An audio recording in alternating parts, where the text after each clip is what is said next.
March 12th, 1 p.m. local time, Hope Springs Airport. I know that once we had landed, I'm supposed to let the local police take over. And thanks to Miss Tenero and Miss Meal, I was able to preserve the crime scene. But I just can't shake it. I was able to talk with Miss Tenero in private. So I'm left wondering, just what was she up to? Why did she do what she did? There must be a way for me to continue my investigation. I've been expecting you, Miles Edgeworth! There she is, the queen itself. Franziska, I thought you were still in Germany. I go where I'm needed. And wherever there are criminals to be caught. Her name is Franziska von Karma, the daughter of my mentor, Manfred von Karma. She, like myself, is a prosecutor. Are you heading up this case? It would be a bit of a relief if you are. Don't you try to flatter me, Miles Edgeworth! I'm placing you under arrest! What? It's quite frustrating, actually. I had hoped to exact my revenge on you in a different venue. But I have to take what I can get. I never thought I would see the day when a disciple of the House of Von Karma would become a criminal. Have you no shame? Wait! It has all been a big misunderstanding. I didn't kill the victim. A misunderstanding? I heard all about the murders over the police radio from the captain himself. You waited for the victim on the first floor and then beat him to death. Franziska, do you honestly believe that I killed the man?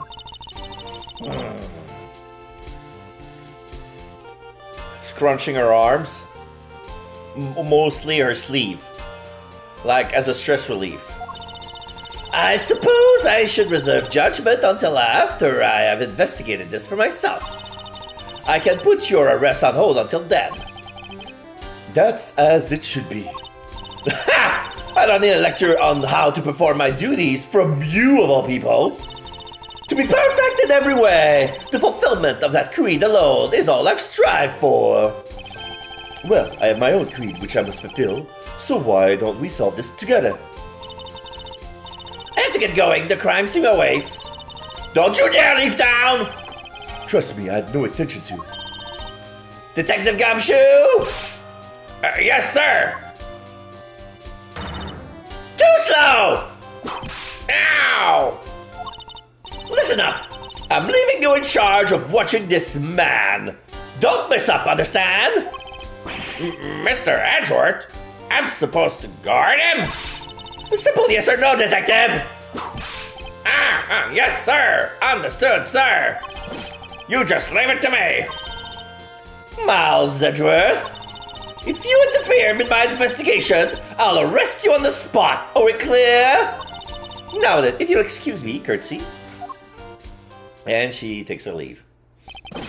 Good to see you again, Mr. Edgeworth, sir. Boy, am I glad to see you're okay. Thank you, detective. I believe in you, sir. You can lean on me. I'll get you through this. I have to admit, I'm a bit curious as to what Franziska is up to.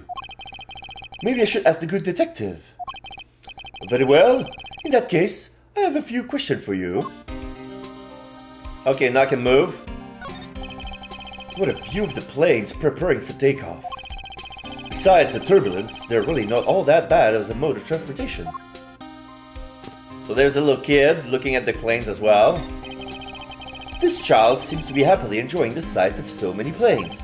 Wow, I would love to take a run down that runway. Oh, the youth of today. So much potential, yet so misguided. So here we have Salmonella eating a bento box. Can I reach him? Looking from behind, I think I've seen this man somewhere before. Oh, nom nom nom nom nom nom. It's Soviet Russia. World flag slugs watches at you. Emoji cringe. Found it, lol. Oh, I feel a wave of creative powers coming on. It's over 9,000! Blows. For my next lead movie, it's gonna be the Steel Samurai Warriors of Neo Old Tokyo versus the World Samurai Champion of Earth. It's gonna rock us, so Mary boxers. So the Steel Samurai is finally getting a movie. So here's one of the passengers, the one who was hypochondriac, who took a life jacket on the plane, thinking that it's going to crash. This man was in first class with me. He was quite shaken up by the whole affair. I did it. I made it the whole flight. I'm not scared of turbulence anymore. He must have been pretty scared. He's repeating the same thing over and over to himself. And there we have the lunchbox lady. Why is she's wearing... Okay, she's wearing a backpack, but with some sort of spray gun. I think she pours soft drink from that canister she's wearing as a backpack. Lunchland. Not bad. I guess it's got big enough to warrant his own branch shops. Which should I go with? I recommend our airport special World Flags lunchboxes, only available for a limited time. We have a variety of lunchboxes made up to look like different country flags. I wonder if they're aiming to take Lunchland to the international market. Alright, I talked to everybody. Can I talk to the... No, I cannot talk to the plant. Of course I cannot talk to the plant. I cannot go there. I should try to get some information on Detective Gumshoe first. Oh yeah, they want me to speak to Gumshoe. Okay, initial investigation. So, how is the initial investigation going? We just shipped the body off to the coroner's office. And we've taken statement now, sir. That sounds like Francisca. She was always good at quick responses to a case. I would say she was a little too quick, sir. Oh? How so? I rushed on over as soon as I got word on the affair, sir. But somehow, when I got here, Miss Von Karma was already here barking out orders at everyone. It was kind of creepy. As though she knew there had been a murder or something. And had come in advance to await your flight's arrival. That is sort of odd. She did show up rather quickly and out of the blue. Plus, I still don't know why she's here in America. There must be some backstory to all of this. Francisca Von Karma. Miss Von Karma just kind of popped up at the prosecutor's office about a week ago, sir. Something about chasing down leads related to a certain incident. No details? It's kind of top secret, so she can't talk about it, even with me, sir. Knowing her, the only type of talking she likes to do is with her whip. Plus, I doubt the top secret part was that I stopped her from talking to you, Detective. Although I wonder if her case has anything to do with mine. Anyway, that's about all the info I have, sir. We should find out more as we investigate. Yes, it is high time to resume my investigation. Starting with talking to the people involved in this case of Fresh. Okay, can I go in now? Okay, he's following me. March 12, 1:37 p.m. Flight C390, second floor, first class. Now we see a view of the pilot. He has a tan, wearing gloves, very slick comb on the back hair with a beginning of a mullet. He's having very large and pointy eyebrows, frowning. We cannot see his eyes because of his sunglasses. And he's kind of angry at somebody or at something. So, you must be the captain. Why, yes I am. And who might you be? I am the prodigy prosecutor, Francisca Von Karma, and I have a few questions for you. Don't you dare, Captain! Getting friendly with another woman! I'll never forgive you if you do! Oh yeah, are they having an affair? What are you talking about? I only have eyes for you, my dear Cammy. wouldn't bet money on our dear captain to be much of a reputable person. Sure you don't want to talk? Sure you don't want to ask the captain some questions, sir? He was in the cockpit the entire time. I hardly doubt he would know anything of use. Anyway, I would like to leave that type of witness to Francisca and her whip.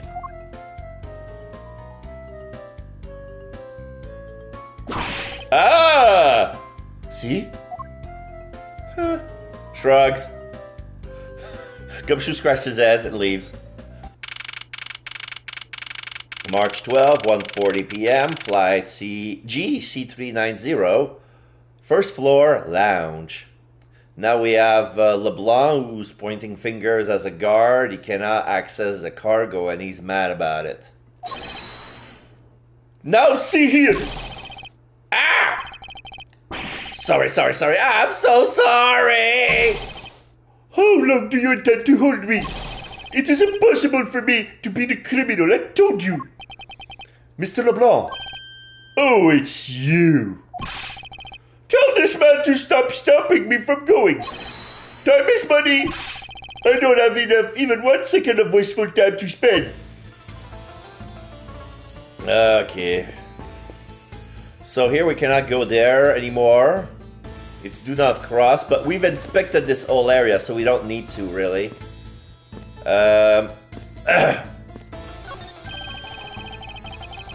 Oh man, there really is a pretty lady in that plane over there.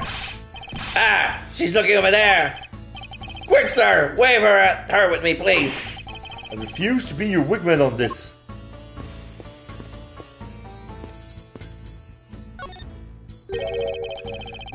Do you finish taking his statement yet? Yep, all done, sir. I am not concerned if you are not done examining the cargo hold. I want my cargo back. If you make a single scratch on my art, you will pay. Art? What sort of art? Mr. LeBlanc is an art dealer, so he's got a bunch of artwork down in the cargo hold, sir. There's practically a mountain of them, large and small. From folk costume to stone statues, I sell all kinds of arts. Folk costumes? Speaking of which, Mr. LeBlanc's hat. It kinda looks like that other piece of cloth. Yeah. Okay, let's present it. Yeah, the bloody cloth that we found. Mr. LeBlanc, can you please take a look at this for me? Oh, it's a Borginian cloth! As I suspected, your hat is made of the same material, I suppose? Yes, of course! This fabric is so famous, orders come from all over the seas for more. Borginian cloth. World famous export of Borginia. Its beautiful pattern has been soiled by blood. Bloody cloth data updated in my organizer.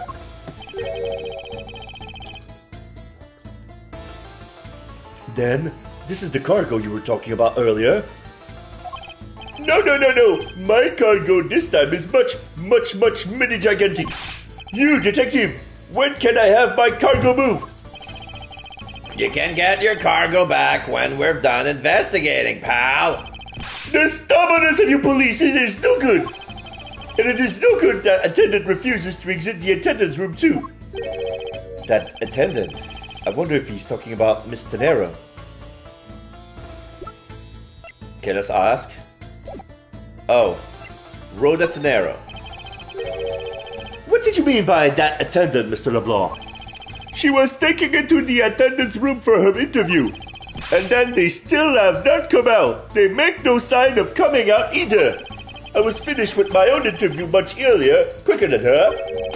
Why is Miss Tenero's interview the only one that's taking up so much time? Francisca comes in. Miles Edgeworth! You were given free rein to examine the plane, weren't you? Yes, I was able to obtain the cooperation of the flight attendants. Speaking of attendants, I would like to speak with Miss Tenero. I wonder if you might grant me permission to enter the flight attendant's room? Before I do, you still have to clear up a few issues surrounding your own circumstances. I understand. You may have tricked those attendants with your sophisticated talking, But you can't pull the wool over my eyes, Miles Edgeworth! Francesca's logic. Let's not complicate things and go with the most obvious conclusion. The scene of the crime was here, in the very lounge the body was discovered. From the time the victim was calling for an attendant until his body was found, the only person in this lounge the entire time was you, Miles Edgeworth. This unmistakably makes you the likeliest suspect. Okay, we're going over this. The likeliest suspect, Francesca? Do you have a problem with that? No, but it's not like you use such vague wording. You're usually a bit more absolute. I'm simply trying to watch out for you. Or is my kindness too hard for you to comprehend? Thank you, but your leniency is unnecessary, for I will prove my innocence soon enough. If I want to continue my investigation, I have to break her line of logic and fast. Rebuttal. Let's not complicate things and go with the most obvious conclusion. Hold it! Don't you think you're being a bit rash by simply declaring me the culprit? I like my affairs to be simple and perfect. I'll show you the meaning of both when I finish this whole thing within 3 minutes. Hey, you say that like you're cooking a pan. You say that like you're cooking a pack of instant noodles. 3, ow! I won't allow even 3 seconds of useless testimony to be uttered in my presence.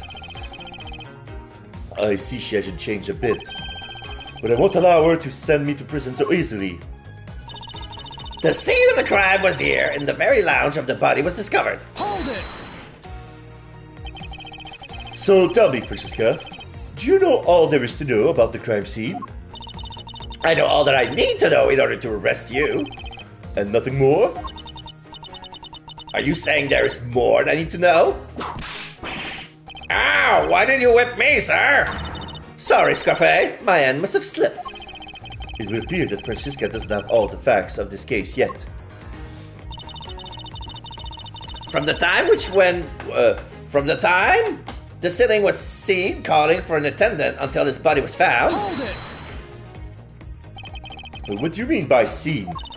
Please stop pretending like you don't know. It's insulting. Obviously, I'm talking about how Mr. Hicks was seen calling for an attendant at 5 a.m. And then, from the time after that call until the body was found, the only person in this lounge the entire time was you, Miles Edgeworth. Hold it! Well, it's true that I was in the lounge the whole time.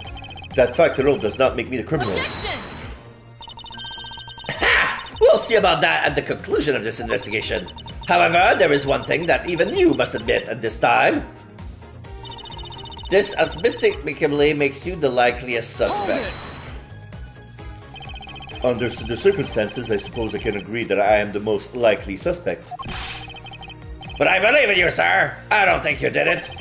Miss Von Karma's gotta believe that too, right? I mean, you two are like siblings. Ow! Quiet, Scruffy! Even if we were related by blood, that's no guarantee that he's not a criminal. Francisca. I demand to see some proof that you are not the guilty party. The likeliest suspect, huh? What a roundabout euphemism. But it would appear that she doesn't yet know about the new evidence that we acquired and where we acquired it. I'll take care of the gaps in the logic one hole at a time.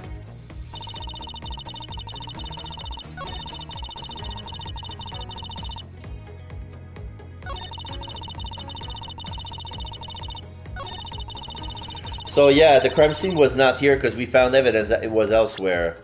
So, what was it again?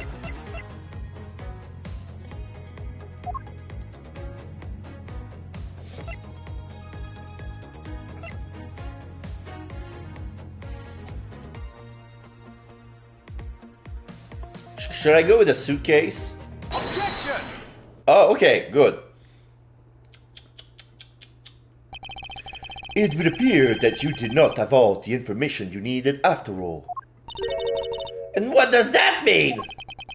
I found a nice piece of evidence just before I was forced to stop investigating. A piece that proved that the body was moved from a different location. The killer used the suitcase to move the victim's body, meaning that the real scene of the crime is not this lounge at all. Objection! Now, who's the one rationally jumping to conclusion? Excuse me? All you did was found this piece of cloth inside the suitcase. That doesn't prove that the body was moved. It could be that the killer simply chose that suitcase as a good place to hide the cloth. I expect you would come to that conclusion. It would seem that I can't escape that easily. You should know better than that. Avant Karma is perfect in every way. Ah, but did you know that the killer definitely wheeled the suitcase around at some point? Objection! As if there is proof of that.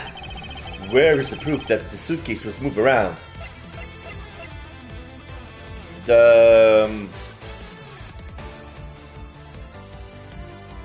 Well, there's also the stain on the wheel, but there's also the tire tracks next to the footprints on the grape juice. I'm gonna present that. Take that!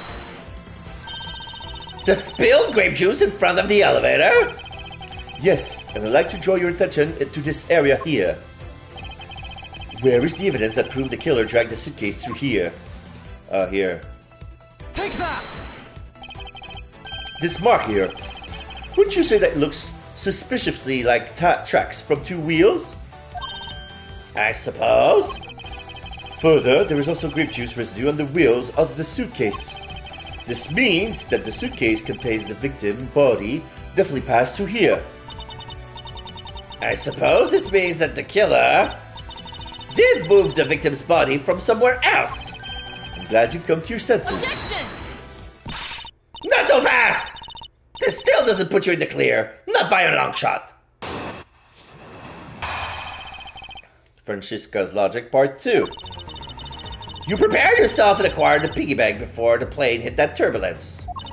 And then you waited for the victim in the lounge where you beat him to death. Then, while you were in the elevator with the victim's body stuffed into the suitcase, the plane hit that patch of turbulence and out flew the body from within the suitcase. With no way out, you hastily put the suitcase back where you had taken it from and pretended to be the discoverer of the body. Not a bad bit of logic for something you thought on the fly. Just what are you insinuating? That will show you exactly how flawed your logic is. No matter how strong of a face you put on, not even you can hide your fears from me. I'll expose the flaw in your logic in one fell swoop.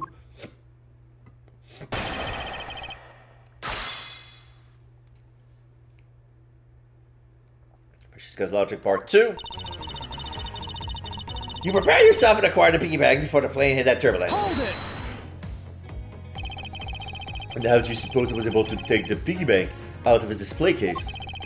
As I recall, the case was locked. That's easy. If the case was locked, you simply had to hit the glass like this. Ow! You've shattered my heart of glass. So she wants to talk about the in-flight shop in the Captain Hugo Bank, does she? That takes care of how you obtained the murder weapon. And then you waited for the victim in the lounge where you beat him to death. Hold it! I thought there wasn't any of the victim's blood found in the lounge. I thought you'd say that. What, did you think I would have noticed? I think you just found a way to cleverly hide the blood splatter in the lounge by accidentally spilling grape juice on top of it. Are you accusing me of tampering with the crime scene now?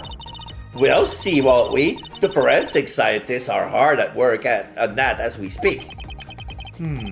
And? What do you propose I did after that? Then, while you were in the elevator with the victim's body stuffed into the suitcase... Hold it! So I put the victim's body into the suitcase, and then... Where was I headed, Francisca? That's pretty obvious. You were bringing it to first class, where you could safely keep an eye on it. We're talking about this thing, you know. I would hardly call it discreet or ordinary. Annoying brat. Well then, you were intending to leave it inside the elevator. But unfortunately for you, a wrench was thrown into your plans because... The plane hit that patch of turbulence and out flew the body from within the suitcase. Hold it! You've experienced turbulence on the flight before. Of course, many times. You get used to it after a while. The patch we hit was especially rough, and I passed out briefly, but only for a second. Good thing it was only for a sec, sir. It would have been bad if you had really blanked out. Yes, indeed. Unfortunately, blanking out is exactly what got me into this mess in the first place. That's enough of your idle chatter. I'm not through with you yet, Miles Edgeworth. With no way out, you instantly put the suitcase back where you're thinking it from. Hold it! If I really were a criminal, did you really think I would be so easily caught? Objection! You are certainly in the middle of being caught right now. Yeah! I have to find a contradiction fast, so I won't have much on my own hand left to save. I have to say, you're looking rather caught right now. And I'll tell you exactly what you did after that. You loitered around in the lounge and pretended to be the discoverer of the body. Hold it! I didn't pretend to be anything. I really was the first to discover the victim's body. I suppose that's true.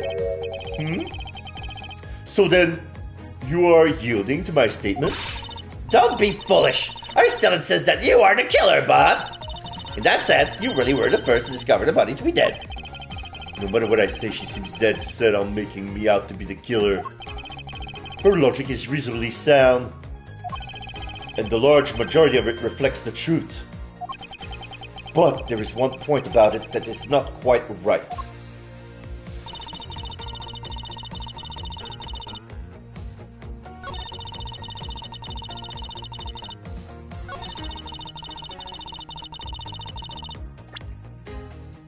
As I recall, the piggy bank was taken out of its display case in the in-flight shop after the turbulence.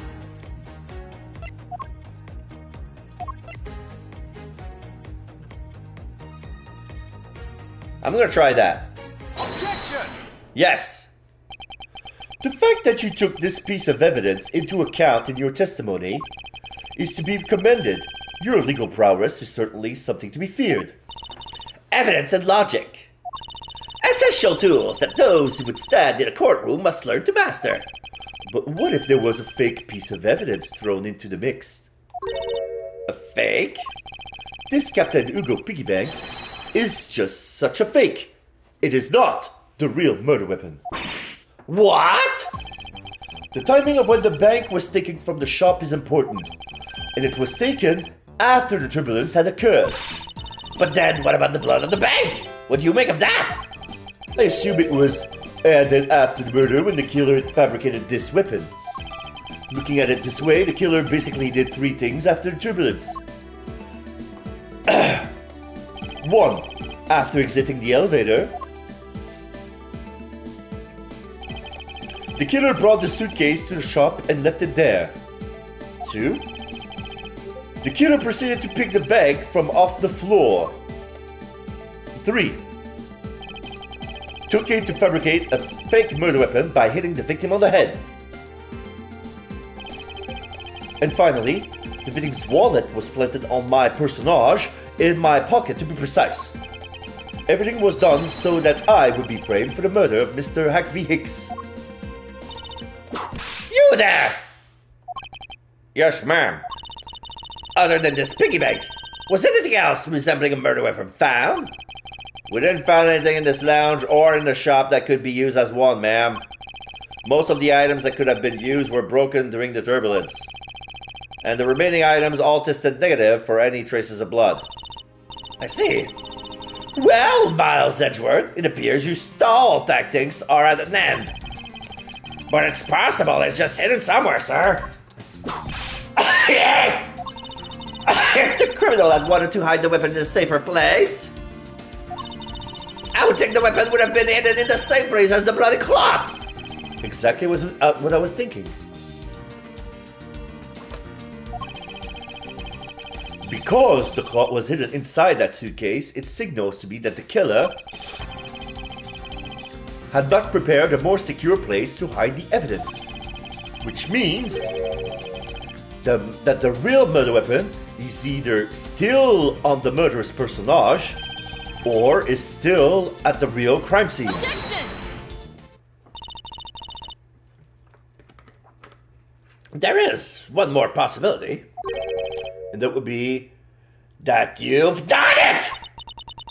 The piggy bank is in fact the real weapon. But we just... Hold it! Let me finish.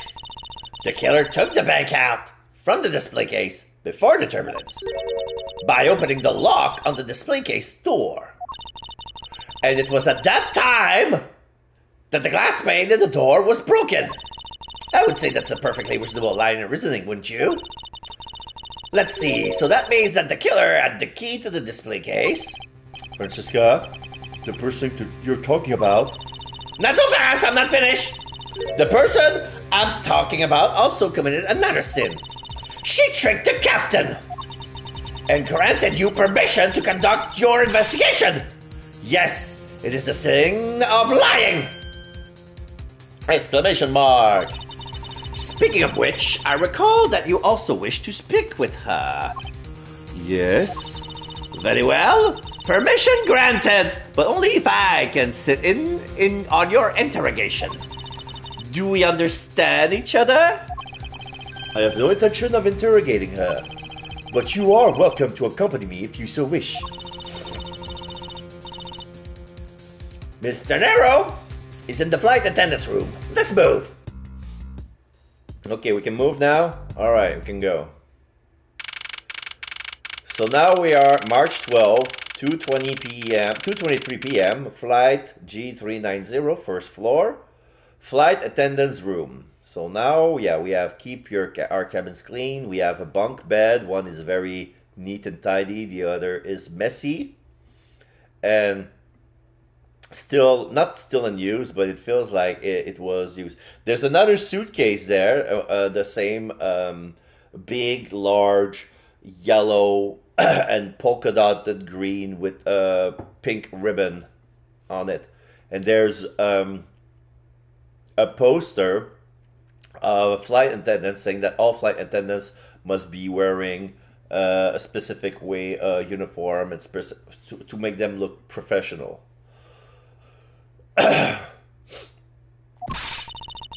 So, you're the one that poked around inside this plane without the captain's permission.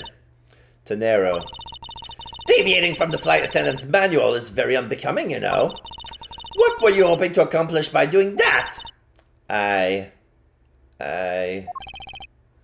Mr. Nero.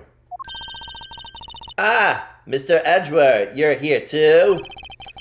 Can you please help us and shed some light on why you did what you did? Alright. So there's a box of golden artifacts. It says fabulous. There's a crown, there's an Oscar, there's an ingot of gold.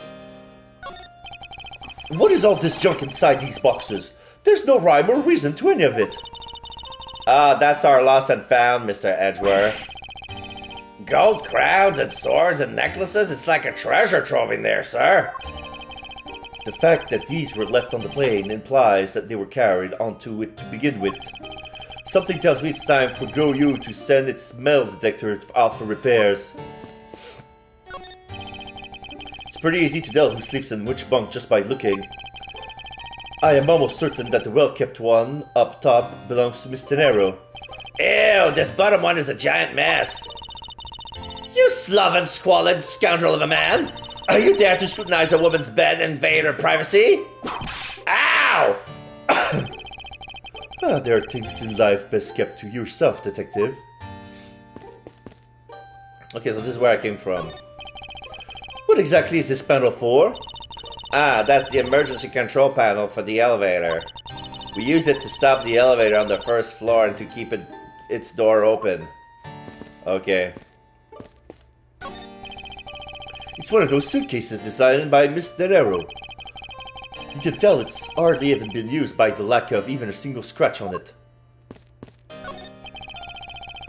So these are the attendant's locker, huh? Let's hurry up and examine them, sir. Why must men always be so rude? Besides, who exactly gave you permission to search through the attendant's locker? Wait, detective! It would be uncouth of us to look in a woman's locker without her permission. Yeah, I guess so. Plus, I feel this murderous draft and I can sense a whip not far behind.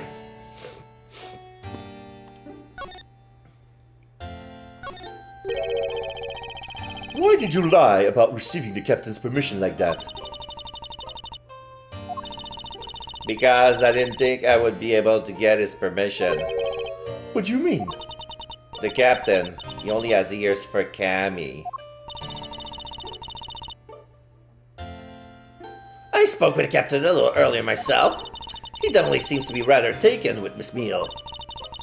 Yeah, and on top of that, I had mistakenly accused Mr. Edgeworth of being the killer. I wanted to make amends. In that case, please allow me to thank you for what you did. Thanks to you, I was able to clear myself of all charges. Really? You were able to prove your innocence? Oh, thank goodness. Mr. Nero, is it? There's one more thing I would like to ask you. You were in the in-flight shop just before the turbulence, weren't you? Please answer honestly. Yes, I was. And why were you there? Well, Why the sudden hesitation? Francisca seems to have struck a nerve. All I did was go check up on the shop like I always do. You're saying it was for work then? Yes, I'm in charge of the shop, so I have to keep an eye on it. I don't have any reason to go there otherwise. After your visit to the shop, you paid a visit to this room, correct? Yes, I came back to freshen up and adjust my makeup. I'm sorry, but there isn't much else to tell. Mr. Nero claims to have no reason other than duty to go to the shop. But is that all there is to it? Maybe I should ask her about that thing.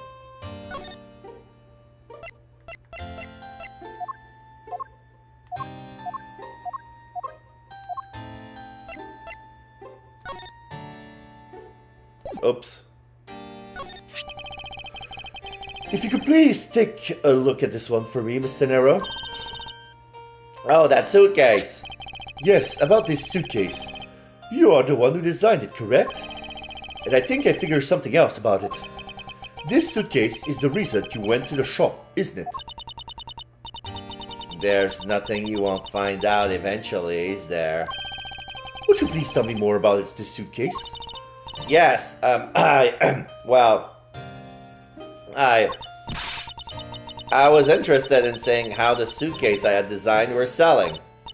I know that as a service professional I'm not supposed to care, but I really wanted to know. And I was glad to see that it was the last one there. The last one there? The last suitcase. So you're saying, Mr. Nero, that the suitcase in question was the last one? Yes, they're just so popular they're practically flying off the shelves. That's not exactly the impression I got. The one in the shop is most definitely the last one. Well, we're currently looking at that suitcase. Really? Then I guess we sold all of them. Thank you very much for taking the last one. I didn't say anything about buying it. Then say you'll buy it. I'm sorry, I can't. But why? Because I'm already on the flight and I have all my baggage. I don't need an extra luggage to carry, you moron. I think it would go great with your complexion, Mr. Edgeworth. It really suits you. I guarantee it personally as a service professional. Well, that is... How should I put this? It's hideous. What? Maybe that was a bit too direct. Moving on, my issue with the suitcase isn't the design, but the number of them remaining. Remaining? There were 2 suitcases in the in-flight shop when I investigated it. 2? But that's impossible! I'm sure there was only one. Looks like her story has generated quite the contradiction. When I left the shop, I'm positive there was only one suitcase left. Something is amiss here. Where could be the meaning? What could be the meaning of this inconsistency? By the way, Mr. Nero, Was it one of those suitcases? What is one of those suitcases doing here? That's... I thought you said there was only one left. That one is, it's mine. I've used it for a very long time now. Bullshit, it's new and the price tag is still there. $1,200! She used it for a long time? I think not. Miss Tenero, I appreciate if you wouldn't lie to me. Excuse me? I don't believe for even 1 second that you've used this for a very long time. What proves that this hasn't been used for nearly as long as Mr. Nero says? Take that! Tell me, Mr. Nero, is it also your habit to keep the price tag pristine on your suitcase? Ah! What is the meaning of this? Why would you lie about a suitcase? Despite having faith in her design sense, the sales number made her cry bitter tears. The truth is becoming increasingly clear to me. Mr. Nero, I think I understand. I know what you are trying to hide. Now that the suitcase was originally in the in-flight shop. Seeing as how the price tag is still on its suitcase, one can only assume it was out on the floor for sale in the shop. And the person who bought this suitcase was... you! Take that! It was you, wasn't it, Mr. Nero? I hated to say this, but this suitcase that you designed, it hasn't sold very well, has it? ...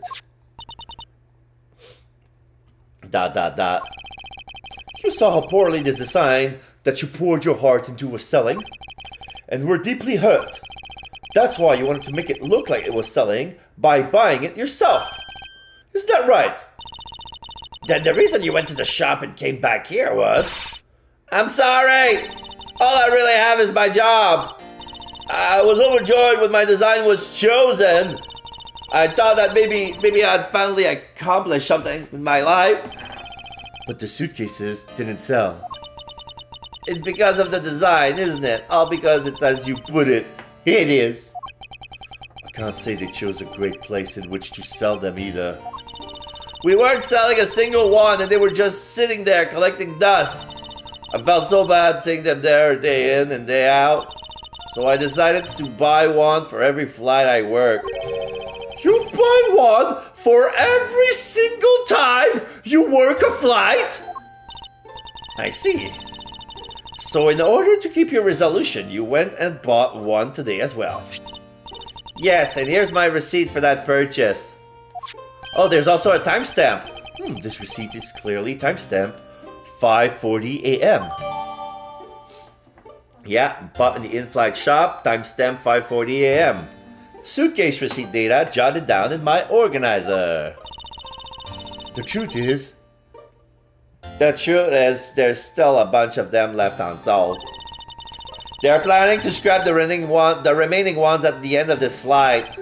Mr. Nero, where are these other suitcases? They should all be down in the cargo hold. Then the suitcase the killer used could very well have come from the cargo hold. Mr. Edgeworth, you don't think that the killer used one of my suitcases to... Yes, I do. The killer used one of your beloved suitcases to move the victim's body. Ah, how could they? Those suitcases were meant to be faithful partners to our passengers on their trips. That's all I ever wished for them to be. Mr. Nero, is there any other way to get to the cargo hold other than the elevator? The only other way is just through that door over there. And what about security? That door has no special lock installed because just to enter this room, you need a special key card that only crew members have access to. Which means that the culprit is someone who can enter this room, eliminating the passengers and leaving only crew members as potential suspects. I can't believe it. Hold it! Yes, Francisca? Going on these wild goose chases, you're a disgrace to the Volcover name. And what do you mean by that? The suitcase came from the cargo hold. That fact alone tells the whole story. Yes, which is why I said the culprit must be a crew member who used their keycard. Miles Edgeworth! You're proposing that the killer rolled the elevator from the cargo hold, correct? Yes, that's the only realistic possibility. That other attendant, Miss Beale. I asked her earlier, and she has this to say. Francisca's got information out of Miss Meal. In order to make the elevator go down to the cargo hold, a different keycard is required. A different one? Yes, and the only person who holds that particular card is you, Miss Rhoda Tenero, and only you. Ah! What? Is this true, Mr. Nero? Well, yes, I kept that keycard in my locker at all times. Could you please show us that card right now? Yes, hold on. She's opening her locker. Ah, I don't believe it. It's gone. What's wrong? Yeah, the keycard is gone. Very clever. Pretending that your card was stolen when in fact you're just trying to hide it from us. You really thought this through. Wait, it's not like that. You can tell us all about what it's like down at the station. Officer, arrest this woman! Yes, ma'am. Mr. Edgeworth! And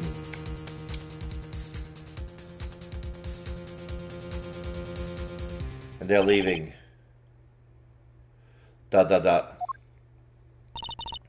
What's wrong? There's disbelief written all over your face. Francisca, I know that you're the lead investigator on this case. However... Hold it! Don't even think about wasting any more of my time! Exclamation mark. You know the rules as well as I do. Evidence speaks louder than words. Even if this isn't a courtroom, that basic tenet still applies. ... I intend to investigate the cargo hold now. What will you do, Miles Edgeworth? I intend to do likewise. To be continued. So that was short. Would you like to save? Yes, I would like to save. March 12th, 2:52 p.m. Flight G390, lower deck cargo hold. Wow, so this is the cargo hold, huh? It's so big! Going down the stairs. Yep, there are 9 suitcases and one of them is missing. Well, actually, there's 11. There's 11 suitcases and there's an empty spot, so there should have been 12, but one of them is missing. This plane is a special model. It has both a super large cargo hold and ultra luxurious first class seating. So, this is the real scene of the murder? There is certainly a high probability of that, which is why we are here, correct? Okay, let's get investigating, sir. Begin investigation, lower deck cargo hold. All sorts of boxes are piled up here. Flammable, highly flammable. There's an open suitcase. Tasty winery. Oh, so this is the... Oh, okay. So, those boxes of... this is the wine. This is the cargo for the other first-class passengers who like to drink wine. So he brought all those crates for his flight.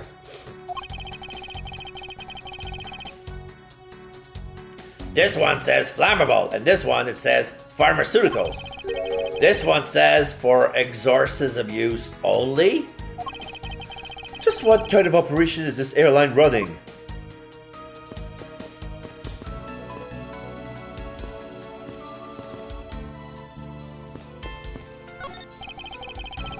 Oh, I just love pushing the buttons on elevators and crosswalks and those. Here, you should give it a try, sir. Go on, push it. The elevator is currently stopped on the first floor, Detective. It can't move. Oh yeah, I guess nothing would happen if you push it now. Well, nothing would happen normally anyway without the special key card. Both the doors to the attendance room and the elevator's control panels require a key card, which makes it impossible for a passenger to come down here.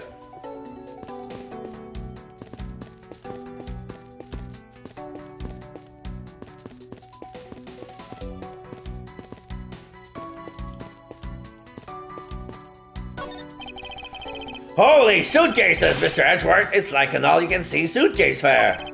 These must be all the leftover ones they couldn't sell. The ones the company's planning to dispose of after this flight is over. This paint job really is cool, don't you think? It practically screams artsy. Oh? Why not purchase one then? I'm sure it will bring you such happiness. You think so? Then maybe I will. Let's see here. $1,200?!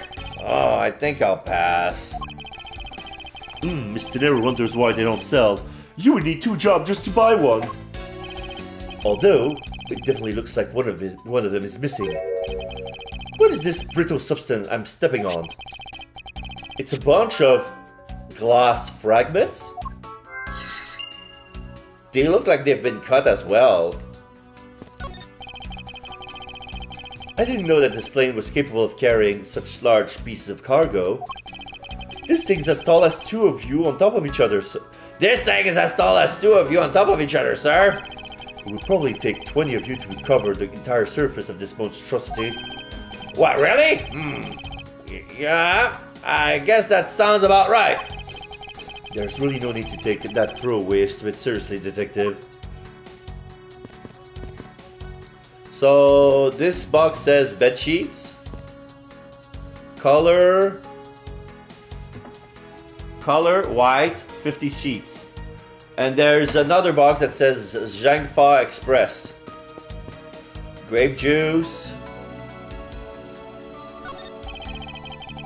Keeping tracks of these many pieces of cargo must be very taxing on the cargo crew.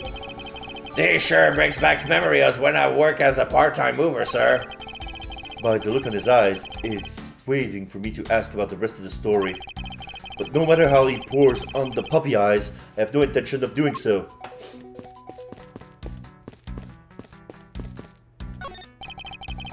Hey, what's it with the suitcase, pal? Oh, it's what the victims checked in, sir.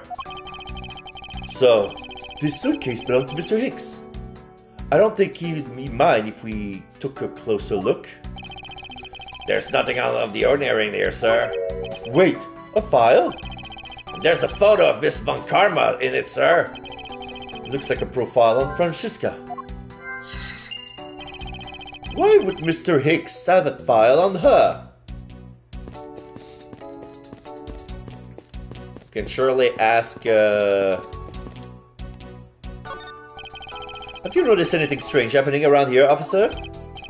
Negative, sir. I haven't noticed a thing. Not sure that he meant to sound so oblivious. You arrived at the scene of the crime before Detective Gumshoe, correct? And you then immediately began to direct the investigation. It seems to me that you were already here at this airport for something besides this murder. ... Yes, I was. Why at this airport? I've been following a very large and involved governmental level international crime. But it's much too large for one person to take on alone. So it was decided I should form a joint investigation with Interpol. Francisca came to this airport as an Interpol liaison. Interpol is involved? It is a top secret operation, so I really can't tell you any more than I already have. I wanna... Oh no, that's not it.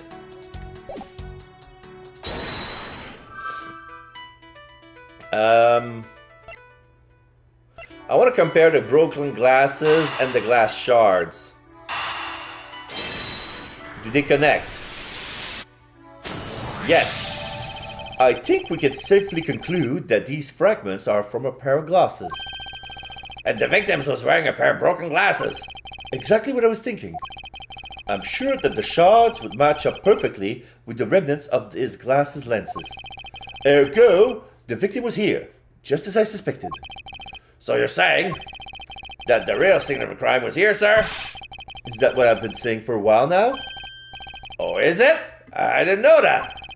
Perhaps it's a bit early to draw that conclusion.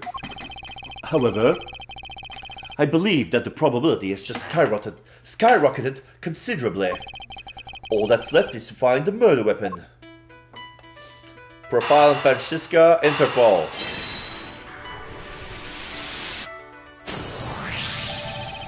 Now, why would Mr. Hicks have documents profiling Francisca? Oh, I know. I bet he's a big fan of Miss Von Karma, sir.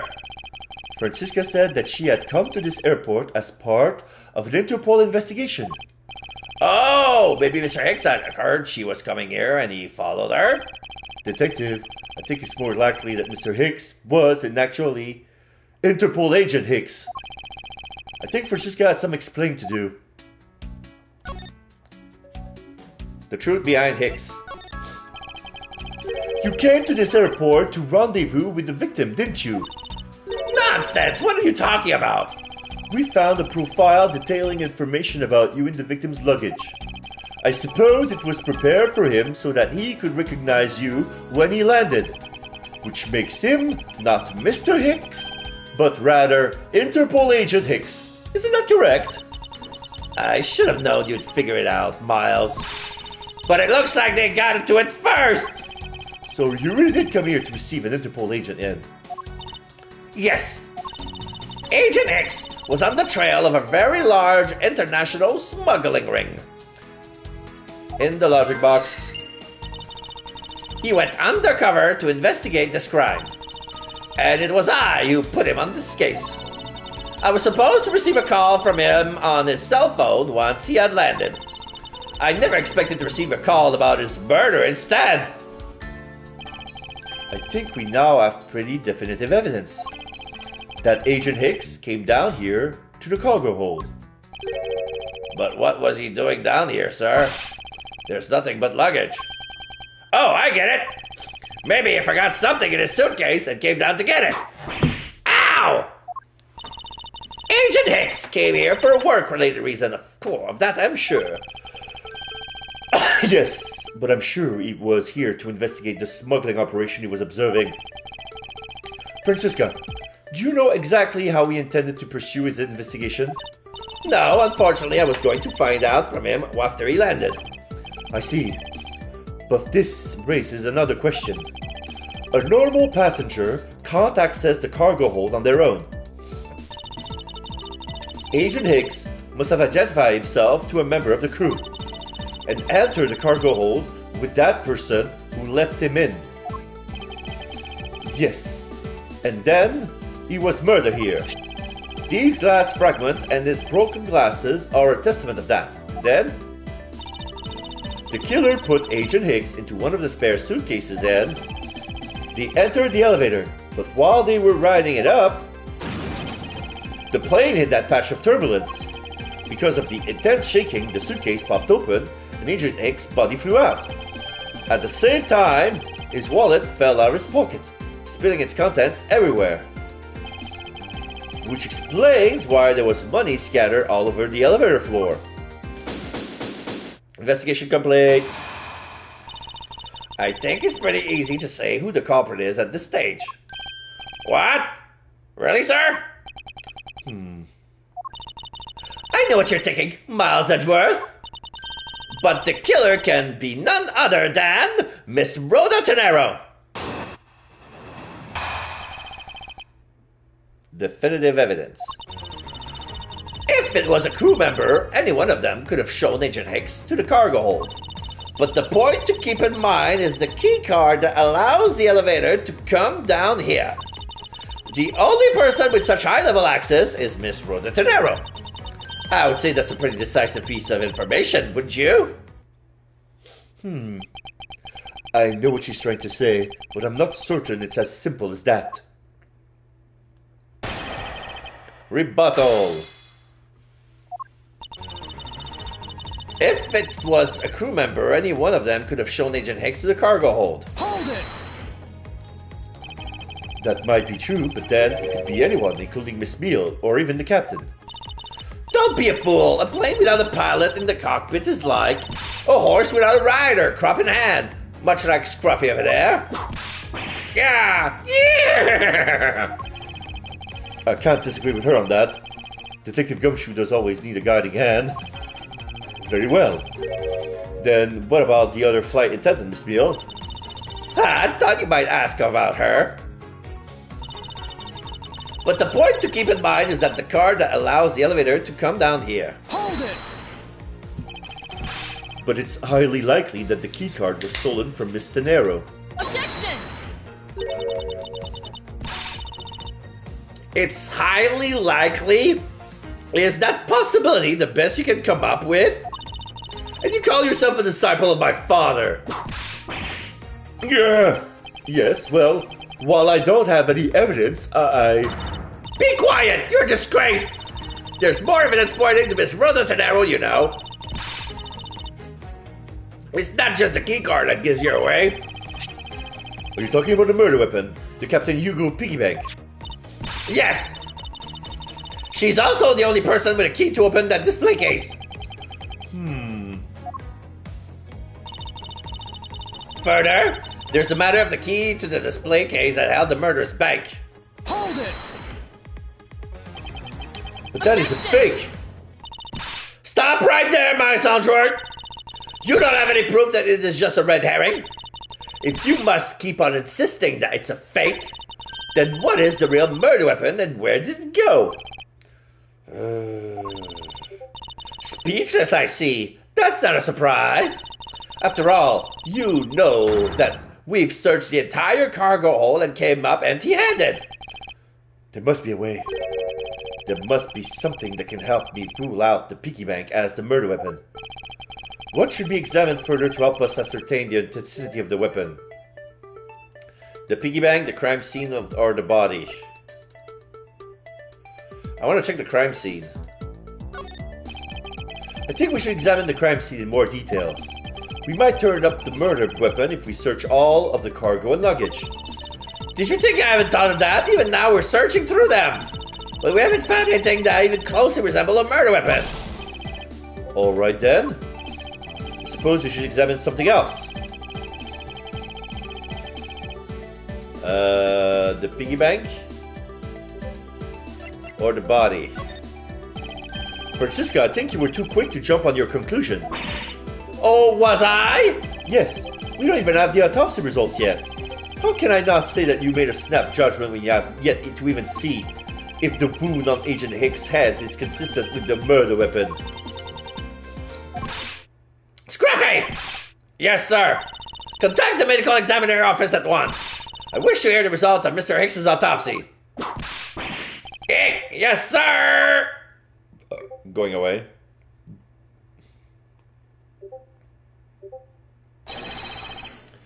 We got a big problem, Mr. Edgeworth, sir.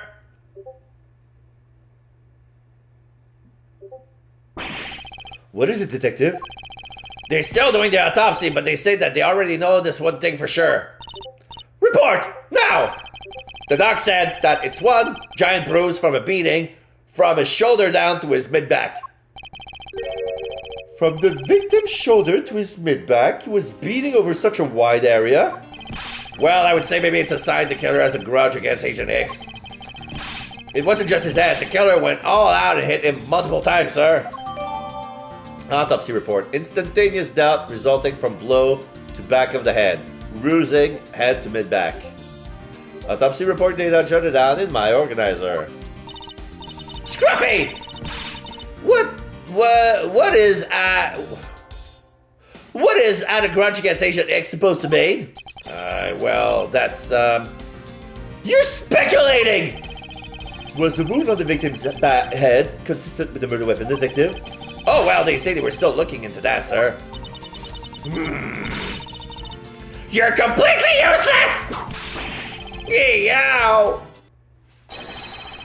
Sir, I told you already, you can't go down there. No, you removed yourself from my way. What is all that racket?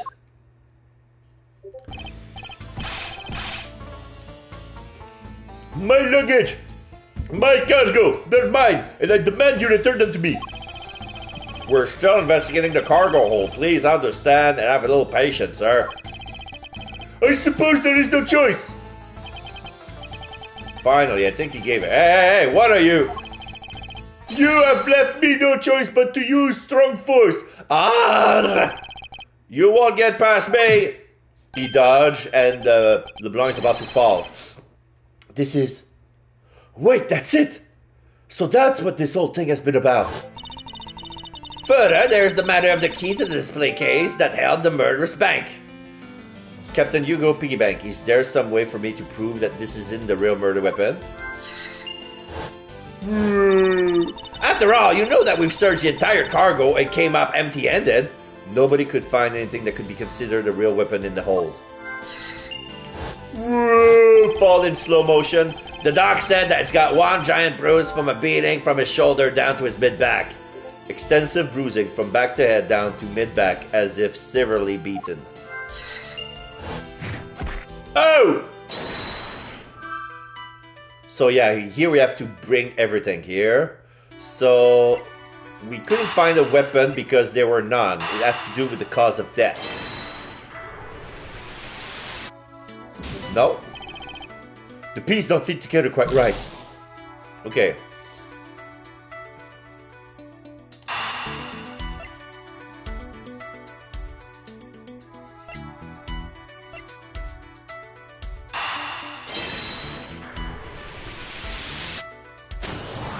Yeah, Captain Hugo Piggybank and the cause of death. Allegedly, the killer struck the victims many times over, which is why there is extensive bruising over such a wide area. But is that really the correct conclusion to draw from the evidence? The bruise from his shoulder to the middle of his back is one continuous mark, which is more suggestive of a single blow to the back. If that's the case, then the piggybank is much too small to have caused that. Therefore, the murder weapon must be something far bigger, a sizable weapon. The unusually large area of the bruising suggests a very large weapon was used. Weapon couldn't be found. Sizable weapon.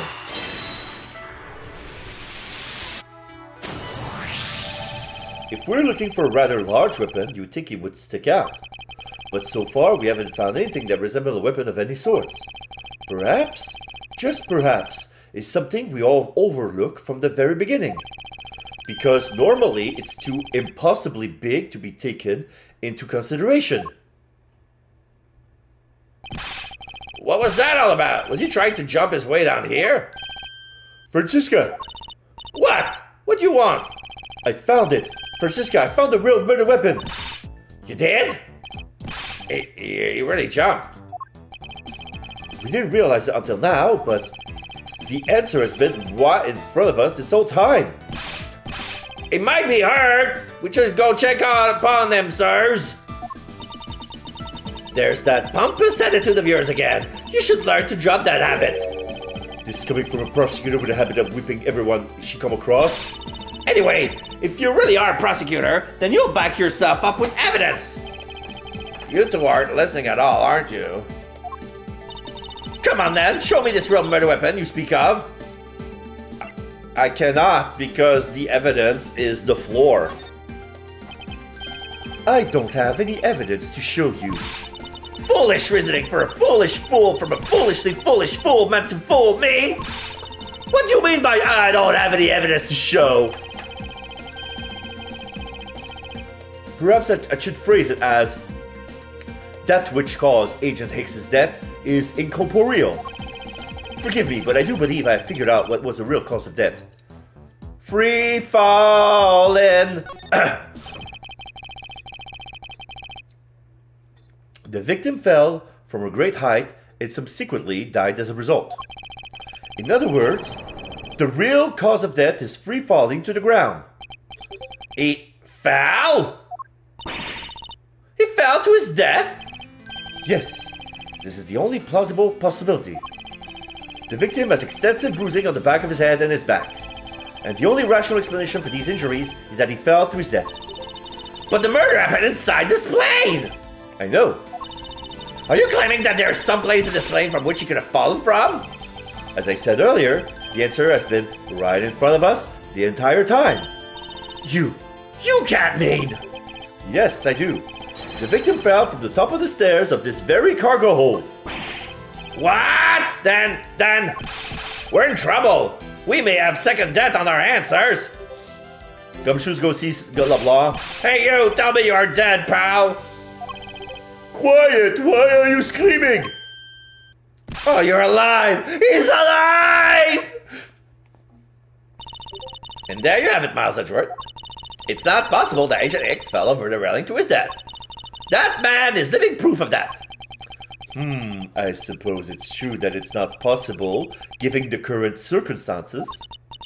The current circumstances? What is that supposed to mean? Suppose that large piece of cargo wasn't there at the time. What would have happened then? Oh, you would have been a Borginian pancake for sure, sir.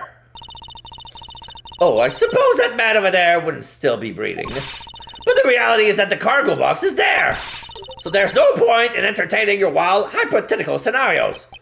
It may be there now, but there is no proof that it was always there. Ha! As if there could have been a window of time when the giant box was not there. Oh, wait. But there was. What? What can I use to assure that it's possible for the box was not always there when it is now? Wait. The refueling. Take that! You refueled in the Republic of Zhangfa? Yes, this flight had a short layover in Zhangfa in order to refuel.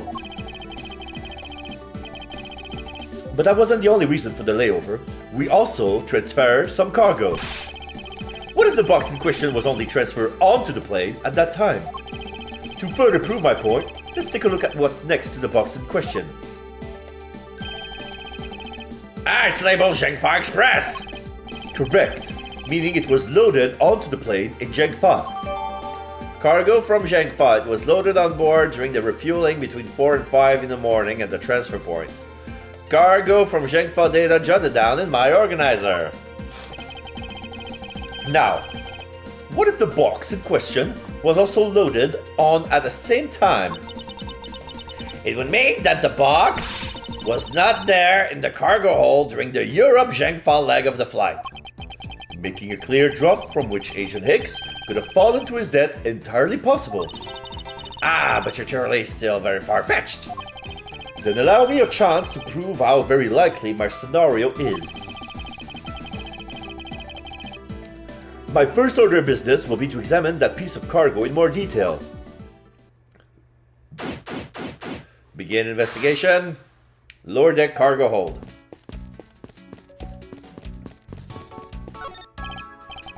This is a rather large piece of cargo. There's a tag on it, sir. Let's see. Olive Red statue. Never heard of it. Nor I, but all I care about is that we can prove it wasn't here at the time of the crime. Then let's get investigating, sir.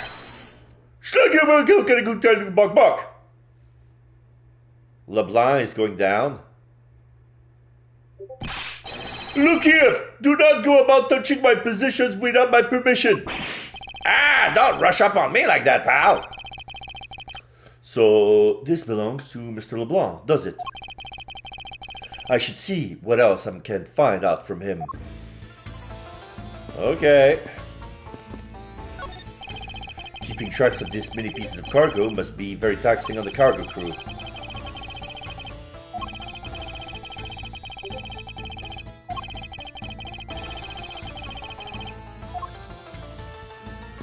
So yeah, we did that already. So this goes to Virginia to USA. LeBlanc's cargo.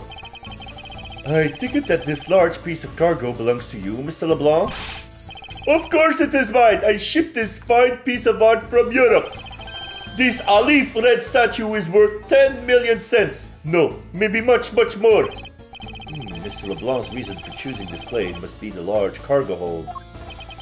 10 million cents? I suggest you stop trying to calculate how many packets of noodles that makes.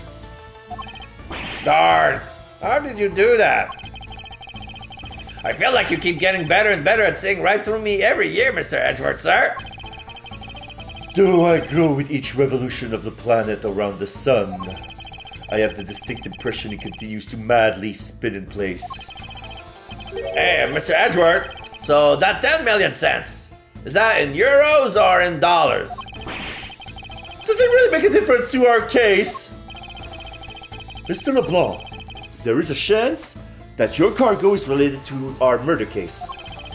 I was wondering if you would allow us to examine it a bit closer.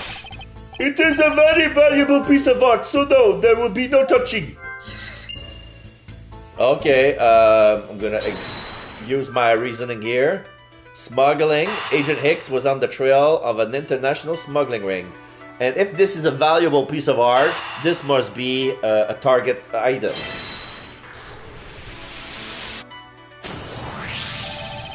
If Mr. LeBlanc has something to do with the smuggling ring, then it's possible this fake statue was brought on board in Jiangfa.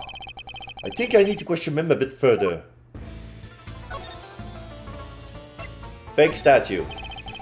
About your statue, Mr. LeBlanc, I wonder if it might be a fake. What? How dare you say my art is fake? I suspect that your statue might be the target of an international smuggling ring. Don't say such fantastical things. Those thieves would not dare. I have the certification of my cargo right here. Do you mean the cargo certification document? Mr. Zinc LeBlanc, why didn't you say so earlier? Please show it to us at once. Go U Airlines, Air Reveal, blah blah blah blah blah. I can't read this. What does it say?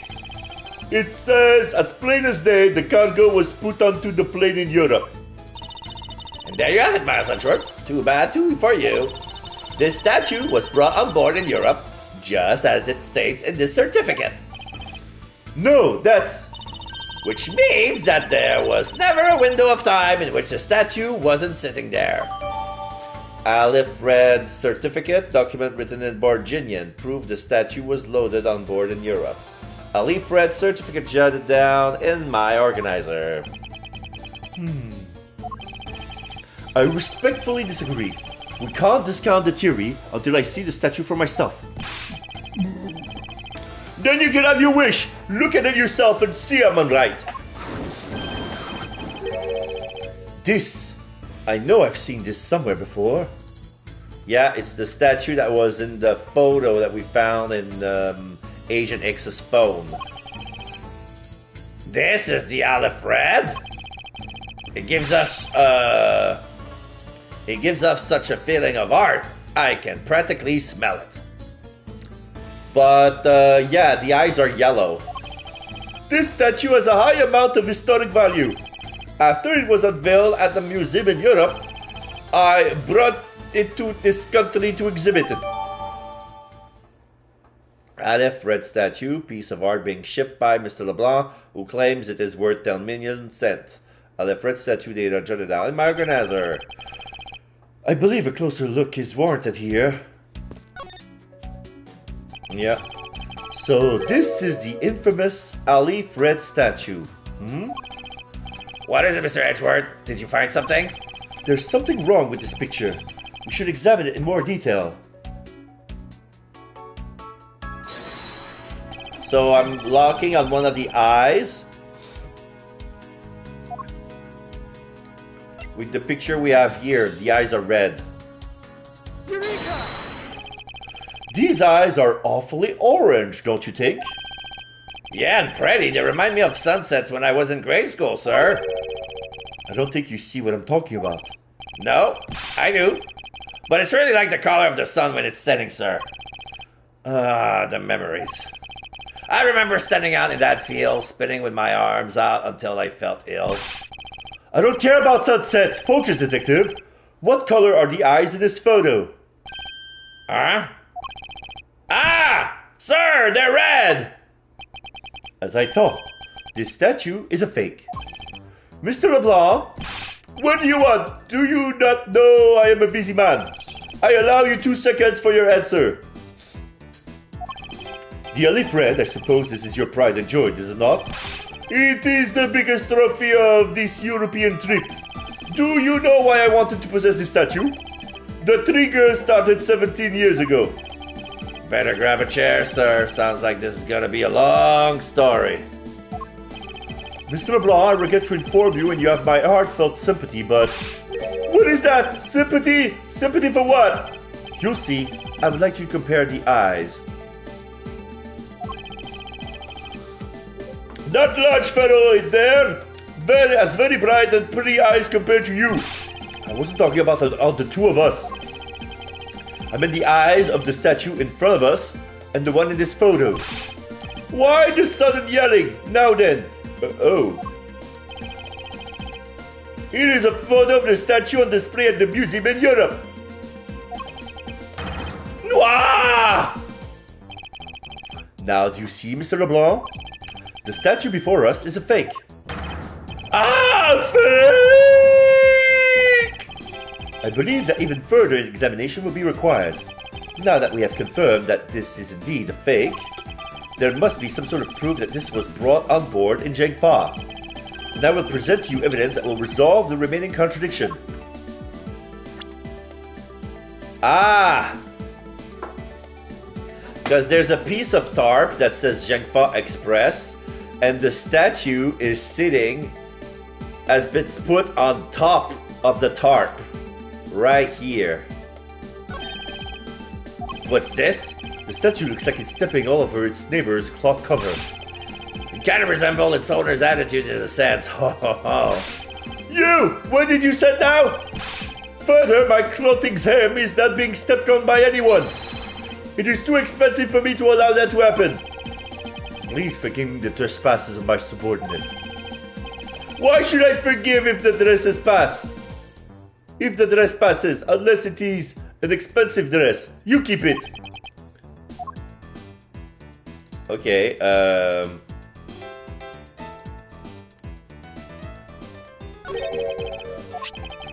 it says Zhengfa Express on the cloth, sir. Something is stuck on the corner of my something is stuck on the corner of my mind, as though something is out of place. Yeah, I tried to figure out what to deduce here. There's this.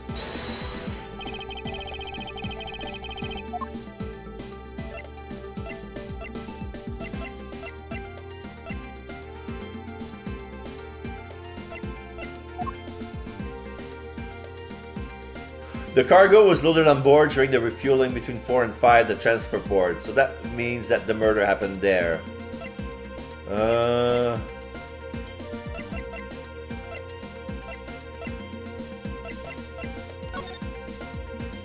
Oh. Eureka! There is clearly a contradiction here. What are you going on about? It's just a simple case of a cargo cover getting stuck under another piece of cargo. Ah, that's not possible! But it is. It shouldn't be this way, but the statue is on top of the cloth. Supposing that the neighboring piece of cargo was brought on board in Zhengfa, there is no way that any part of it should wind up under something from Europe. Which means that this fake statue was smuggled on board in Zhengfa. But then what about the cargo certificate? Let me ask you in return. What about Agent Hicks? Why did he come down here in the middle of the flight? There is only one reason why. To secure proof of smuggling activity on board this flight. So you say, but I don't believe he had to do that mid-flight. We could have just as easily inspected all of the cargo after the plane landed. That may be true, however, you have it backwards, Francisca. Sure, Agent Hicks could have waited until after the plane had landed, but he had a reason for coming down to the cargo hold. Suppose he had found the fake at the airport. It would have been after the swap had occurred. At that time, the suspicion would naturally fall onto the statue's owner, who would have no way to prove that the statue was switched without his knowledge. Which means there is someone involved who is forging or modifying cargo certificate. I'll leave red certificate data updated in my organizer. Document in board Jinian says statue was loaded on board in Europe, but statue is a fake. Then again, like I don't mean I don't think this extra step is necessary. But then again, like if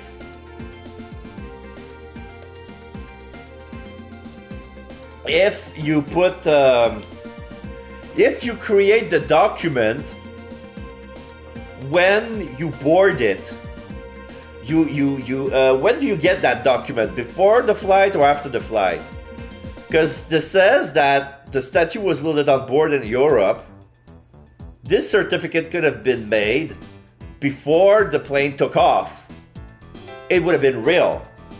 But along in Zhengfa, during a refueling, people are coming in and coming out. Passengers don't have access to it.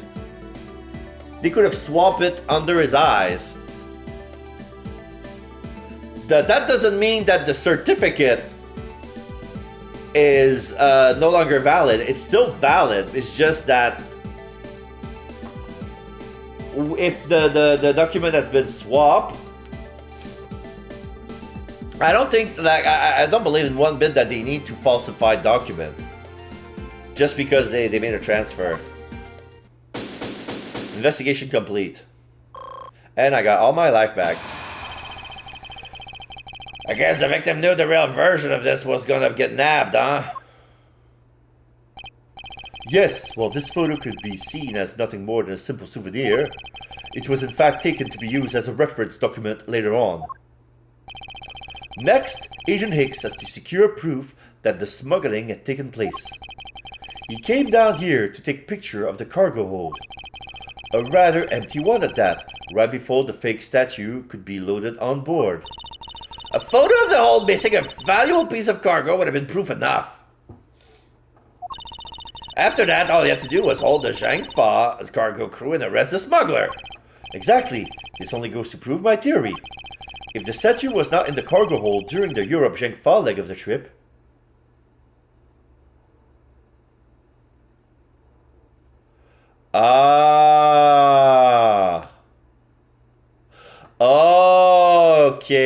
Okay, I see what they're going for.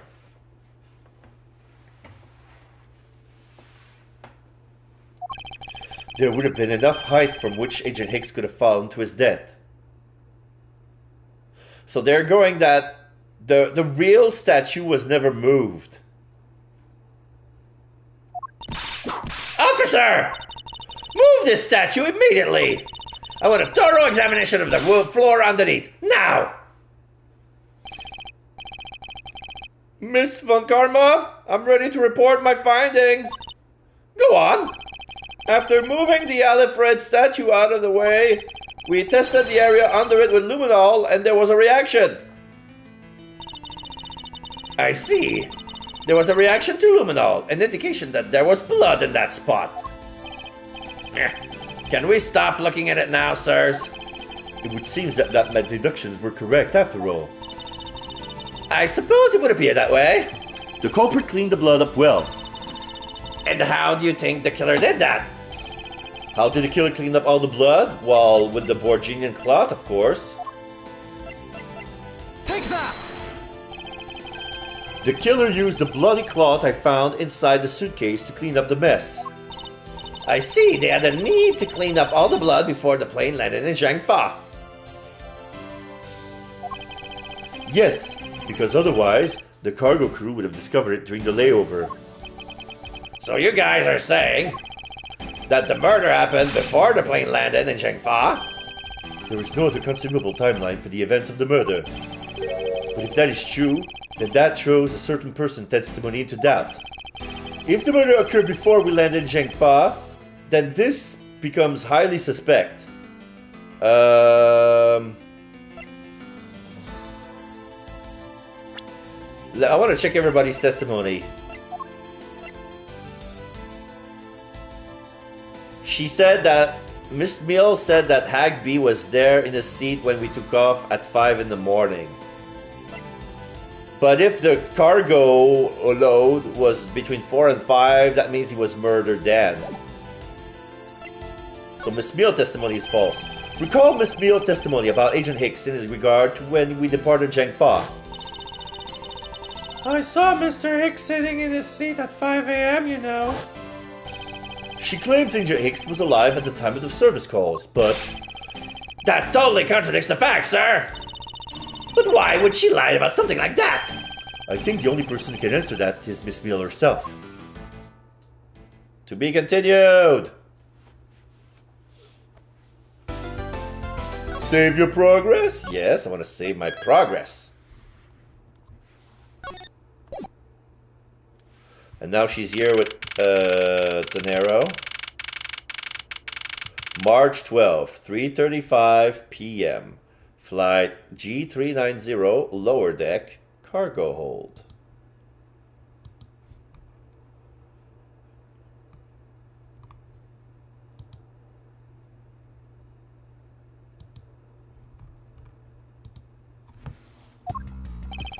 Miss Meal? She's sleeping. Miss Meal! What? Do you recall what you said earlier? About when you answered some service call as we were departing from Zhengfa? You said that Mr. X was sitting in his seat at that time. However, that is simply not possible, because Mr. Hicks was dead long before we ever touched down in Zhengfa. Oh. Miss Camille! Maybe I didn't see what I thought I did. No one could commit a mistake so large, Miss Meal. But I make that kind of boo-boo all the time. Yeah. This is going nowhere. There must be a better way to resolving this contradiction. Very well. Miss Meal, if you please, tell me about your alibi during the time span. From just before we were to land at 3 in the morning and 6 a.m. when the body was found. Are you telling me I'm a suspect, Mr. Edgeworth? Shh. Miss Meal's alibi. ... Yeah. From 3 to 4, I was, in the flight attendant's room all by my lonesome self. Yeah. And from 5 to 6, I was, in the flight attendant's room all by my lonesome self. How is a man supposed to react to a testimony like that? Miss Meal, wake up!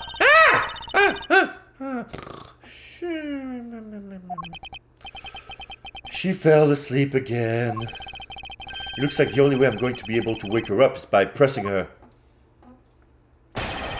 Rebuttal.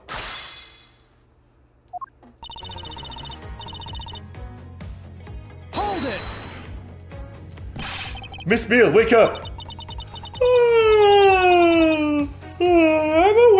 I'm awake. Miles Edgeworth! I demand that you do something about this flight attendant this instant! Why ask me to wake her when you can finally put that wig to an appropriate use? From 3 to 4, I was, in the flight attendant's room all by my lonesome self. Hold it! If I remember correctly, food was being served in first class in the lounge between the hours of 3 and 4 a.m. Yeah, but that kind of stuff's run by Miss Rhoda.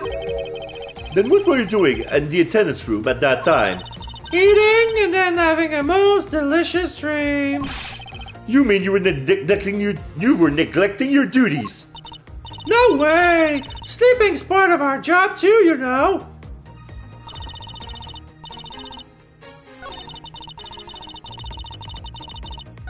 I wonder if it says the same thing. Manya o amya?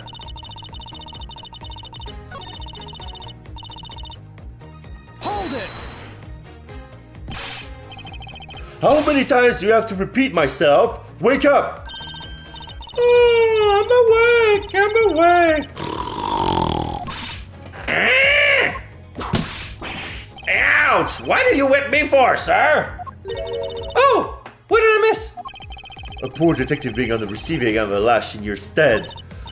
Really? Sorry about that. You can make amends for that by continuing with your testimony.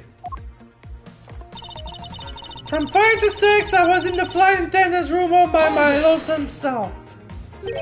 So you were alone the entire time, were you?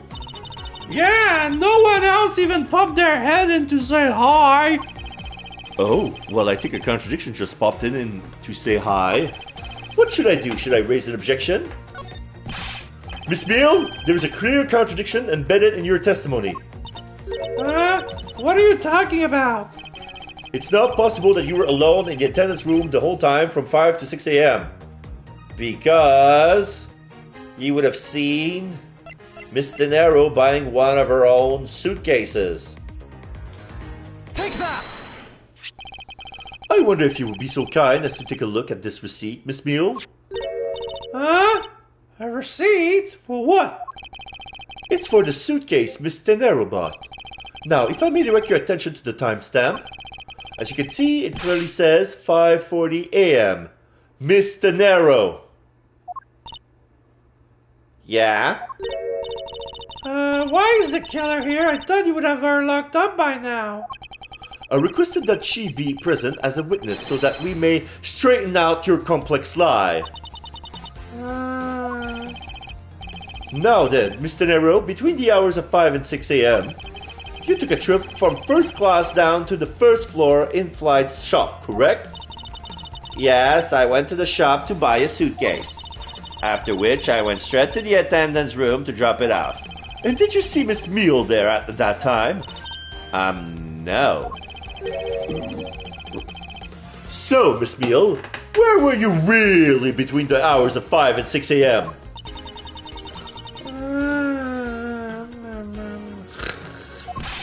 Miss Chamomile! The bathroom? I'll be the one to ask the questions here. Yeah, maybe that's it. I probably just missed her. Nature calls, you know. Do you take me for a fool? That's a little too convenient to be true. But it's the truth. Cross my heart. I don't have enough conclusive proof to counter-argue her at this stage. You don't believe me, do you? But please, won't you give me a chance and hear me out? Reason for suspicion. Look, I know you're suspecting me because I'm one of the crew. But you would think then maybe you should also suspect Miss Rhoda too? She's the one in charge of the elevator keycard in the shop, you know. If you ask me, that makes her super sus. Please leave Miss Dinero out of the conversation. Only you are under suspicion for now. I don't get it. Why are you covering for Miss Rhoda all of a sudden?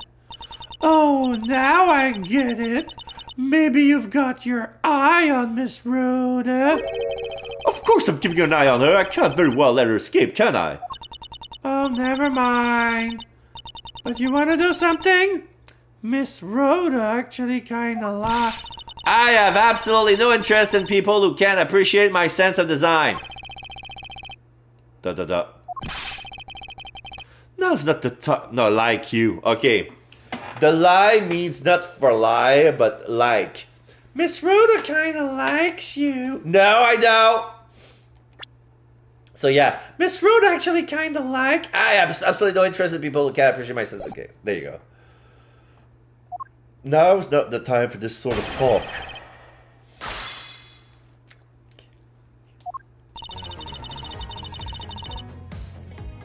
You know, Hold it! I know you're suspecting me because I'm part of the crew.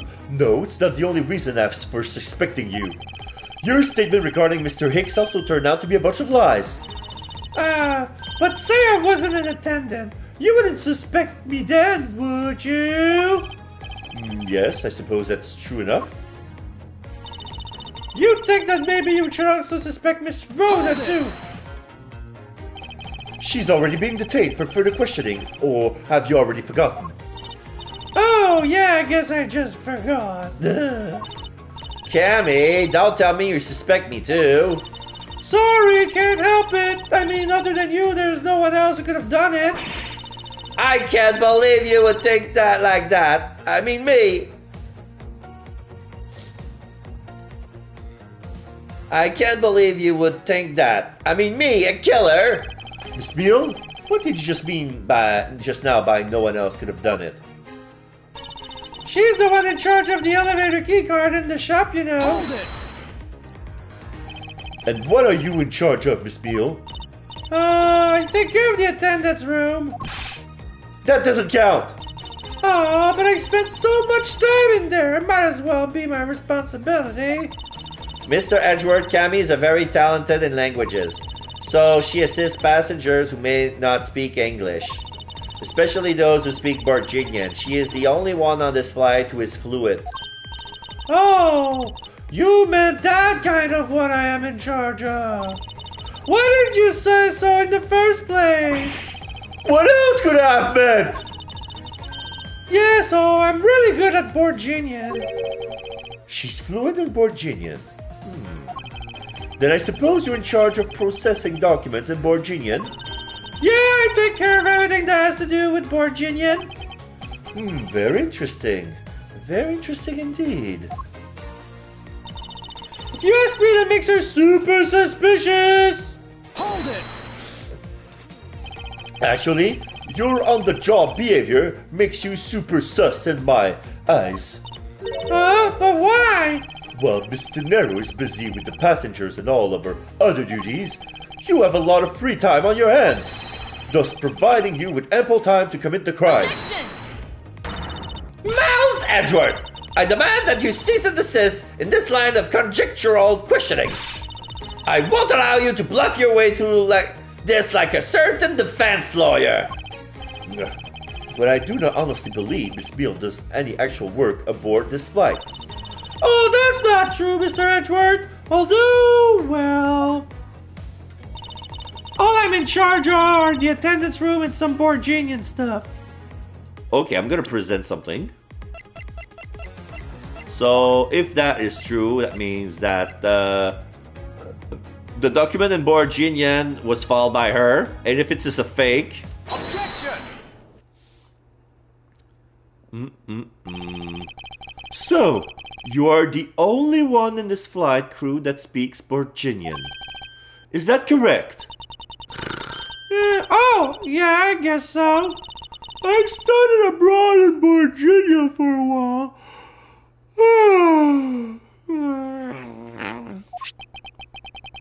If that is the case, then the signature on this document belongs to you, doesn't it? Oh. This is a falsified piece of documentation with only one purpose: to lead anyone who read it to believe that Mr. LeBlanc's statue was loaded in Europe. The only person who could have either prepared or processed this document in Borginian is you, Miss Beale. Without your participation, the smuggling of the Alif Red could not have occurred.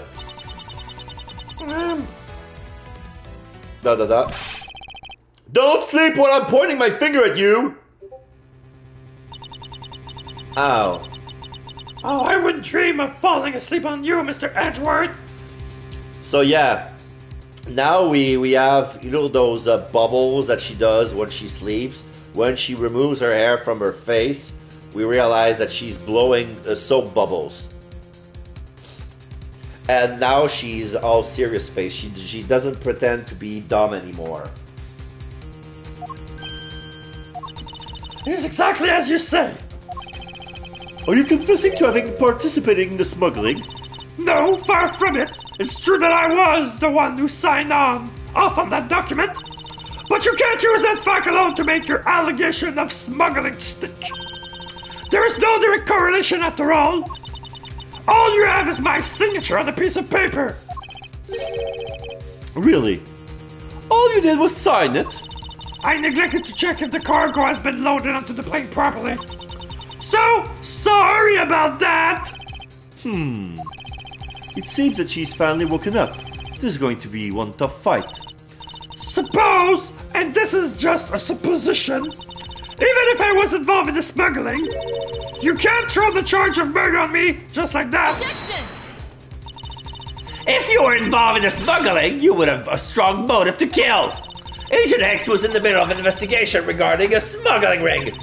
And you, just when he was about to close in, he's killed by a member of that ring.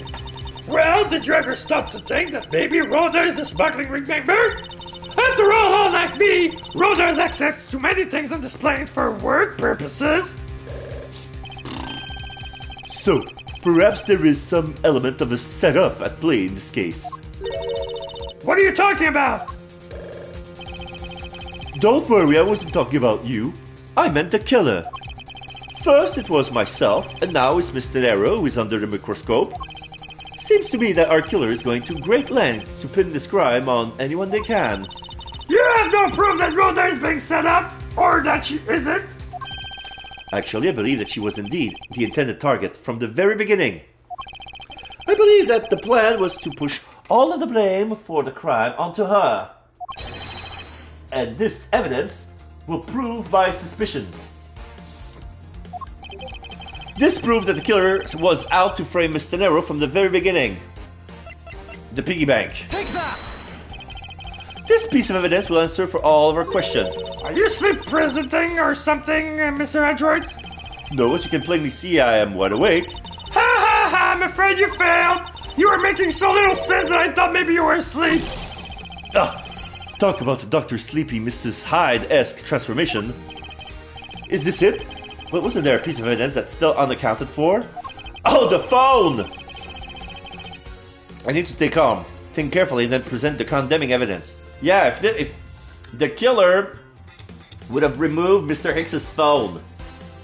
So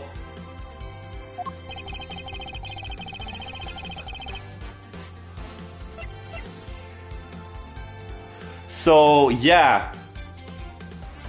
The missing cell phone, if we found it in Miss De Niro's locker, that means that the killer wanted to pin her for that.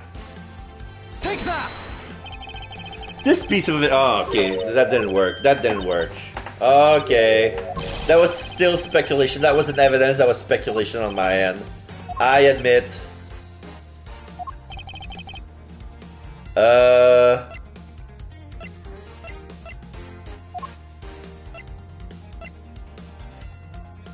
The suitcase? Take that! The killer could have hidden the body anywhere, and yet they chose the suitcase. Why is that? Perhaps it was to move the body up from the lower deck to the first floor? However, why go through the trouble to do so?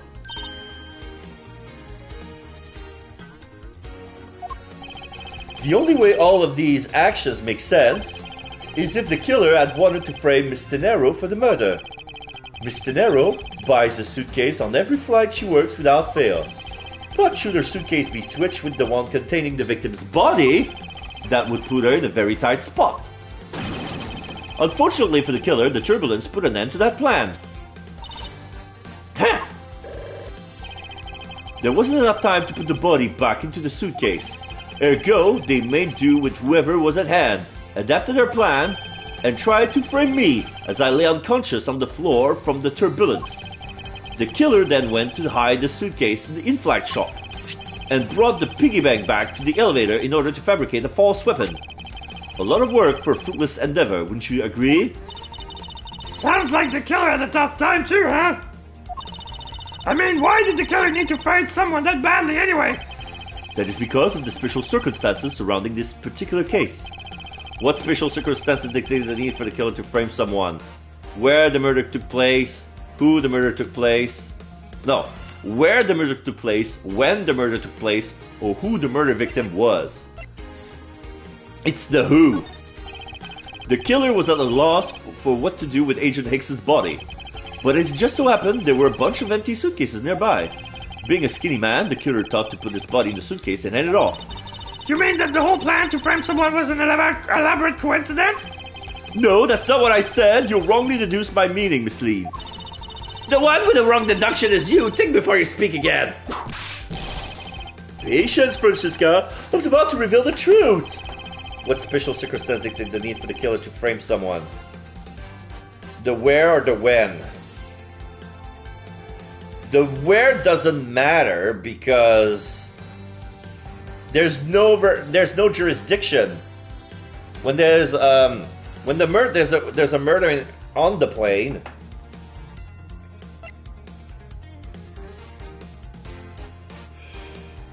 The when, it has to be the when.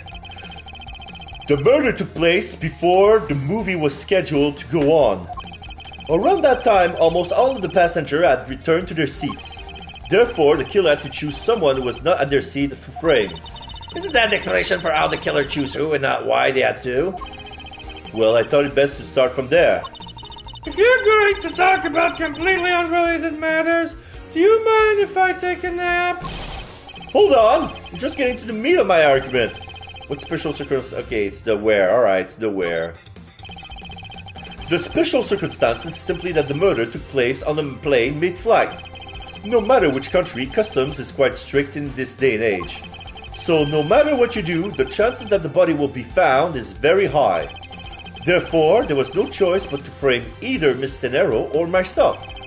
In other words, the only one who fits within the boundaries of the criminal's movement is not Miss Tenero or myself, but you, Miss Chamomile. Only you and you alone could be the killer. And? Are you done already? I was about to fall asleep again. Anyway, let's be honest here. You don't have anything on me other than a whole lot of circumstantial evidence.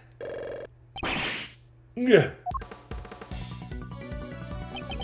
I can't see the outline of how the murder occurred, but I have no definitive evidence. And it isn't there a piece of evidence that's still unaccounted for? Yes, a cell phone. Something that still can't quite fit into the big picture. Take that! I don't have any actual evidence. I thought not! But that's because it went missing, and still is. Missing? What do you mean by that? In the complex puzzle that is this case, there was one piece I kept getting struck on. And that is the victim's cell phone. Francisca, you were waiting at the airport for a phone call from Mr. Agent X's cell phone. Or at least that's what you told me. That's right! But Agent X's cell phone could not be found at the crime scene. You mean the killer took the phone with them? Precisely. I suspect that if we were to find that phone, it will lead us to the killer. Come on, get serious! If the victim fell to his death from that height, wouldn't his phone break as well? We won't know that until we try a little experiment, will we? Francisca, I would like to ask for your assistance. You know the victim's phone number, do you not? Of course I do!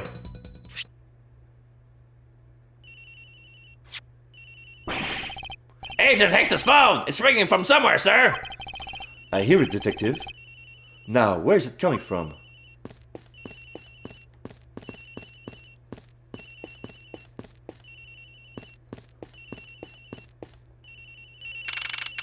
March 12, 4:12 p.m. Flight G390, first floor, flight attendant's room. The ring's coming from somewhere in here, sir! Leave no stones unturned, Detective Gumshoe. We must find it. So it's the Nero's room and something is sticking out. The ringing's coming from in here, sir! What? No, it can't be. This has gotta be the victim's cell phone. Just whose lockers is this, sir? It's Mr. Nero's. What?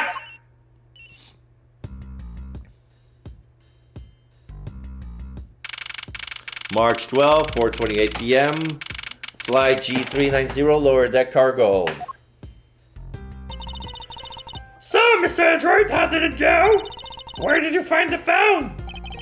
I found it in the flight attendant's room, in Mr. Nero's locker. What? But... Rhoda Tenero!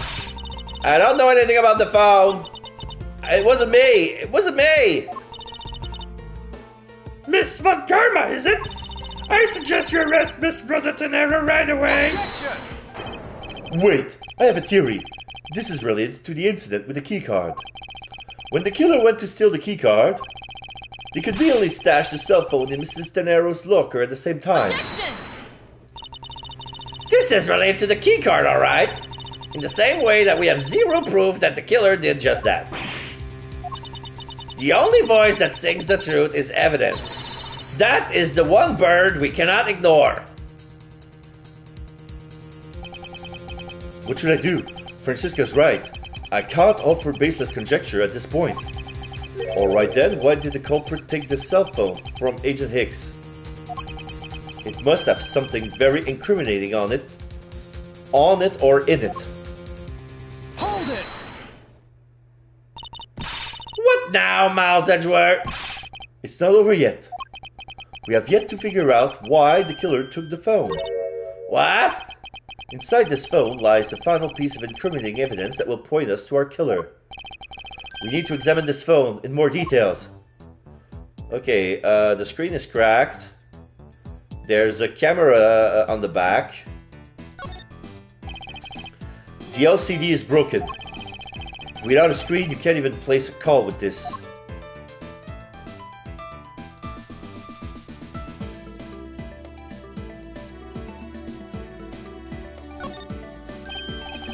Ah, it's a camera lens. Come to think of it, I wonder, how exactly was Agent X planning to preserve the crime scene of a smuggling? Francisca, I need you to confirm something. This cell phone, can it take pictures? Mr. Edgeworth, I can't believe you don't know about this kind of basic stuff, sir. This looks like a very similar model to my own. And mine can take photo just fine. Do you think Agent Hicks could have taken some pictures with this? In particular, pictures as evidence for this smuggling case? If so, I'd say there may be some very inconvenient photos in here for our killer smuggler. But the phone's all busted up, sir. Even a super prosecutor can't repair a broken phone. Yeah, I'll find a way, don't you worry about that. May I go back to sleep now? Objection! The LCD screens on the inside and outside are broken, that's for sure. But that's also reason enough to believe that the killer wasn't able to erase the data. What? What do you mean by that, Francisca? It looks like our killer isn't very familiar with electronics. This phone still rang when I called it, meaning that only the LCD screens are broken. It's possible that the photos are still there inside, waiting to be accessed. All we need to do is transfer the data to my phone. Francisca, your phone, if you please. Very well. It's transferring. All right, displaying it now. So now we have pictures. So we have the bed sheets. Yeah, the statue isn't there. This is a picture of the rail guard from the stairs. We see some of the suitcases and some Borginian boxes. And we have the bed sheets from Borginia to USA in English. This is... Agent Hicks was most certainly trying to obtain some evidence for his smuggling case. Hey, the elephant's nowhere in this pic, sir. But this has no meaning as a piece of evidence in this murder case, right? Ouch, he's right. There's no much we can find out from this about Agent Hicks's killer, sir. Is this it? Is this the end? Is there really nothing in this photo that we can use? No, we can. The neighboring boxes, those weren't there. What's all this? Oh, they are cargo shipped from Borginia to Zhangfa. So the reason they aren't here now is that they were dropped off in Zhangfa. Mr. LeBlanc, can you tell me the contents of the boxes? Unfortunately, there is no English written on them anywhere. One cluster boxes is written in Borginian. It says... It is cloth in English. Cloth? Could it be? Is this where the killer... What? What for is that scary face? Miss Beale? Yes? It appears that Agent Hicks was no ordinary investigator. Eh? He left us with a piece of evidence after all. A striking piece that will point out who this killer is. Ha! Maybe you shouldn't force your mistaken reading of a simple picture, Mr. Edgeworth. The Borginian cargo in this piece of evidence will point us straight to the killer. The Borginian cloth. Because he took the thing that the killer took the thing closest to the victim to wipe off the blood stain. and there were claws in that box that was written in Borginian. So the murderer can read Borginian as well, because the only thing that he could have read was bed sheets, and bed sheets are not very practical to wipe off bloodstains. Take that! And what is that supposed to prove? The killer used this piece of cloth to wipe out the blood they had spilt. But there was one thing that bothered me this whole time. Where did it come from? And now I have finally found my answer in this very photo. The cargo that was unloaded in Zhengfa had cloth written on it. In Borginian, that is. And this is where the killer grabbed the piece from to clean up the blood with. That's right. The killer was someone who could read and understand Borginian. And the only crew member that fits that description is you, Miss Chamomile. Hold it! That's pretty flimsy! The killer probably searched through all the boxes looking for something to use. When you're frantic, you don't care if the box is in English or Borginian! Objection! Oh, sorry, but I cannot agree with your assessment of the killer's indiscriminate nature. What? There was no need for the killer to tear through boxes at random at all. And if the killer supposedly could not comprehend Borginian, well then, logically the killer would have opened this box first, with the bed sheets. Take that! Hey, it says bed sheets in English right on the box, sir. Precisely, and bed sheets would be perfect for cleaning up blood, wouldn't you say? Hold it! So what are you trying to say? That if I were the criminal, this box of bed sheets would have been what I would have spotted first. However, the killer chose to use some Borginian cloth. Do you have an explanation for that? The killer didn't want anyone to know that the real scene of the crime was this cargo hold, so they were afraid to leave signs that the box for the sheet had been opened. However, the Borginian cloth, well, that's a horse of a different color. Because the killer knew that it was going to be unloaded in the Republic of Zhengfa! That's right. That is why the Borginian cloth was used. And the only Borginian reader on board who could make such a calculated decision is you, Chamomile! You and you alone! Being protected by the teddy bear. It would be very easy for us to confirm if any of the boxes were resealed. All we have to do is contact the Zhengfa authorities in time. We may even find other evidence to incriminate our killer within those boxes. She's about to rip off the head of the plush. So, what do you say, Miss Mille? Why not confess to your crime here and now? Or would you rather wait and see what we found out from our investigation in Zhengfa?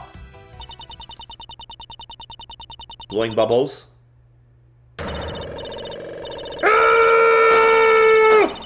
The bubbles are popping in her face and for some reason are smacking her silly.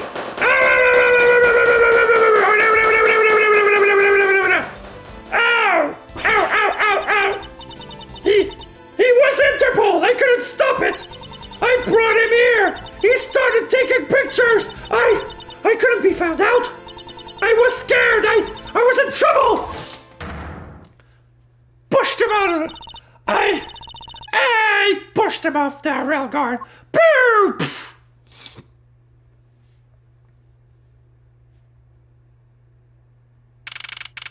March 12, 5:26 p.m.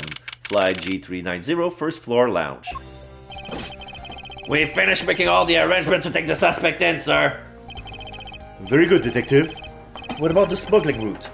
Did she say anything about that? They're taking her down to the precinct now. Hopefully we can get more out of her there. Whenever we even approached the topic, she just started foaming at the mouth. It was scary, sir. She probably wasn't prepared to commit a murder all of a sudden.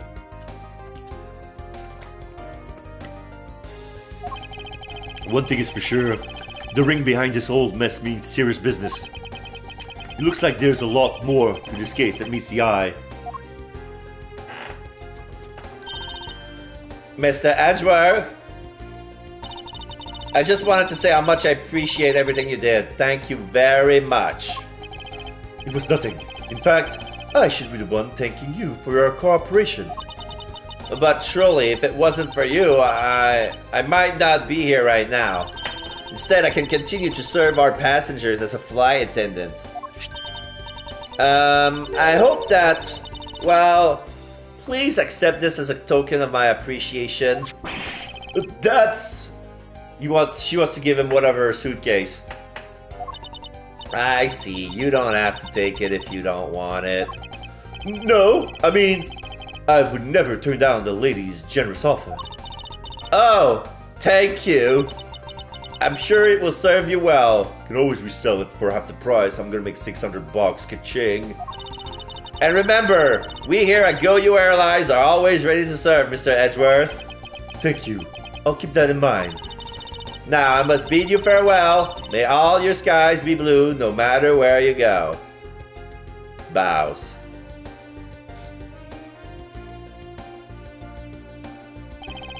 I can't believe we wound up investigating the whole day, sir. But boy, was it fun! Speak for yourself. My day was filled with earthquakes, elevators, and false charges. By the way, where's Francisca? Oh, she's filling out some custom paperwork for departure. Departure? Yeah, Miss Von Karma's always really busy, sir. She's been flying from country to country to chase down some leads regarding her case. Detective. Can you cancel the car ad you reserved earlier? You got it, sir. March 12, 5:47 p.m., Hope Springs Airport. Francisca's gear. Francisca. I thought I told you when you first landed. I have no time for idle chatter.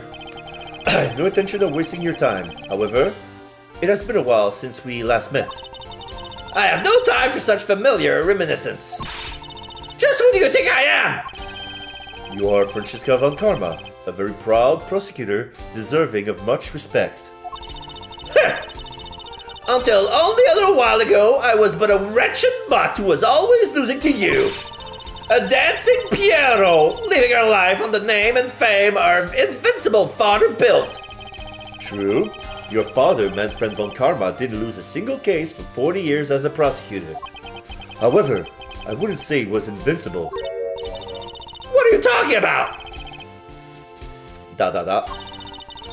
The group I'm on the trail of is a little more troublesome than most.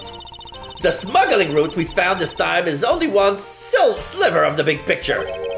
Sounds like a dangerous assignment. You really don't have to worry. I can take care of myself.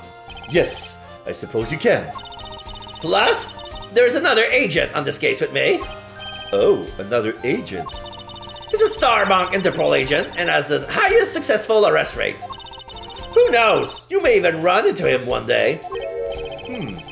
I was simply caught up in this one case. I hardly see why we would cross paths. I suppose. But I doubt he would say the same. I'm not following you. You'll understand soon enough. The fight has only just begun, Miles Edgeworth. I'll be back in this country soon enough. And when I am, you can be sure I'll pay you back in full.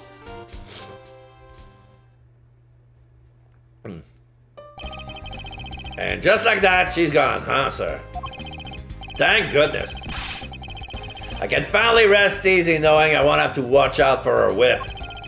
Detective Gumshoe, I want to thank you for all your help and cooperation.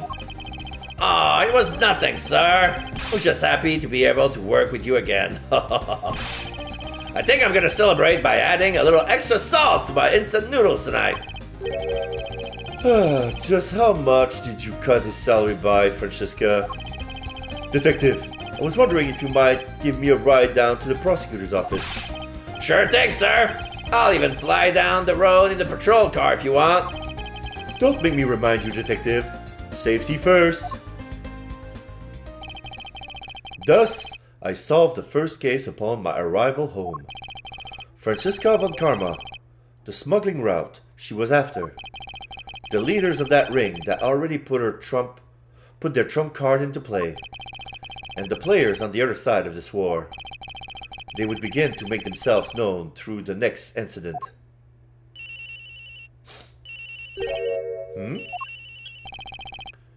Edgeworth speaking. Finally! I called who knows how many times earlier, but I couldn't get through. And you are? Ah, have you forgotten my voice, Miles, my boy? Dot dot dot. Mr. Amano? Ernest Amano, correct? Ah, so you do remember me. I know it's rather sudden, but I can't ask this of anyone else. There's been an incident, Miles. My son, he's been kidnapped. Exclamation mark. End of chapter 2.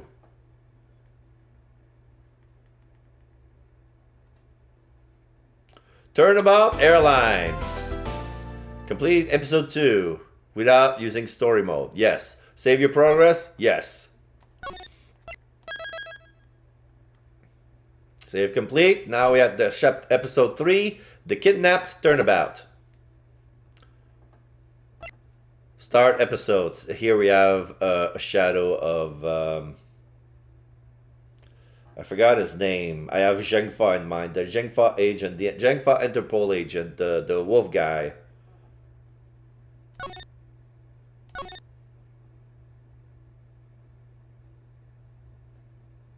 I want to say Falong, but I'm not sure. March 13, 10:11 a.m. Question mark. It's time. Don't worry, Mr. Edgeworth. I'll be following your every movement with my binoculars. Good to hear. Now make sure you don't lose sight of me. I'm counting on you for backup. You can count on me, sir. I have to go. The kidnapper is supposed to contact me soon. Who would have thought that upon my return, I would be thrust into a kidnapping case? And that I would be the one who would have to make the ransom drop off. So I'm some sort of amusement park. Let's see, I checked that the money is out there, safe inside this suitcase. So we're using Rio de Janeiro's gift to pack the ransom money. Now all I have to do is await further instruction from the kidnapper, which I'm expecting to be transferred to my cell phone. I wonder who else is around. This is the meeting place, after all. Drag it around, drag it around. Oh no!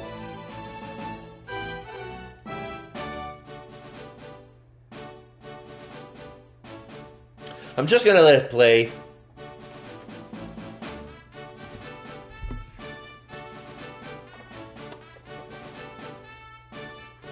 The song is better though.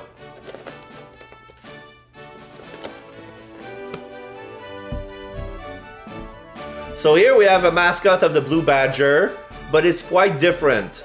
It's like an original draft.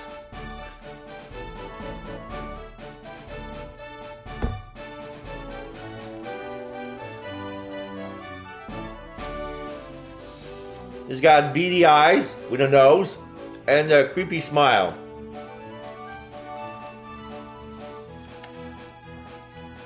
Welcome to Gate Waterland! Oh, thank you. And a big hello to you. I'm the Proto Badger. Nice to meet you. And then he takes a sign with a photograph saying that this is a picture opportunity. Proto B, dot dot dot. Dot dot dot. Okay, what I'm supposed to do here. Excuse me, but were you perhaps thinking of taking a picture of me? A picture? Of you? Why ever for? Sorry, but I'm not interested. Aw, that's too bad. Well, have a good day. Hello? Who are you? You're not Ernest Amano. It sounds like the kidnapper is using some sort of voice alteration device. I'm his representative, Miles Edgeworth. Are you a cop? No, I'm a prosecutor. Dot dot dot.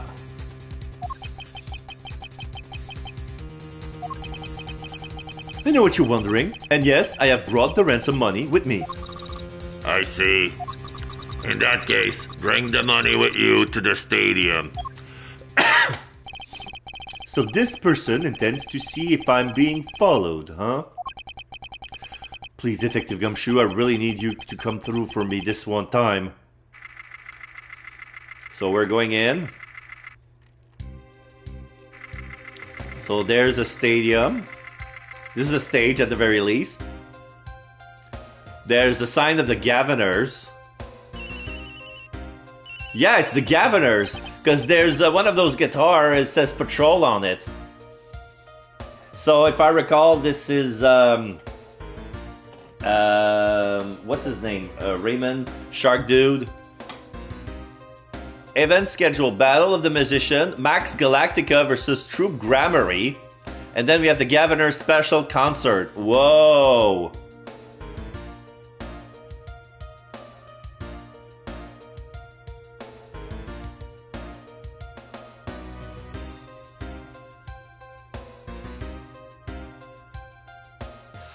So this could be interesting.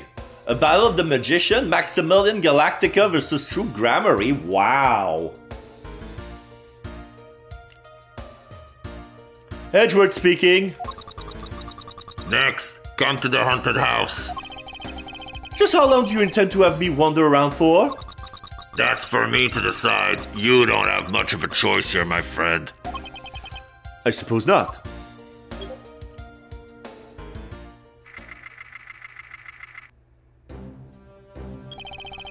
I've arrived. Go inside. So we're inside the haunted house. Big reflection on the mirrors. So there's a Proto Badger statue, mascot lying at the end of the hallway. What a dismal place. That's it. Go through those doors. Am I being watched from somewhere? There's a dining room. Leave the money and go. Now.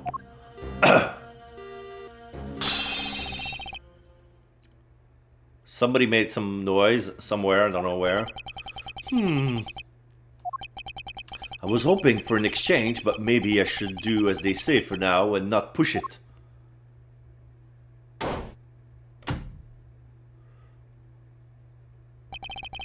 couldn't catch even a glimpse of the kidnapper.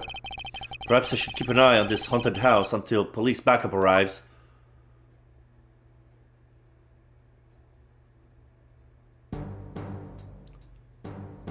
So are we going to see the statue and the mascot in the background? Yeah, he's holding a sword. Getting closer. About to strike Edgeworth in the back of the head. Ah! It was a trap. Got bonk on the head. March 13, 11:23, question mark. That guy. Betrayed. No, can't be. Then the deal. Who is that? And what are they talking about? Split. Police. All right. In front of. Meet up. I can't move my body. I fear I may faint again. He's tied down. So now he's in some sort of staff room locker. There are 8 different boxes. 2 with the face of the blue badger, 2 with the face of some sort of badger with sunglasses and a goatee beard, 2 boxes with the proto badger face on it, and 2 face of a pink female badger. One of them is filled with the costume. And then we have the head of the sunglasses goatee badger next to Edgeworth. He's tied up into some sort of beam support. So probably they put the mascot head on his face to keep him, to prevent him to knowing where when he was going. Where am I? How long was I out? It wasn't raining like it is now when I made the drop-off. So there's a window, so it feels like he's in some sort of sub-basement. There's a window very high up that's actually ground level. This was supposed to be a simple affair. So why I've been taken hostage as well? I can only assume Detective Gumshoe lost sight of me at some point. The only reason I agreed to be the drop-off man was because of that phone call. It was from Mr. Ernest Amano, the director of the powerful Zaibatsu, the Amano Group. But aside from that, I also owe him a great debt of gratitude. His only son, Lance, has been kidnapped. I know that Lance is already in his 20s, but I guess some things you never grow out of. Edgeworth, ... Can't sit around waiting for someone to come help me. I must escape somehow.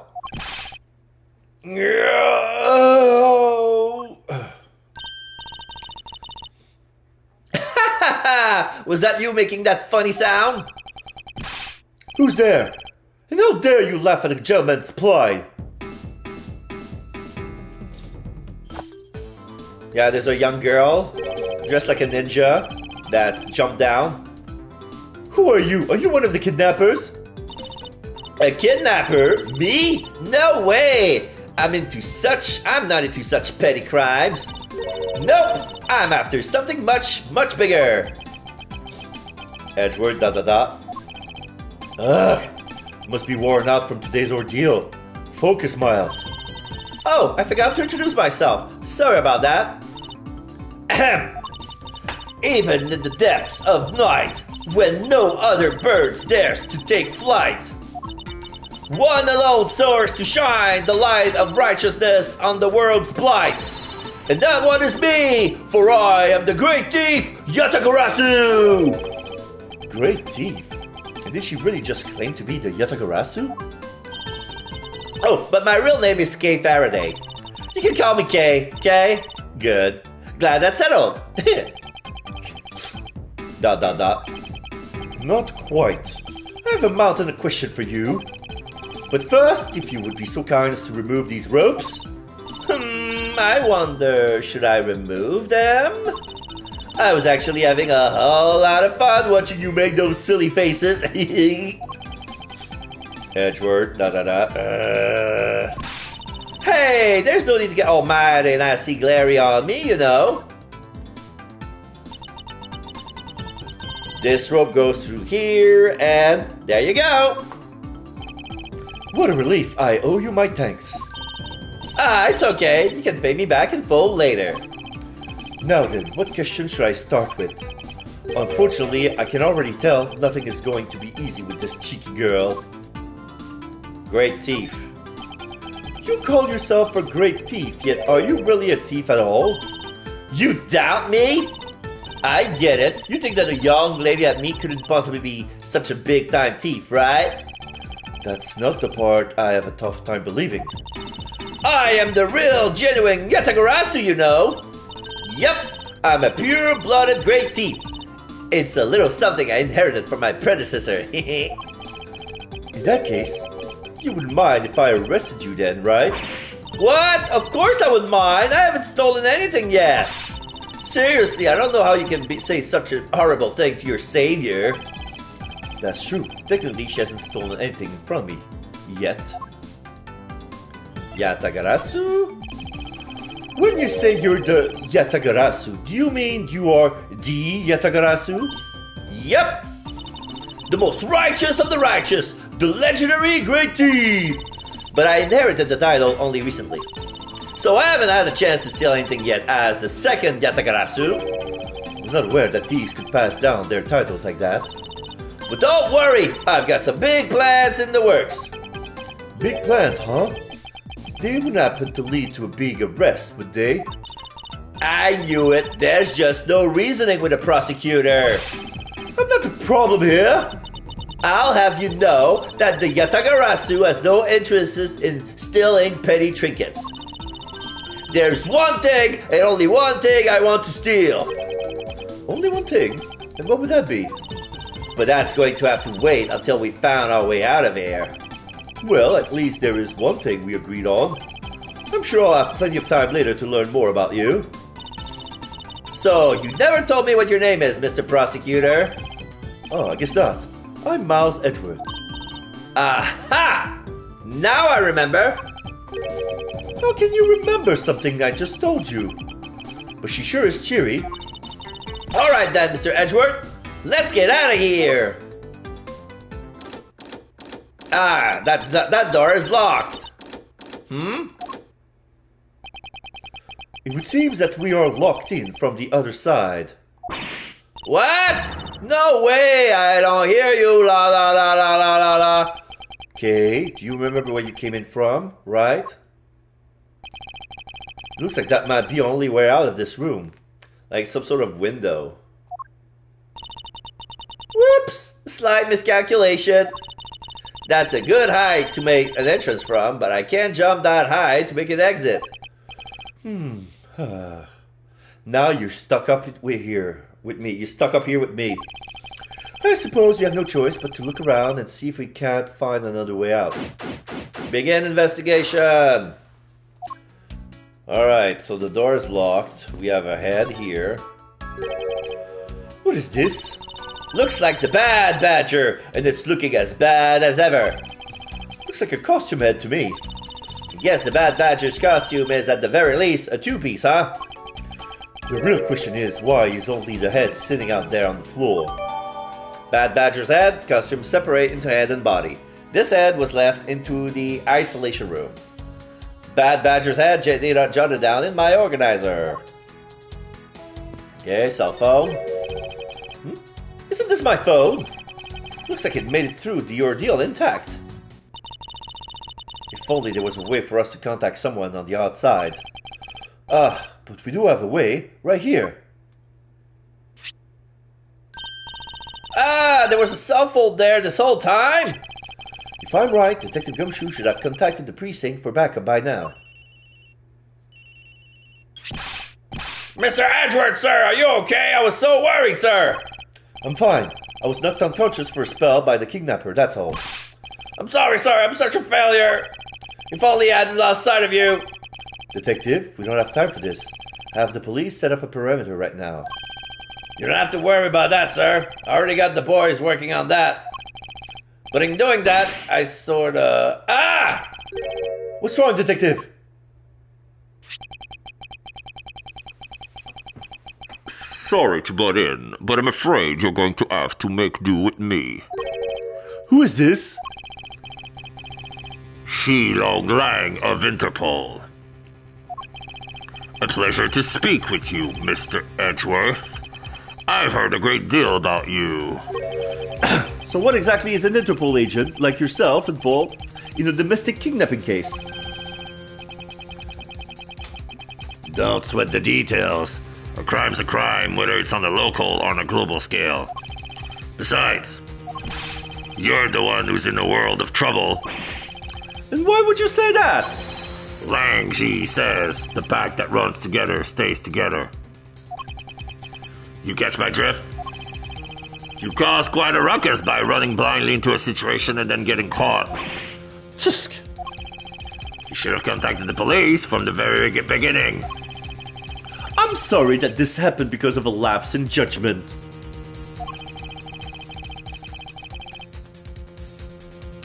However, I humbly request that you please help me out of here post-haste.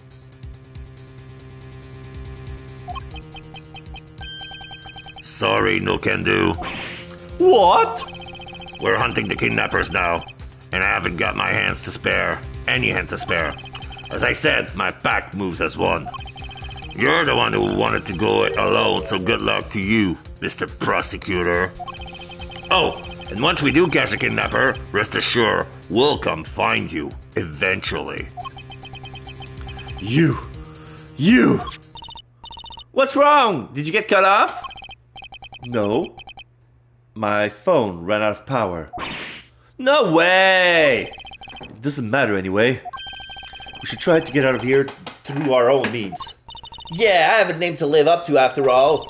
If we put our heads together, we're sure to find a way out. Okay. They're holding a Blue Badger photo rally. So yeah, there's a sign that says Photo Badger Photo Rally. There's blue tarp on the floor and some paint. Canisters of paint. One is open for yellow painting. And there's a sign that says Blue Badger Photo Rally. You didn't know? Plus, it's not just the Blue Badger, it's his whole family too. Badger Photo Rally. Take a picture of every member of the Badger family and receive a prize. There's only one of each of the 4 family members wandering through the park. Best of luck. So we have the Blue Badger, the pink one, the proto one, and the bad one. If you manage to snap a shot of every member of the family, you get a very posh prize. Well, there's a custom head sitting over there. Why not start with a picture of that? You can't do that. That's cheating. There's only one of each badger in the park, so you have to work for it. Speaking of badgers, there was one sitting against a wall in the haunted house. Seriously? But somehow I don't think that one counts, Mr. Edgeworth. You have to take a picture. You have to take picture of the costume ones walking around the park. So those are the rules of this game? How quaint. Badger Photo Rally. There's only one of each badger in the park. Try to get the whole badger family. Badger Photo Rally data that jotted down in my organizer.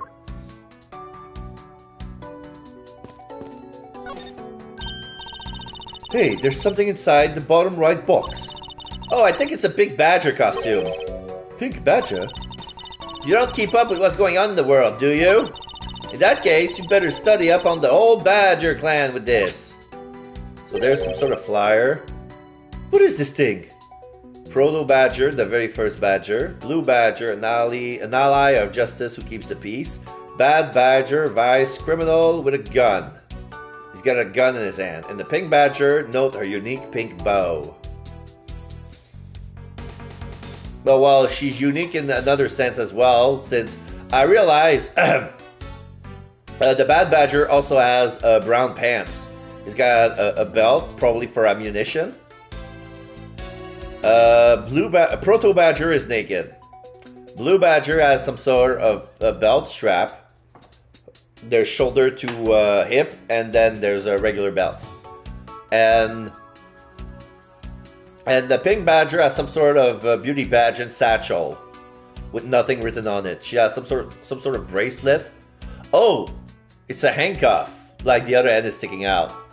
It's like she just been released, and she's still holding the cufflink as an accessory. Think of it as a Bible of all the things you'll ever need to know about the clan. Whatever, I suppose I can keep it as a reference guide or something. Blue Badger Bible. Book detailing info on the whole Badger family. Blue Badger Bible data jotted down in my organizer. I suppose this means that this is where they keep all the costumes? It certainly looks that way. It's like the Badger's family's home. There are 8 boxes, but 7 of them are empty. Which means that 7 of the costumes are in use right now. Which doesn't make sense because only one set of each should be available at the same time. So I guess the kidnappers are hiding themselves wearing the actual costumes. It seems that the costume of the Badger family are kept in the isolation room. In the logic box. Aren't these Badgers the mascot of the police force? Well, I've heard that the police had a hand in sponsoring this theme park. Probably because the Gatewater group owes the police from all those cases they solve. Yeah, the Gatewater Hotel, remember? In the first game. So, the Gatewater company made an amusement park. And they have some of the police merch here at the same time. They have all the power of the state and they use it to make a theme park? It's not just any theme park. They have a handcuff-shaped double-looping roller coaster. That's quite enough. I'm feeling woozy just from the thought of such a thing. I won't rest until I inspected every suspicious-looking nook and cranny. There's a key here. What have we here? Ah! Why do I feel a laser-like stare aimed right at me? Did you want to take a look? Well, don't mind if I do. Oh, I see. Yes, this is definitely a key. I'm sure it's a key to something. I may be able to open something somewhere in this room with this key. Right. The something is what is relevant to my interest.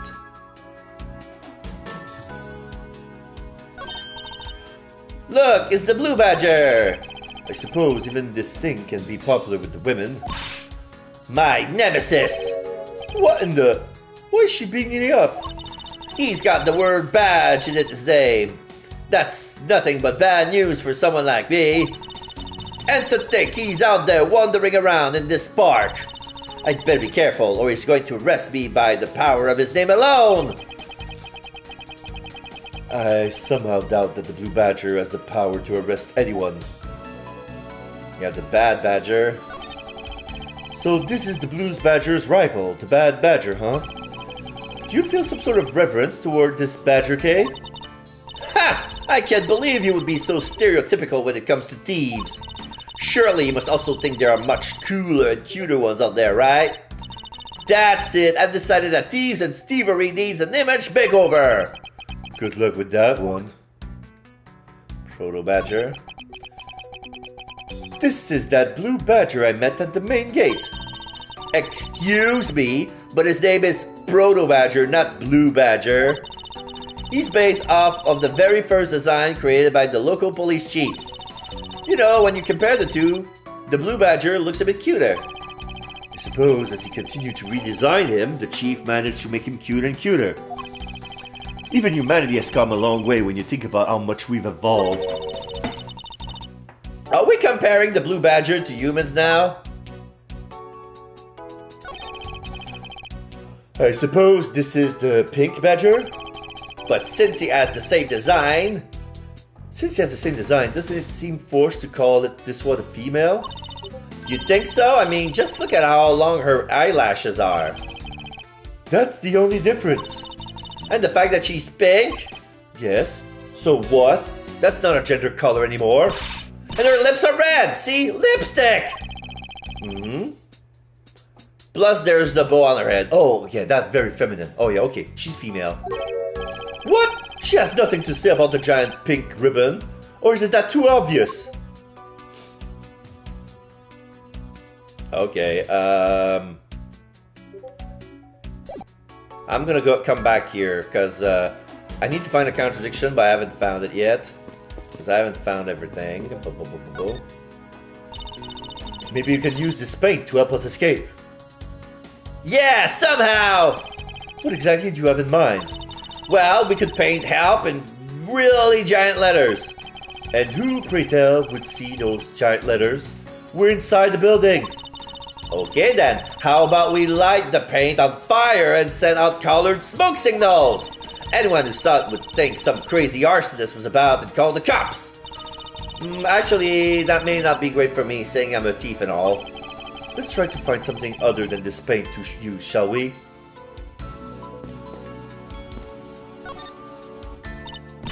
Man, why did they have to put the window so high up anyway? How's a thief supposed to make her daring escape? I suppose we could make it our way out if we were able to climb on top of these lockers. Haha, that's pretty clever. You would make a good thief yet, Mr. Edgeworth. Please, don't ever place my name and the word thief in the same sentence again. Let's see, I wonder if I can jump and grab the top of the locker there. Nope. I can't even reach the handle from the top. Why did they have to make such ginormous lockers anyway? Even if we wanted to use these lockers, we need some sort of foothold.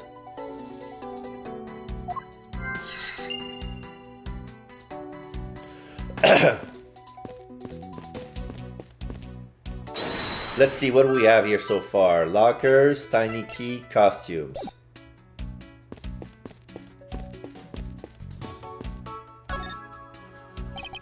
This is the beam I was tied to. What's up?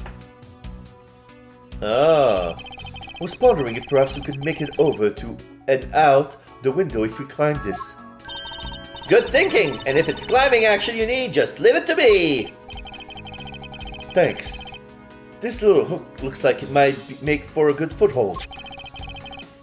Up you go, okay, and good luck. Count on it. The great thief Yatagarasu spread her mighty wings and takes to the skies. Here I go. Ow. As I thought, this beam was definitely not made for climbing. There is a hook on this beam, but not enough for a foothold to climb up with.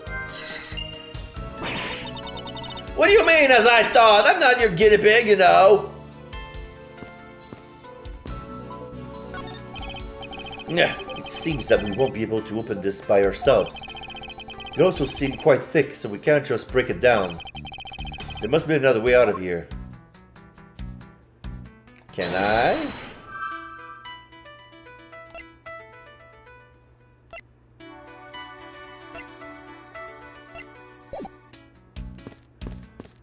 Okay, what else? The kidnapping.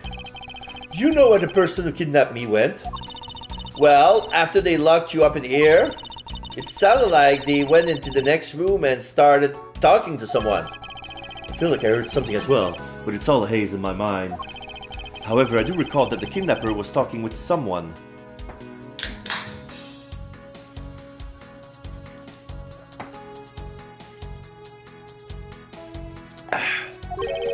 It was just a guess before, but I guess I really am dealing with two kidnappers here. Oh, sorry. After that, they left. It almost seemed as if they were done with you. I suppose that is the case, as my kidnapping seems like an afterthought to the $1 million. Well, if they went into the next room, let's see what we can find out through the slot.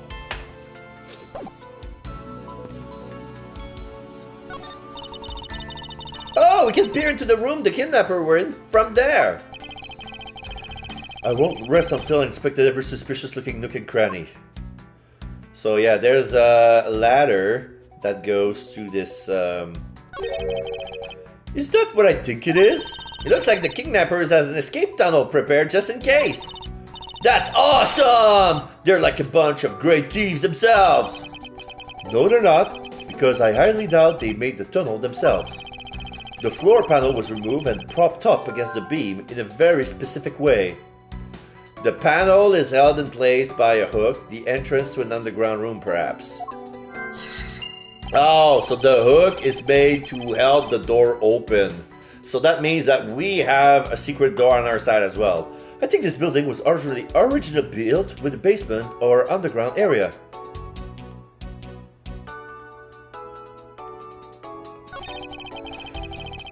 There is a beam in the next room identical to the one in this room. There's even a hook on it to hold a propped up floor panel in place. Which reminds me, did you find something useful, Mr. Edgeworth? Perhaps. I may have found a very handy hint to how we'll get out of here. There's a door on the opposite side that appears to be the same as this one. Which would mean that I can probably assume that these two rooms are very similar in structure. I believe I may have just found our ticket out. Alright, we're good. So, let's see, I'm gonna do my reasoning. So, the beam I was tied to with the open floor panel.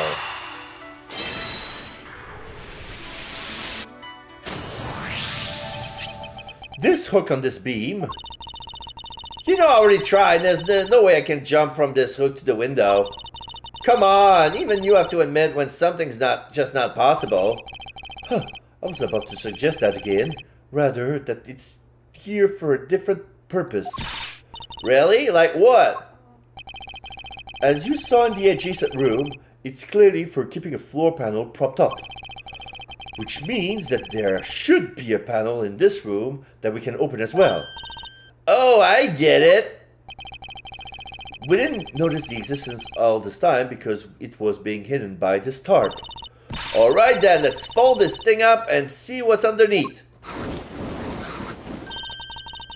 Now this is what I call the treasure. And of course, that thing is locked. Wow, this must be another entrance to the secret hidden basement. I totally smell treasure. The scent I wish to smell is the sweet fragrance of freedom. Then what are you waiting for? Hurry up and open the hatch. Alright. This thing is locked down tight. You might be able to escape, but the door is locked. Ah, fiddlesticks. Tiny key. Underground entrance.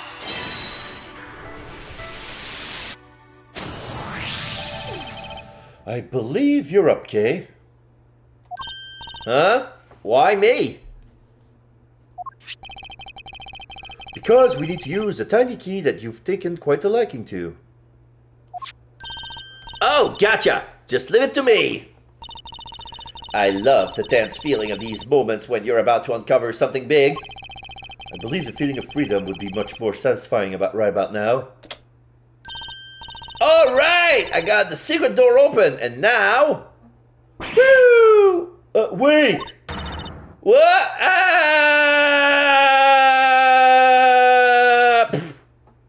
I dropped the ladder. Oh, it's broken too. Too bad, you're stuck. Are you alright? Kay! I'm fine. The ladder just slipped is all. Thank goodness she's alright. I about had a coronary. There's a lot of really large machinery down here. What about an exit? It's really dark and cramped down here, so I really doubt there's an exit.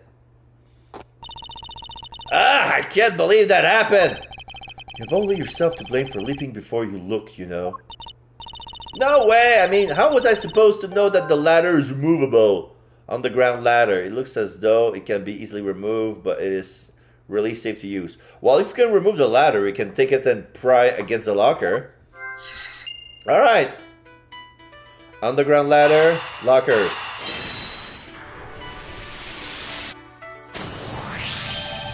I figured out how we will escape this prison, Kay.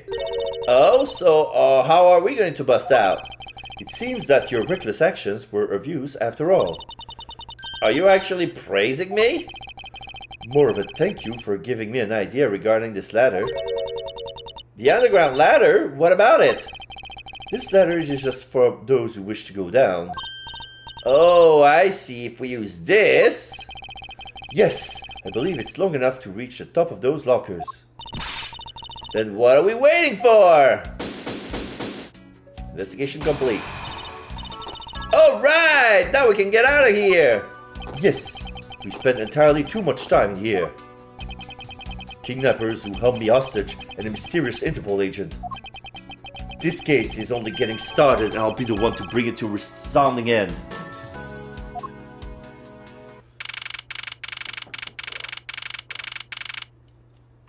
There's a bar there's a saloon that's called the 10-gallon hat saloon.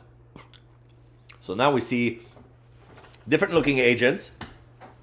Police officer, security guard, and Interpol agents. March 13, 12:11 p.m. Wild Wild West area. And then we see different footsteps. Okay, those guys are leaving. We're coming from the roof. And Edgeworth is descending down the drain. The gutter drain. Looks like it stops raining for now. So now the sand is muddy, so we have fresh footprints. Yeah, thank goodness. You have no idea how hard it was raining earlier. Mr. Edgeworth! Hey, Edgeworth! I'm so glad to see you managed to escape, sir. I was so stressed that I had thought my heart was gonna give out. Detective Gumshoe, may I ask what in the world that is? Well, that's, MIB. Count off. Oh, we have different design. It's interesting, because in the DS, all the officers were dressed up the same. Now we have different sprites for everybody, different faces, different skin color, some props on their head, some with glasses, some with different color uniforms, so some with just a suit. One of them just looked just like a regular old lieutenant detective. And we have the MIB main guy with a red tie and sunglasses and comb hair. Count off! 1, 2, 3, 4, 5, 6, 7, 8. 98, 99. Shifu, all 99 members are here and accounted for, sir. Here we have Shenlong Lang. What the heck do you think you're doing counting my cobs off like that? Every person is a valuable human being, you get me? And everyone has a name that their parents gave to them. No one is a 2 or a 3. Everyone, regardless of age or rank, is number 1. Got it? Shifu! Shifu! You are Agent Long, I take it. You infidel! How dare you address our Shifu so rudely? Grrr! Stand down. Yikes! Lang Ji says, a cub who disrespects others soon feels the disciplinary bite of an elder. So don't you ever forget to show the proper respect towards another person. Shina? Is it Shina or Shina? Because the H in the middle of the name, because it's CS is SHIH, and then it's a split, and then Na. I don't think it's Shina. I'm gonna say Shina. Shina! Here, sir. This isn't much, but please accept my card. A business card. ICPO. Interpol. Criminal Police Organization. Shilong Lang. Criminal. International Criminal Police Organization Special Agent. This is weird. Oh, thank you. Please accept mine in return. The A-traded card. Y'all see that just now? This is the proper way for 2 people to show their respect. Keep that in mind and you'll get far in life. Got it? Sir, yes, sir. Oh, that's right. Francisca did warn me. Something about an elite Interpol agent from the Republic of Zhengfa. Apparently, this man has the highest successful arrest rate in the organization. Agent Long, why exactly is an Interpol agent involved with this clearly domestic case? That's none of your business, Mr. Prosecutor. How's it not? I've heard a rumor or 2 about you. You saw the murder that occurred during your flight home recently, right? Ha! But you sure took a while just to arrest one little flight attendant. How pathetic! How dare you say that about Mr. Edgeworth? Are you saying you could have solved it faster, pal? The comedic relief jumps to the aid of his master. How cliché. Look, what I'm getting at is that if I had been here, no one would have died. Exclamation mark. I would have solved the entire case and Agent Hicks would still be with us here today. Bless his soul. Hands together in the form of prayer. Agent Long knew yesterday's victim, Agent Hackby Hicks. Hicks was like a brother to me, so now I'm out to take my revenge. Agent Hicks was investigating a smuggling ring with Francisca and a third person. That must be him. This must be the man she was talking about. In that case, you should understand how I feel as the kidnapped is someone I know. So I ask that you please allow me to participate in the investigation. Not so fast. This isn't your neatly trimmed courtroom of Eden, you know. You're out in the wilderness now, Mr. Prosecutor, and way out of your league. No hard feelings, but why don't you go on back to your courtroom now, pretty boy?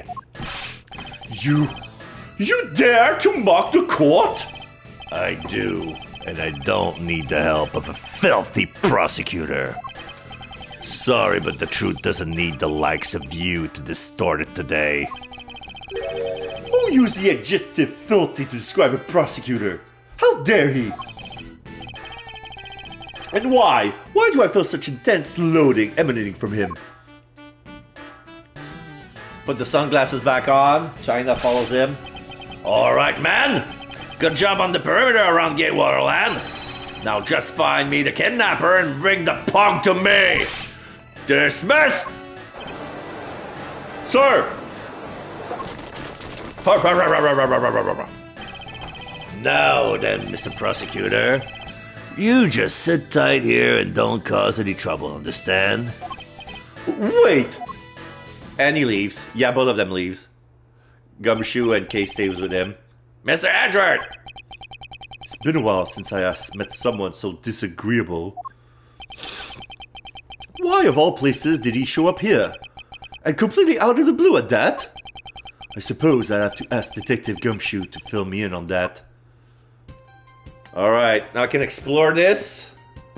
There's a lot of stuff I cannot do. I highly doubt I will find a clue in here, but I might as well check just to be sure. This barrel sure is heavy. You there, do you know what's inside of this thing? It's the emergency water supply for putting out fires. I see. Well, they certainly are well prepared. Excuse me, but if you could just let me through here. Sorry, I can't let anyone through. Agent Lang's orders. Suppose I have to deal with this impasse for now. I cannot investigate the floor. Oh, so those are where you park the horses. This horizontal bar is used for tying up horses. Apparently you can ride real horses at the Cowboys Ranch area just up ahead. Is it possible that the culprits already escaped with the help of stolen horses or two? Under Agent Lang's order, we already rounded up all the horses, and every last one has been accounted for. Agent Long is good, although I won't go so far as to say I'm impressed just yet.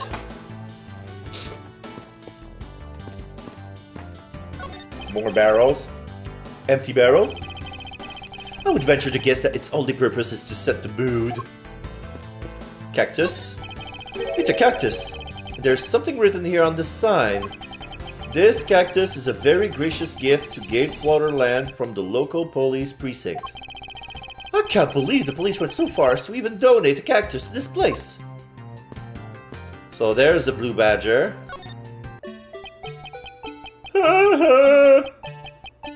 Moving left and right. That wriggling, I just can't bring myself to call it dancing. There are some 3 tire tracks, like somebody somebody ran away with a 3-wheeler. So those are the stables. Well, those are horses painted on the metal grilled fence. But if we can retract it up, it's like a garage door. I guess you need a remote to open that up, and this must be the garage where they parked the vehicle hidden inside. And one of those vehicles was probably a 3-wheeler, and that's what left the tracks. Horses are painted on this garage door to complete the Wild West theme. They almost look like they are ready to jump out into the real world and gallop away. Almost being the key word.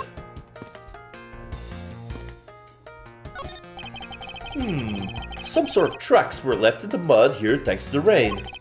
They look like tire tracks. Too bad they're destroying the Wild West atmosphere they worked so hard to create. The tires on whatever made these probably got pretty muddy as well. I cannot go through here.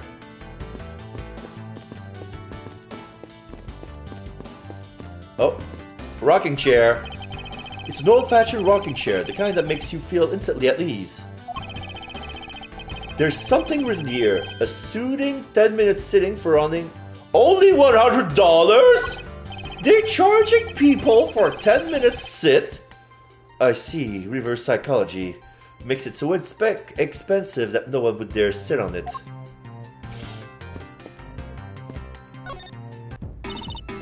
Man, I can't comfortably do any stealing at all with all that detective around. I suppose it's not easy when there's this many members of law enforcement in the vicinity. It's alright. It's not like I'm in a hurry to steal just any old thing. Which is it? Do you plan to steal something or not?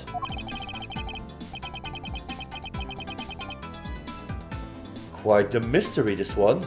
Maybe I should talk with her a bit more. Next step. So what are you going to do about your investigation into the kidnapping? Good question. Since Agent Long holds the authority to investigate this case now, this makes things a bit more complicated. Oh, come on! You can't let that stop you. I'll even lend you a hand, so let's go! But you're a self-perpetrated great thief, are you not? I don't believe I can let someone of an unlawful nature participate in the investigation. You don't like to listen, do you? I'm not just any old great thief. I'm the Yatagarasu! And as I said earlier, the Yatagarasu is after one thing and only one thing. Yeah, what's the one and only one thing? What is this one and only one thing you're after? The Yatagarasu is only interested in one thing, and that is the truth. I see. So you're here to steal the truth? You're a censor, are you? Shut up! That's not how it works. It was 7 years ago. There was a vigilante who threw the business world into a panic. Labeled mysterious and phantom-like, the Yatagarasu appeared and vanished at will. Though we still don't know how much about this thief's ultimate goal, we do know the targets.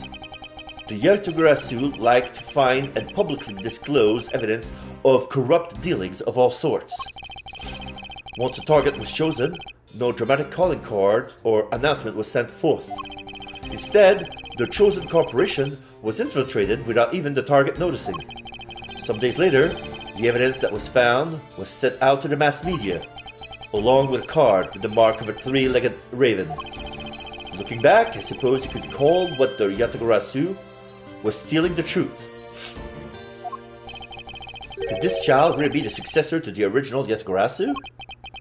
But that can't be, can it? Can I present something? No.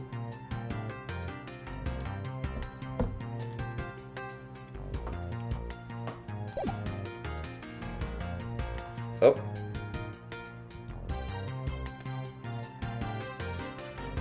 Ah.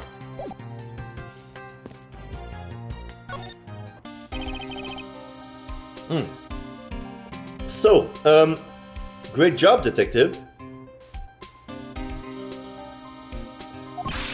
Sir! For losing sight of me and the kidnapper and allowing my investigation to be hijacked. Sir! I look forward to your next month's salary assessment. But the case isn't lost yet, sir. I'm gonna show you just how much of a man Dick Gumshoe can be. Shall I prepare the 21-gun salute now or later? Agent Lang. Detective, are you sure it was the precinct who called for backup? Of course, sir. I think I would know the number of my old precinct like the back of my hand. Then why did an Interpol agent show up instead with an army of his own agents? That I have no idea. About 5 minutes after I made a call, that wolf man showed up out of nowhere, sir. Agent Long definitely has an agenda. So the question is, what is he after? Next step. Mr. Edgeworth, I was wondering if I may ask about one thing, sir. Yes, what is it? Who is that? The girl over there, I mean.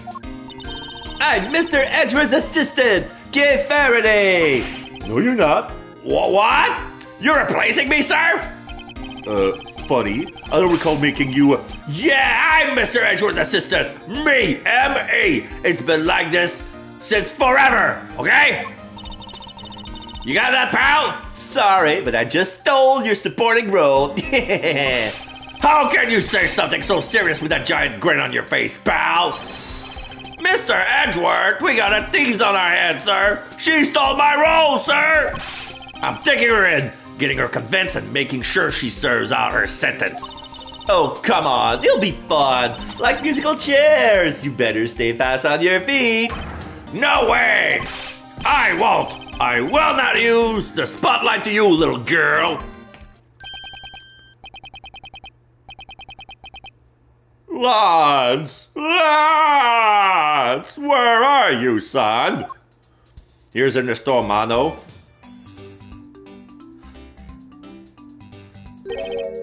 Mr. Amano is counting money. Oh, Miles, my boy, I'm sorry to involve you in such an affair just after you've returned. For you, Mr. Amano, I'll gladly offer my assistance. After all, I have you to thank for how well things turned out during my time abroad. If it wasn't for you, I might not have been introduced to that law office and had the chance to study the inner workings of another country's judicial system. No, no, no. Think nothing of it. As you know, Manfred and I go way back. I consider a beloved disciple of his to be like one of my own blood. If you ever want to go overseas again, you only need to ask. I can use my company's vast network to send you anywhere at any time. So who's the old man? He is the father of the currently kidnapped Lance Amano, Ernest Amano. Now then, have you found Lance yet, Miles? Please, I miss my poor boy dearly. I'm terribly sorry, but your son's whereabouts remain unknown, Mr. Amano. Hold on there. Then what happened to all that money? I believe the $1 million has been stolen and that the culprit are now on the run. What? Poor old man. Don't you have anything you could give him to cheer him up, Mr. Edgeworth? Forgive me, Mr. Amano. The kidnapping. I was wondering if you could please tell me the details of the kidnapping one more time. Oh, it was yesterday. A call came to the house. From the receiver came the sound of my son. Help me, Daddy. I know this is tough, but please stay with me here, Mr. Amano. You don't understand. He hasn't called me Daddy in ages. It was incredibly moving. I wish I'd recorded him saying that. He definitely should have recorded that conversation, but not for the foolish sentimentalities of an old man. Lance Amano? Refresh my memory. What kind of person is Lance again? How will telling you about Lance help you get him back? Surprisingly, a lot can be deduced from a person's relationship and behavior. Very well then. Lance is my one and only son, and he turned 21 this year. He is very much like me when I was his age, kind and very attractive. I'm sure women simply can't keep their hands off of him. Is there anything else about him you notice of late? Now that you mention it, I haven't been able to get in contact with our butler, Oliver. Your butler? Yes, his name is Oliver Deacon. He's been with our family for years now. He gets along so well with Lance, so I thought maybe he would know where my son is. Oliver Deacon. I'm gonna blow my nose, sorry.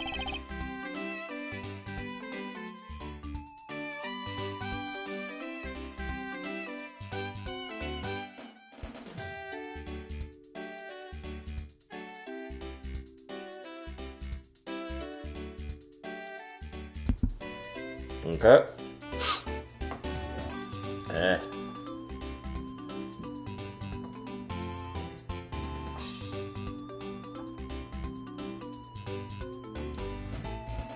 Okay. Mom. Mr. Amano, can you please tell me a little more about your butler, Mr. Deacon? As a butler, he's outstanding. He even serves as Lance's personal private tutor. He took a brief leave recently, but even after it was over, I haven't been able to reach him. So you still haven't spoken with him since his leave? What about his family and friends? They said they haven't seen him. I tried everything I could think of, Miles. Do you think this could have something to do with Lance's kidnapping? It's possible, but I can't say anything for sure quite yet. So even the person closest to the victim has gone missing. Oliver Deacon. Sounds like one name I'd better keep in mind. ... Detective Gumshoe. Yes, sir! Let's begin our investigation. Even if that Interpol agent holds the authority to head this investigation, we can't allow ourselves to stand idly by, twiddling our thumbs. I'm with you 100%, Mr. Edgeworth, sir. I, Dick Gumshoe, pledge to stick by your side through thick and thin. Mr. Amano, it was my fault that the culprits escaped. Which is why, with your blessing, I vow to return Lance to you myself. Oh, I'd never seen you so passionate before, Miles. Good luck to you, my boy. All right. Well, what are you waiting for? Let's do some investigating. Who's we? Got a turn in your pocket? If you think I'm losing to you, pal, forget it. Begin investigation. Wild Wild West. So what should we examine first? Thanks to Agent Long, we can't leave this area. But the culprits were here until only very recently. Which means we may be able to find some clues that will tell us how they escaped. Okay, let's get looking. Oh, the detective is back. Hey, you there. Oh, me? What are you doing goofing off in a place like this? I wasn't goofing off. I was about to help Mr. Edgeworth kick off his investigation. You imbecile! All precinct detectives are now under Agent Lang's direct command. No way! I am not working for Wolf Boy. Mr. Edgeworth, can't you do something? What am I supposed to do? My hands are tied. I'm not exactly in a position to argue, seeing as how you are a member of the police. Good. Now let's go. No! Don't drag me away! Boy, have I just got the job for someone of your talents. Not the latrines! Well, that was exciting.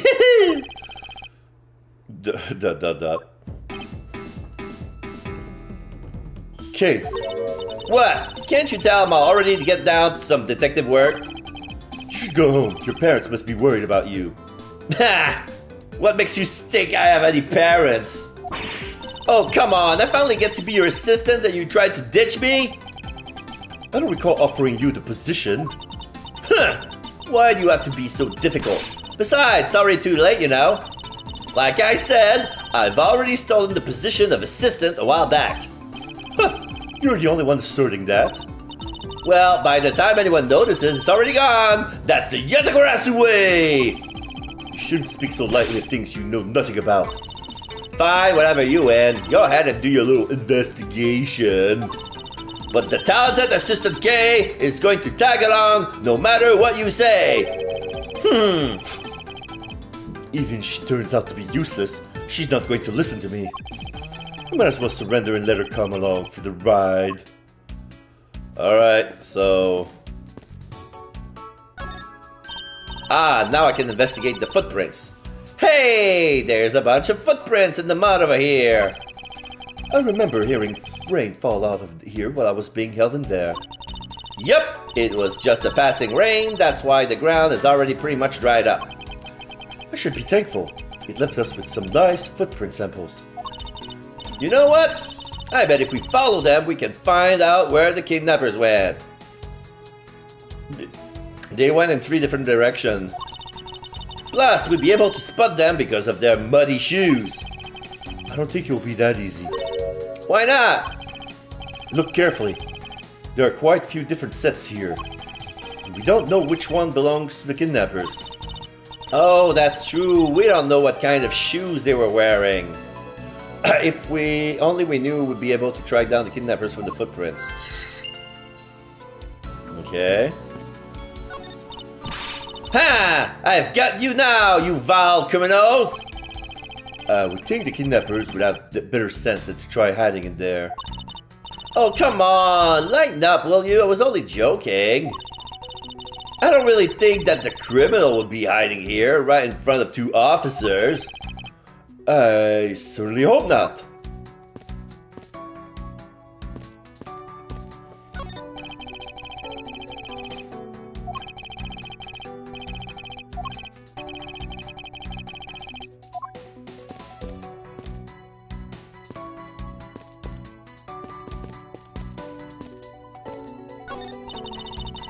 Hey, Mr. Edgeworth, isn't this one of those things you tie horses to?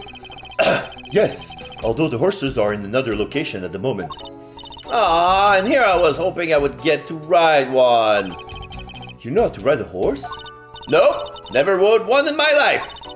But I have an Asian friend who was born in the year of the horse. That counts, right? Non sequitur is the only way to describe your logic.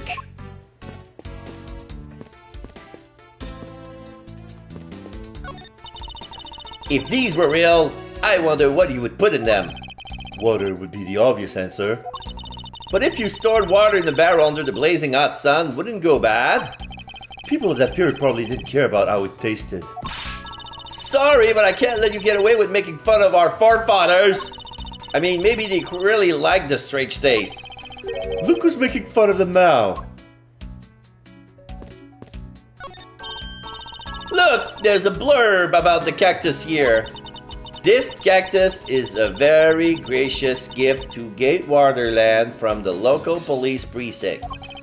I can't believe the police went so far as to even donate a cactus to this place. So is the police department running a cactus farm on the side? Just kidding, they wouldn't do something so silly. Actually, I have the vague impression I've seen a cactus farm at the precinct before. Okay, so, garage door? Horses are painted on this garage door to complete the Wild West theme. They look so lifelike, don't you think? Aren't you thinking of wrangling or rather stealing them? If you can coax them out of there, sure. Come on, I know you can sweet talk them out. I could be holding a cube of sugar in my hand and they wouldn't budge, Kay. Okay, now I can talk to the blue badger now. Still dancing like a dumbass. Hey, it's the blue badger! Where's my picture? Camera. Where's my camera? Badger, get! I really don't understand why she's so excited over this badger hunt. I got one! Speaking of badgers, there's a person inside of there. Mr. Badger, I wonder if you might share with me what you saw. Ma ma ma ma ma ma ma ma ma ma ma ma. He's doing that contorted wiggling dance again. Okay, da da da. Aha! Stole the hat! Ah, you've uncovered my undercover identity, sir! I was to remain under that hat, sir! Ah! Aren't you Officer Meekins? Sir! Mike Meekins reporting for duty, sir! This man was a witness in one of the cases I headed 2 years ago. About the only thing I remember about this officer is that he often spoke and acted before he thought, which gave me a great deal of headaches. Is he a friend of yours, Mr. Edgeworth? Don't you ever say that again! I've met him in the courtroom once before, but we're not friends, far from it. Why was he so upset when we unmasked him? Does he have something to hide? Mike Meekins. Officer Meekins, why are you standing here wasting time? Sir! Because I'm not a police officer right now, sir. I'm the Blue Badger. And I'm creating memories and dreams for the kids. That's never a waste of time, sir. I have a dream to become as big as Detective Gumshoe, sir. Wow. I was patrolling the scorchingly boring beat until a little while ago, when the dispatch radio on my shoulder crackled that the kidnappers had escaped, sir. I thought maybe this was my shot at making detective, sir. I rushed on over to join in, but when I got here, there was a sea of people already, and I couldn't spread my trademark friendliness and joy onto anyone. It would seem that some people never change. Blue Badger.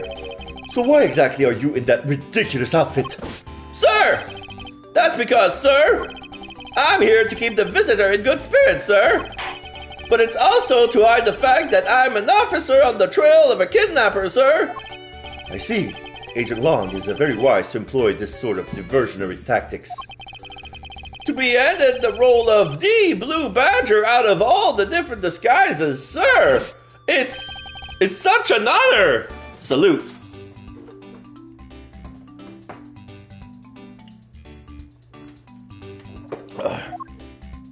Any clues? How long have you been standing here, officer? Sir! For about 1 little hour, sir. That's around the time I woke up from being knocked unconscious. And I've been here ever since, sir. If that's true, then it's possible Officer Meekins saw the kidnappers escaping. However, sir, I must tell you, I didn't see a thing, sir. I haven't asked you anything yet, officer. No, but I know you will, sir. He's hiding something from me. Officer Meekins, I insist that you tell me more about your recent movements. Sir, I've been playing the Blue Badger this whole time, sir, and getting into it too. I patrolled the park, all while wearing this costume.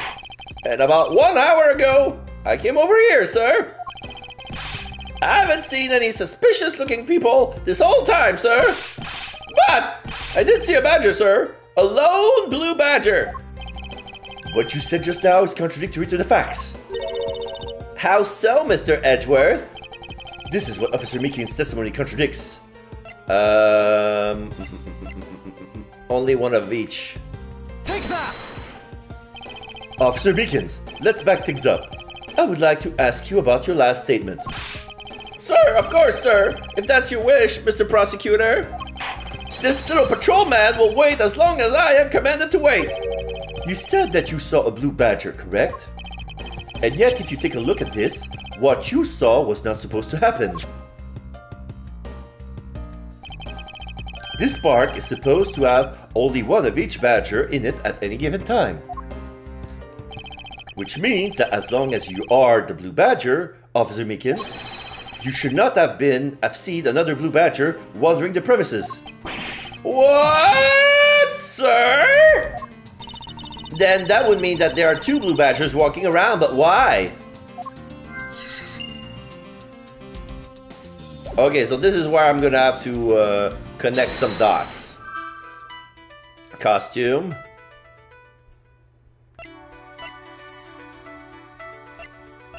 It's gonna be a second blue badger, yeah. Costume, second blue badger. Connect. A second blue badger that shouldn't exist. Clearly, the true identity of the person underneath is... Oh, I know. It's one of the kidnappers, right? The person wore a costume to get away. The identity of the second blue badger was probably the kidnapper in disguise. Precisely. After all, the costume that went missing from the storage area are... a blue badger, a pearl badger, and a bad badger. Yes, those 3. So there are 3 phony badgers running around in the park somewhere, huh? Stolen costume. The kidnapper stole 3 costumes. A blue, a proto, and a bad badger. So now we got what kind of shoes, and the costume escaped.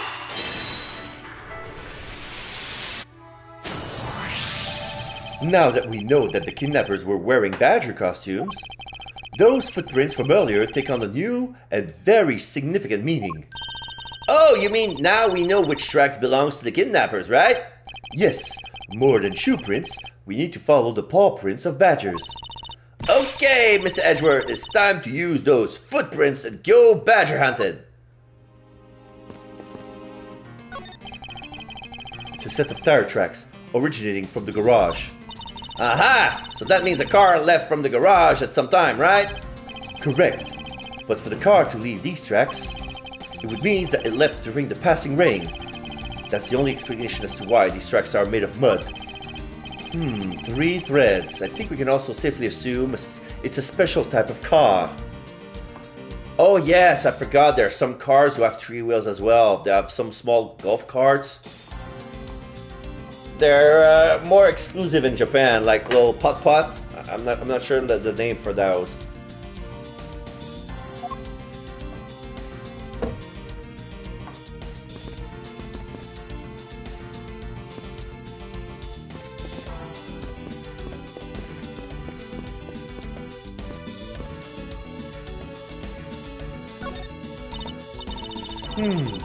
So we're looking for footprints made by a costume. Hey, I think I found them. There are 2 sets here. They both look like possible candidates. This set is walking off to the west. Ah! It just stops. I can't make heads or tails to where it's headed from here. I think we can assume it's headed towards the stadium. I wonder where the other set leads. The other set leads to Meekins, I believe. This one seems to be headed east.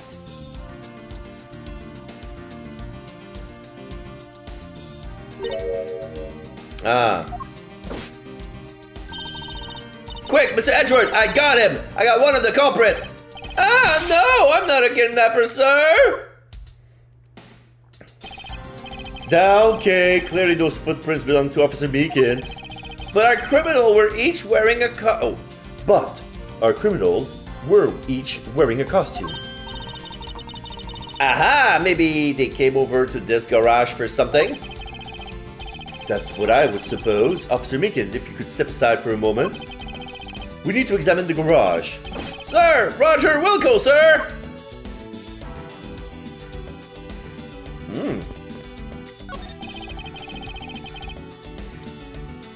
Let's open this shutter and see what we find. Maybe we'll find the kidnappers hiding inside. Ah! A body has been discovered!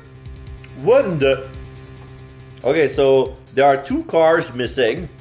One who left the tracks, and the other is where they left the body. So there's a face on every lane. So the blue Badger card is still there. The pink Badger card is missing, and this is where the body was found. And the third card, I don't know if it's the Proto Badger or the Bad Badger. It's probably the Proto Badger, since the Bad Badger seems to be an antagonistic force. So he's probably the only one without a car. What in the... Yeah, it's the Proto Badger card. They left on the Badger car. We seem to have stumbled across a dead body.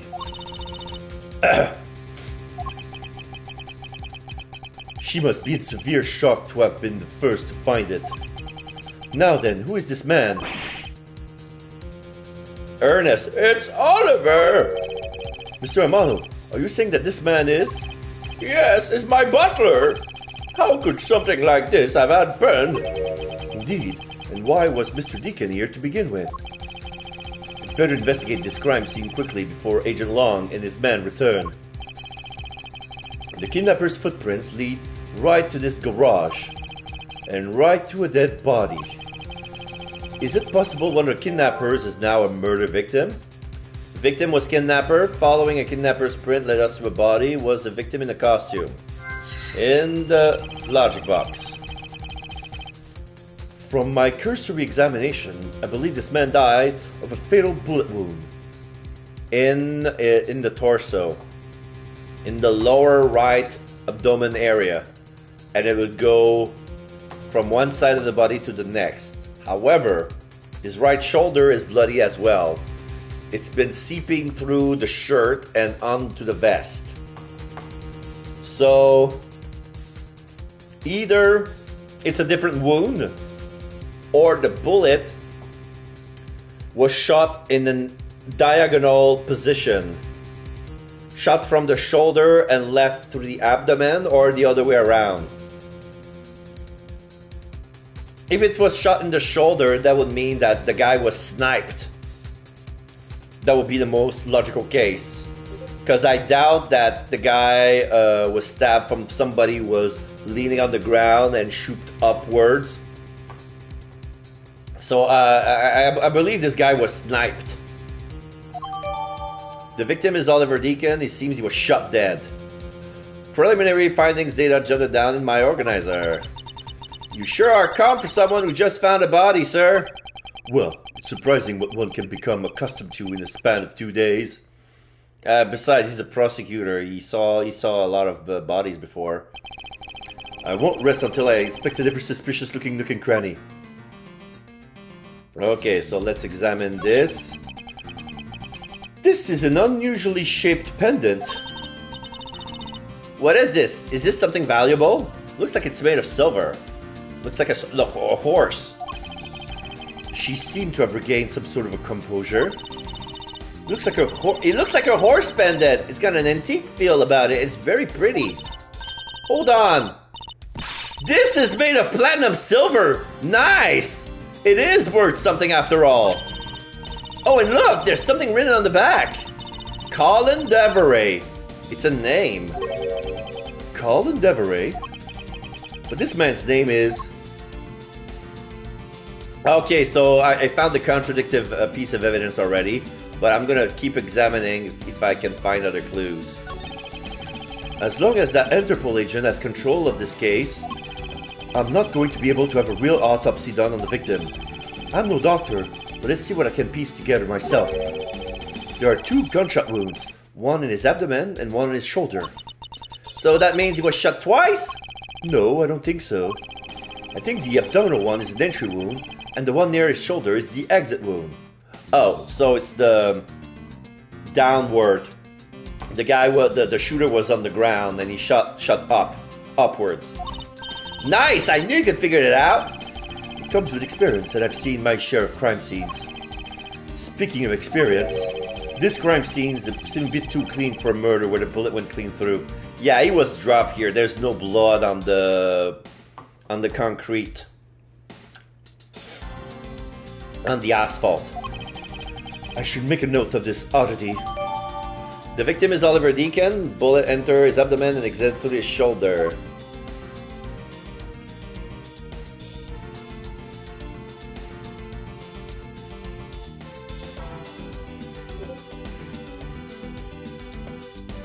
So that's the only 2 things I can observe. Alright, I'm gonna deduce. The pendant. The name.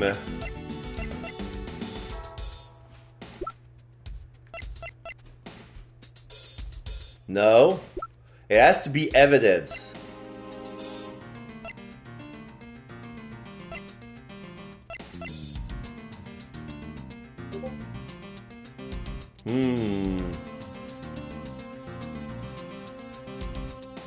Okay, I'm gonna try presenting the pendant with the preliminary findings, since the name is Oliver Deacon. Eureka! There's something not right about the name of the pendant. The victim is the Amano family butler, and his name is Oliver Deacon. But the name of the pendant is Colin Deveray.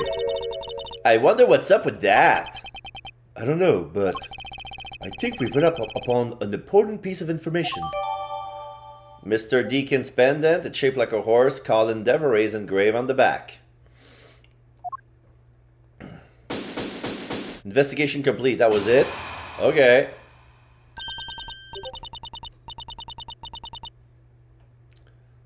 Lance! Lance! Where are you, sweetie? Excuse me, but you are...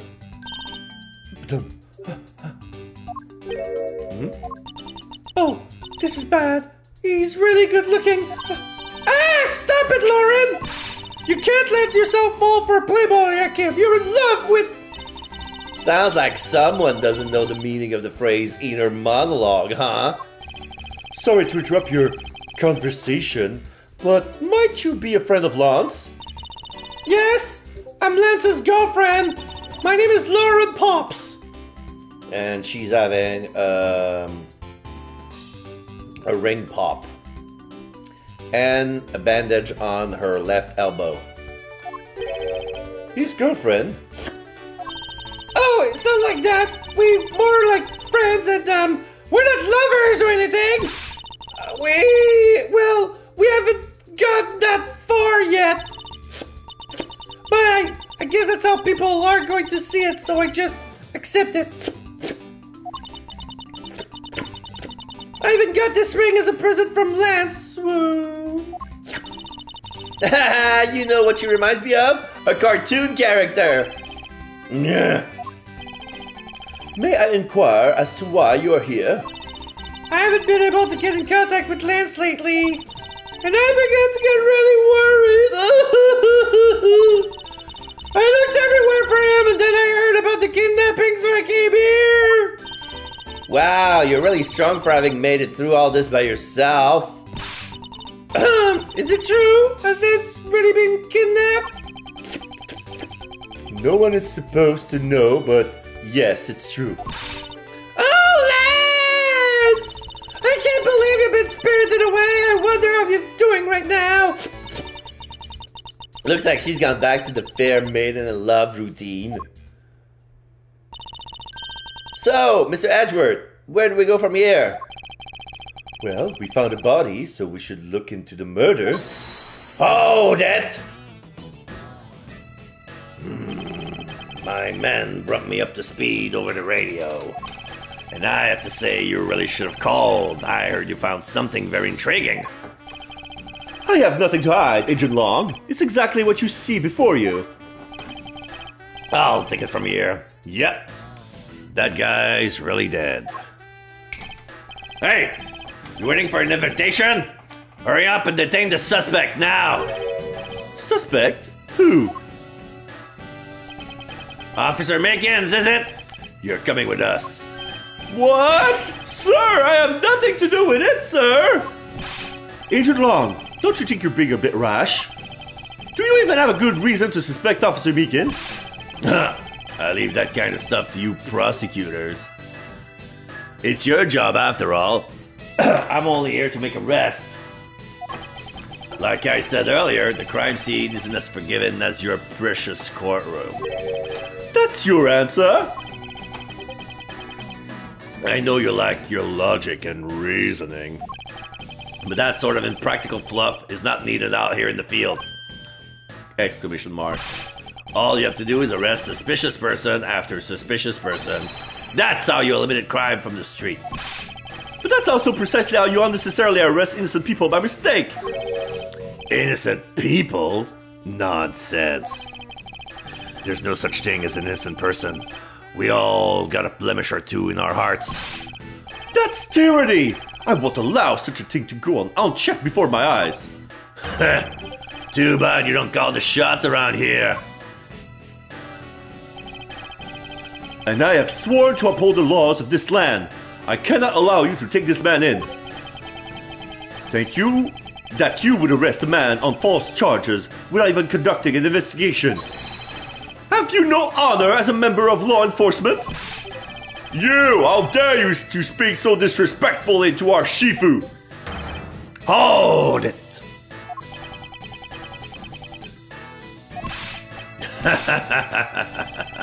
You amuse me, Mr. Prosecutor. Langji says every pack has its own rules. If you can play by their rules and come out on top, that is a true victory. All right, I'll give your beloved laws a fair shake. I'll show you just how much investigating I've done. Through my line of logic. Argument. Shidlong's Lang's logic. I've seen a lot of bodies like the one being carted off in my time. I can say he was shot in a single glance, but even you figured that much out, alright? With your current gun laws, it's not exactly easy to get your hands on a gun. Not unless you're a member of the law enforcement like Officer Makins, isn't that right? Okay. So that is your reasoning? Solid as a rock. It's based on the philosophy of detainment. What's this philosophy of detainment? Ha! You don't know? In that case, pay attention, girlie. In my country, the criminal has a saying, beware of the wolf. Why the wolf? I can see a poster for the Bad Badger. He's wanted for $2 million. Wow. $9 million, sorry, not 2. Because in my language, long means wolf, and you don't mess with me or my pack. And as for the detainment philosophy, its father is my honorable ancestor, Long Ji. You think I would have heard of him and his teaching if he was that famous? China! Scroll! Thank you. Long Ji developed it as he worked to lock criminals away thousands of years ago. To this day, the Shengpa police still trains its recruit using his philosophies. But thousands of years ago, that makes your story about as believable as a fairy tale. Anything wears down and breaks over time. Do you really believe something as ancient as that can be applied to today's world? You want to put it to a test?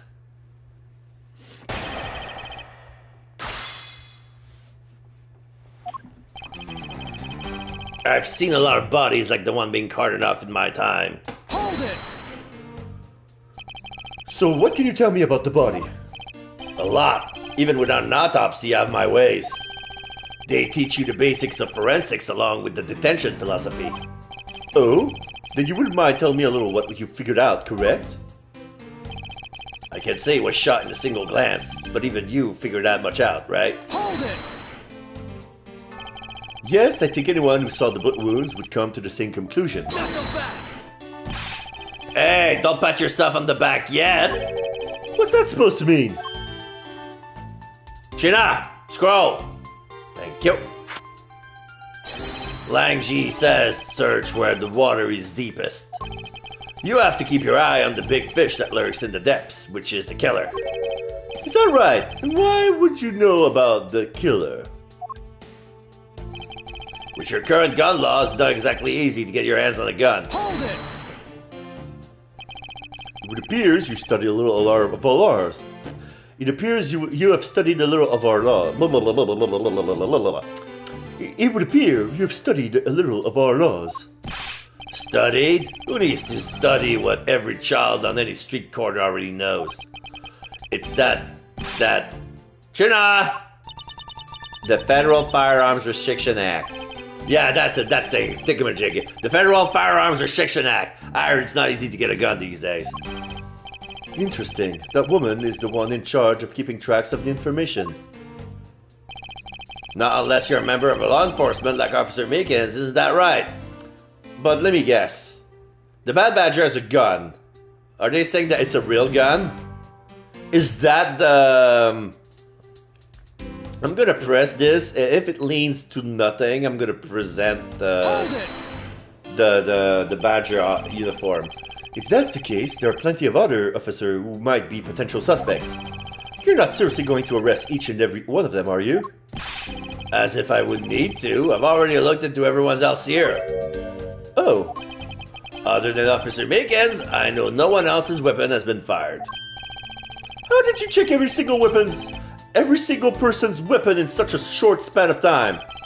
That's because each and every one of my subordinates is extremely capable. It didn't take more than a few minutes to conduct the entire investigation. The power of sheer numbers. But you have yet to check Officer Meekins' weapon, correct? Thanks for reminding me. Hey you, show me your gun. Oh! What's wrong? Why does he look so sickly pale all of a sudden? He lost his gun. Gun? What did you say? I can't hear you. Stop mumbling and spit it out already. Sir? I lost my gun, sir! Fucking knew it. How could you be so irresponsible? In the end, it looks like you're still the only suspect we got. You're the one who waited here outside this garage to ambush and kill the victim. So you think that Officer Meekins waited here to kill the victim, do you, Lang? I think this little accusation deserves a lot more scrutiny. Officer Meekins ambushed the victim in this garage and killed him here with his gun. Hold it! You mean to tell me that the murder occurred here, in this garage? From the fact that the suspect was found almost next to where the body was found, I would say that's pretty obvious that this is a crime scene. No, it's not. Lang Ji says a criminal always returns to the scene of a crime. Hey, finally a quote even I heard of before. Furthermore, Lang Ji says, what did he say? China! Scroll! Thank you. So he said successful investigation are the result of multiple returns to a crime scene. Looks like neither detectives nor criminals have changed their ways over the millenniums. So this is the kind of conclusion the philosophy of detainment can lead you to. I don't get it, Mr. Edgeworth. Why are you putting yourself on the line for Mr. Meekins? It's not that I particularly care about what happens to Officer Meekins. What? What?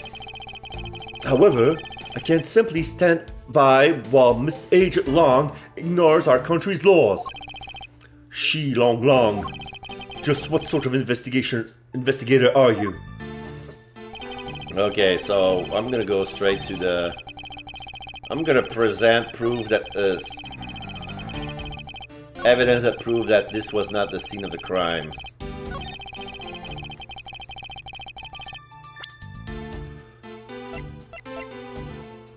Objection!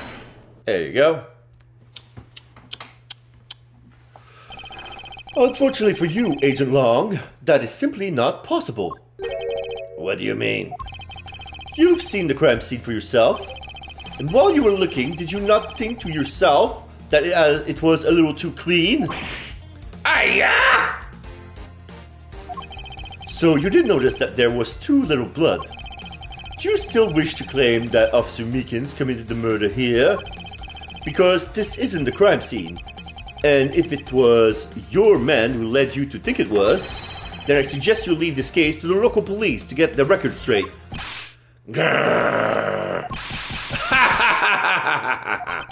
Not bad. I see your logic can be just as sound as mine. In that case, let me ask you this. Don't you think it's weird that officer was hanging out around here in the first place? Weird? How so? Hey, yo! Your squad's not even supposed to be in this area, right? What were you doing neglecting your duties and loafing around here? Don't you dare give me some lame excuse like I found myself taking a walk. But sir, I really did take a walk, sir! You're a disgrace. How dare you take your pack obligation so lightly? Officer Meekins is looking extra meek. Is he hiding something? Mr. Edgeworth, please, sir! Save me the way you did earlier, please, sir! Officer Meekins, please give us a detailed account of what happened. Sir, not you too! Okay, so now we're grilling Meekins' testimony. It's true, sir. I wasn't assigned to this area, sir. I was told to check every square inch of the main gate area, sir. I also went looking for the kidnappers while selling dreams in the blue Badgermobile, sir.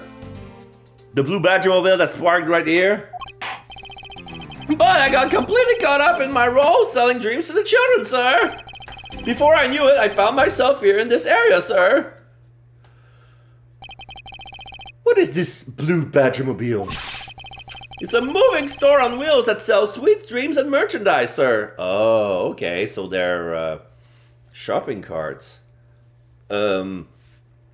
Moving vendors. So the Blue Badgermobile is just a roaming souvenir shop? Blue Badgermobile, mobile shop on 3 wheels, was parked inside the Wild Wild West area garage. Blue Badgermobile was data jotted down in my organizer. Yeah, the Blue Badgermobile never leave the garage, otherwise they would have been tire tracks as well. Sir, I swear I was chasing the kidnappers down while I was being a good dream merchant. He seems rather worked up, even more than his usual hyperactive self. He sure seems sure of what he's saying. Can you try to calm down and lower your voice to a more reasonable level, officer? Sir, I can't, sir! Not even once in my life was I able to control the volume of my voice, sir!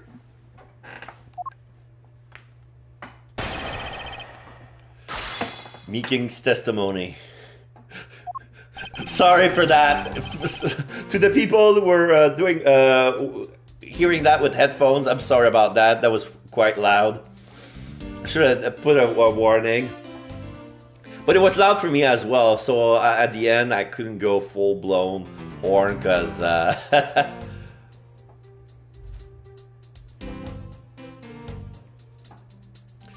It's true, sir. I wasn't assigned to this area, sir. Alright then, where were you assigned to? I was assigned to the main gate, sir. You must mean the area with the bridge and the outrageous fountain.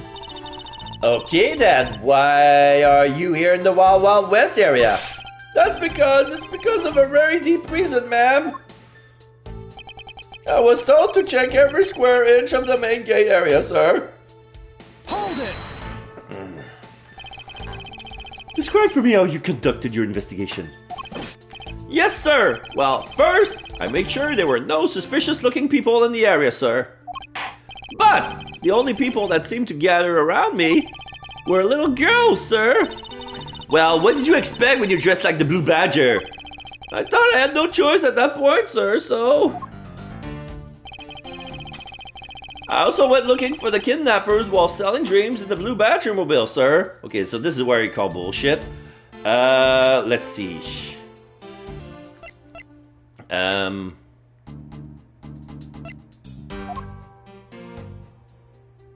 Was parked inside the garage. Objection! Yes. Officer Meekins, I would appreciate if you didn't tell such transparent lies. Sir? I'm lying, sir? Yes, you are. If you were really out there selling dreams with the Blue Badger mobile until recently, then what is it doing here inside the garage? Ah! Actually, I had just lost track, sir. Lost track of what? By the time I realized it, the Blue Badger mobile was nowhere to be found, sir. Which would mean it was perhaps stolen? And that's when I came back to this area thinking maybe it was in the garage, sir. That's when you found me, Mr. Edgeworth, sir. Not so fast! A likely story. Who do you think is going to buy such a convenient tale as that? What exactly is so convenient about his story? The car getting stolen is completely unbelievable, even for a cover story. But I think we can assume the car was used all right to move the dead body. What? You killed the victim at some distant location, Officer Meekins.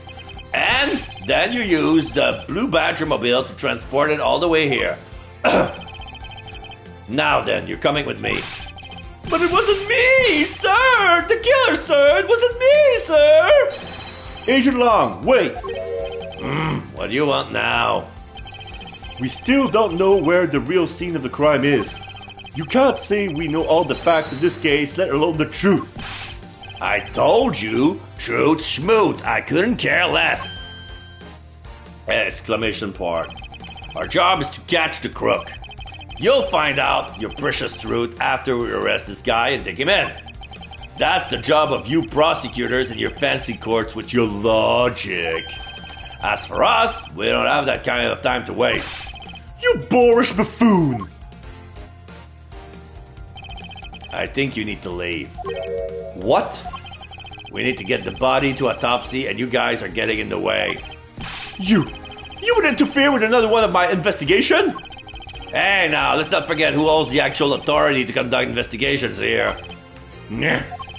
I'm afraid the one doing the interrupting is you, my ignorant little pretty boy. Go!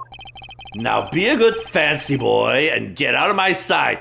And if you don't, I'll arrest you for obstruction of justice. To be continued. Do you want to save? Yes, I do want to save. Just want to check something. Be right back.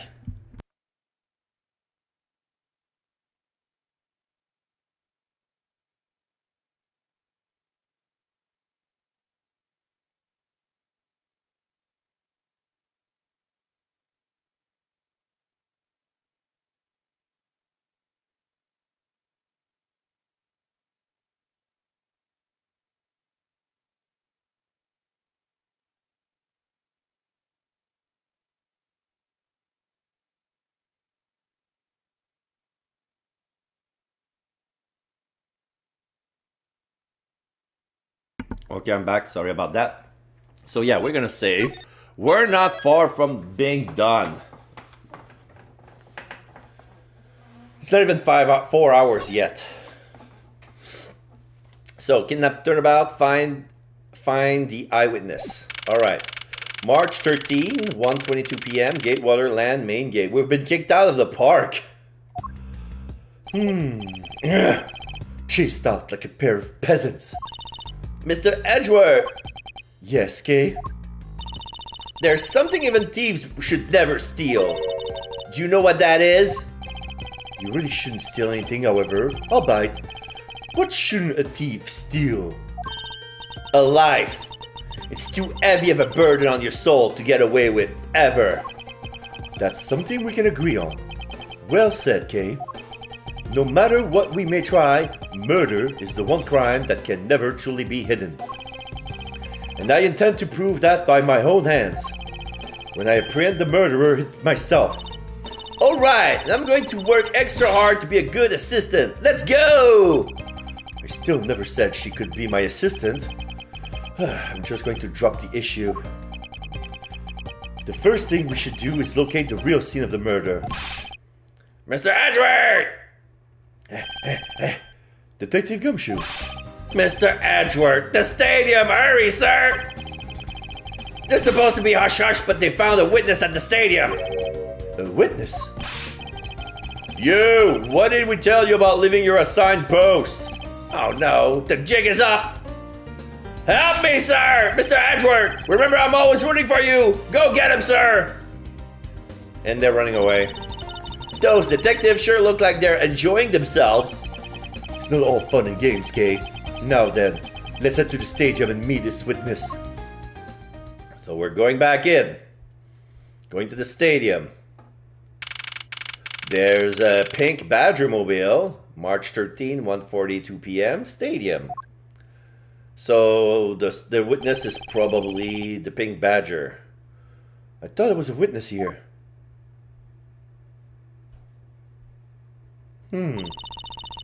Yeah, I don't see anyone.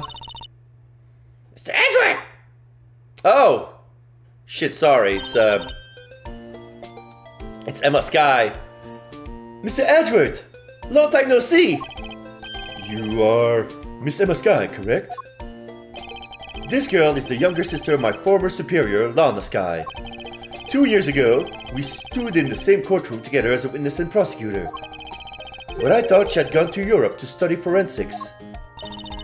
I can't believe you remember me, Mr. Edgeworth! Of course I do. How have you been? You look to be in good spirit. Are you still studying abroad? You bet! More than anything, I want to investigate crime scenes scientifically, of course. I've been studying non-stop every day to become a top-notch forensic scientist. But it's spring break now, so I thought I'd come back for a bit. I see. Alright, hello Emma, how you doing? East section, west section. Oh, the stadium is about to be dismantled.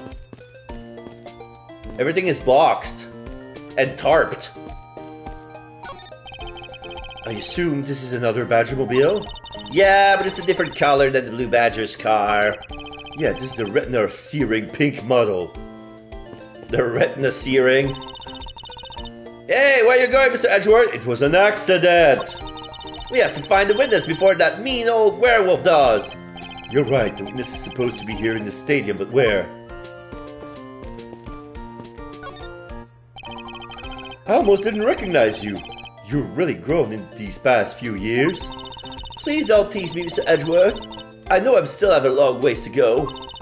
But I'm going to be a super forensic scientist someday. You'll see. You seem to know Mr. Edgeworth really well. Are you two acquaintances? Oh, I forgot to introduce myself. I'm Emma Sky. Nice to meet you. I'm studying abroad now to be a forensic scientist. How about you? Wow, that's a great dream. My name is Kay Faraday, and I'm training to become an unstoppable great thief. A great thief? Don't think too hard on it, Emma. It's not worth the trouble. In any case, we have much to catch up on. You bet we do! Emma Sky. So, why are you here, Emma? Well, I just happened to decide to come back home for spring break. And then I heard that you've come back too, so I raced on over here. I really wanted to welcome you back at the airport, but I just missed you. And how exactly did you know I was here? Through the power of science, naturally. Never underestimate what science can do for you. Just tapping something in the micro, portable, some sort of DS computer thingy. I use these to track your footprints, and I follow them straight to you. So, a black light and some sort of instant cement plaster thingy. This set is the greatest. It's so wonderfully scientific. You spray this chemical on the ground, and when you shine the special light on it, zing! The footprints lights up like an electrified noble gas in a glass tube. Oh, like a neon. Noble gas in a glass tube. Yeah. It's almost like magic, scientifically speaking. Forensic science has never seemed more ominous to me than this very moment. Witness? Emma, I would like to ask you about what you witnessed. Huh? What are you talking about? Are you not the witness Detective Gumshoe told us about? Well, I did get a call from Detective Gumshoe earlier. He was practically yelling at me. Mr. Edgeworth needs your scientific doohickeys right now, pal, he said. What was that man thinking? Or rather, not thinking? So, let me guess. There's been a murder, right? Yes. Unfortunately, there's a sudden glint in her eyes. But I need to keep my mind focused on the witness. Now, where did that person go? What's that off in the distance? Ah, here's the pink badger. Oh, hey, it's the pink badger. Badger, get! So the satchel says tough love. Badger, badger, badger, badger. Just what does she see in these silly things? Besides mushrooms and an occasional snake. And she's doing the stupid dance again. Ugh. I think this badger has something to say to you, Mr. Edgeworth. Are you by chance the witness I've been searching for? Sorry, I don't speak badger dance. Oh, we have to move. I didn't know that was my turn. So... Okay.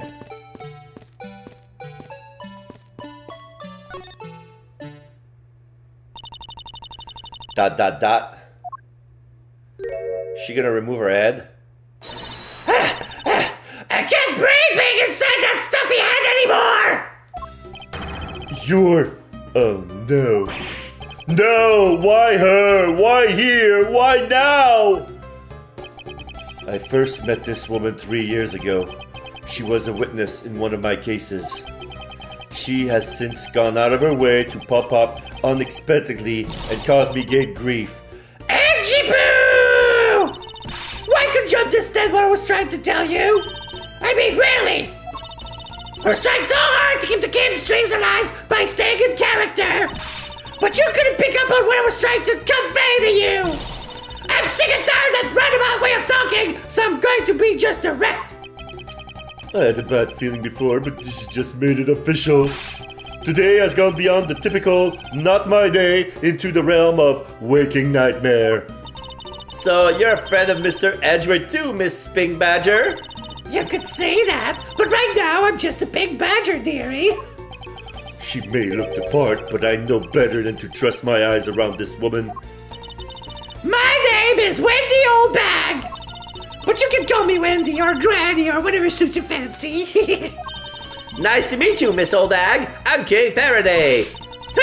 Why do I care about a young whippersnapper like you? Yeesh, I was just trying to be polite. Wendy Oldbag. Ugh. Weren't you a security guard at one of the Gatewater hotels that last time we met? I go where I'm needed. I'm very good at what I do, unlike the youth of today. I get called in all the time to film where there aren't enough hands. But enough about me, Edgy Poo. I'm thoroughly dejected right now. I finally get the chance to see you again. Here you are talking with 2 young girls. Men are all the same. It doesn't matter how old you are with your young girls. What's your journey? If it happened, you notice me. And when you got to erase my 18-year-old, since you know these same punishments. Okay, good thing we have history, because here we can... Men are all the same. It doesn't matter how old they get. They continue to shamelessly flirt with young girls. While just the other day, it happened with my Yun, who had finally got to notice me. He went and got into an arranged marriage with an 18-year-old. I don't see what he sees in her at all. As they say, the persimmon takes 3 years to ripen. That girl, blah, blah, blah, blah, blah, blah, blah. You seem to attract all sorts of interesting people, Mr. Edgeworth. Kay, please, I'm begging you, by all means, do not provoke her any further. Aren't you forgetting about something, Mr. Edgeworth? This person could be the witness. That's what I'm afraid of. Honestly, I hope she isn't, but I don't think fate is going to be kind today. I saw what happened. I even saw the exact moment it happened. How's that? Please. So it's true, she is the witness. I don't suppose I can afford to ignore the old bag. Yes, it was just a little while ago. I saw it happen right in front of me. The moment of the murder. You mean to say that you witnessed someone being killed right before your eyes? Sounds like a pretty important piece of testimony to me. What old bag witnessed? I came to the stadium to take a short break. As I was resting, I happened to glance over and I saw two men facing each other in that area. Suddenly, there was a loud gunshot, and the person who was shot fell to the ground. It was a very terrifying experience, let me tell you. So the one who got shot... Wait. Okay, the person who was shot fell to the ground, yeah? Looks like we hit the jackpot, huh, Mr. Edgeworth? Yes, I can't afford to ignore what she has to say. Unfortunately. What's that unfortunately you tacked on at the end supposed to be, Edgy Poo? Well, anyway, let's see what we can find out from this little old lady. What old bag witnessed? I came to the stadium to take a short break. Hold it! You mean you took a break from being the Pink Badger? You may not think it, but it's hard work keeping kids' dreams alive. You smell of sweat, your hip creaks with pain, you even begin to dream about work. That's the kind of story that would scar a child for life, you know. Well, that's why I choose to come take my break here, whippersnapper. I don't plan on playing the part of the dead badger in front of a bunch of kids. So, what did you see while you, the Pink Badger, were resting? Oh, yes, that. Well, as I was resting, I happened to glance over and I saw two men facing each other in that area. Oh.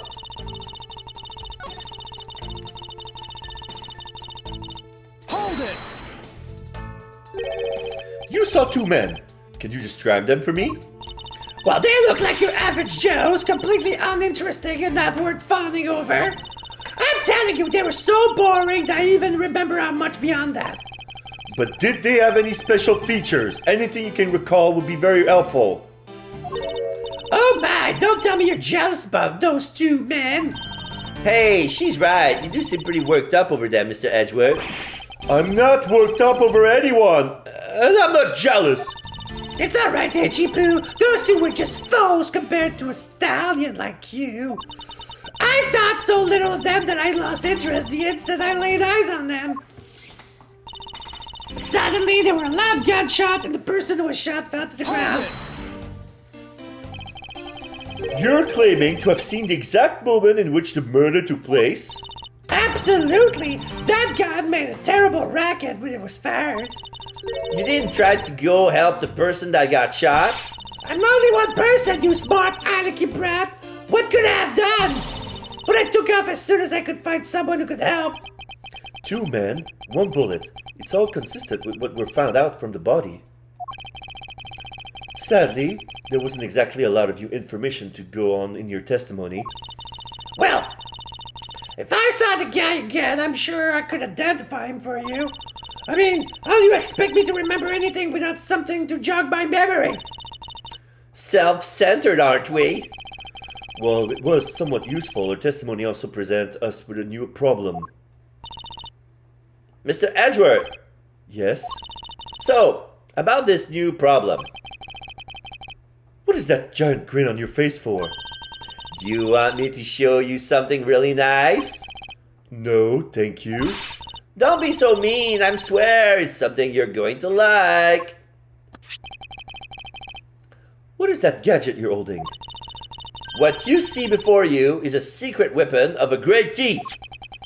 Ah, should have known it would be worthless. Don't be like that. What do you think now? What is it doing? It's projecting something into the air. I'm going to input the necessary information to run the simulation now. Once I'm done, I'll increase the size of the projection to its maximum size. Dark skies of evening, when no other bird takes to take wing, one alone remains all-seeing. Now witness the true power of a real modern-day Robin Hood. What is this? Recreation. This is a recreation of the murder based on the info I put into Little Thief.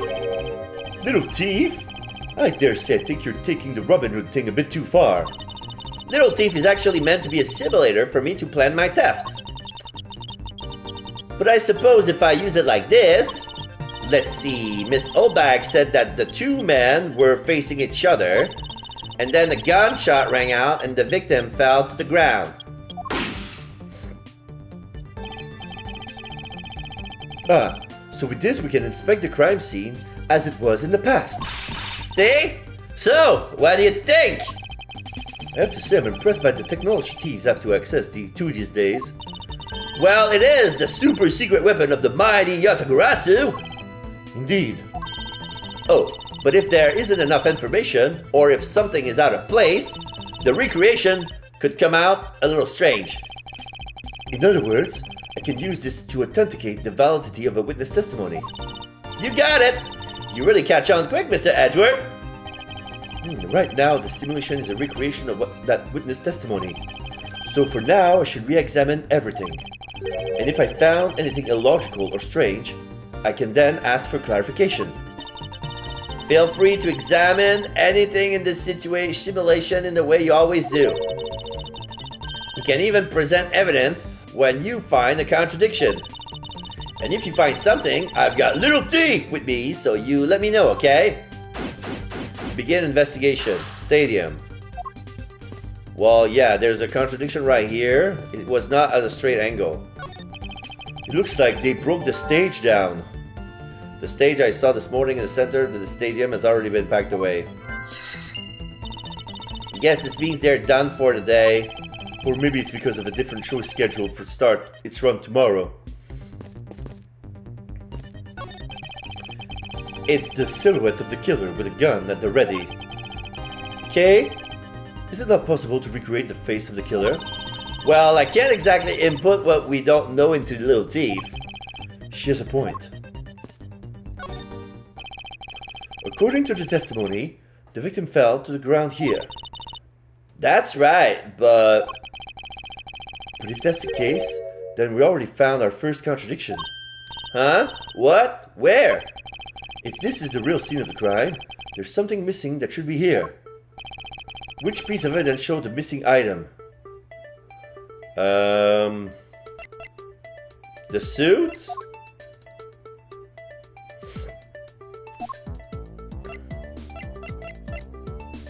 The costumes. Yeah, if it was the kidnappers, it would be the costume.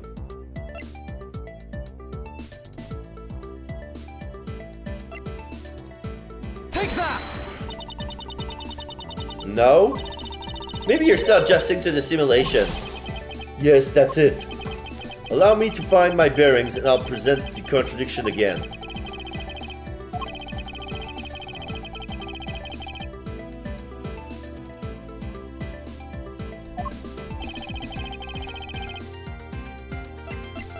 Take that! This is the contradiction. Something wrong with my recreation? If this is the real scene of the crime, something specific should be here. If If you think back, how did we deduce that the other crime scene was not the real one? Oh, I get what's missing now. There's no blood on the ground here either, right? Right. The fact that there is no blood here casts doubt on the witness's testimony. Angie Boo, how can you doubt me like that? Are you calling me a liar? I know what I saw, and I saw the victim get shut down! You know, I don't think she's lying, Mr. Edgeworth. To be honest, I can't think of a reason why she would lie to me. In that case, maybe there is another explanation for the distinct lack of blood. Oh, I know. He was shot while wearing the Blue Badger suit, and the blood got into the suit instead of on the floor.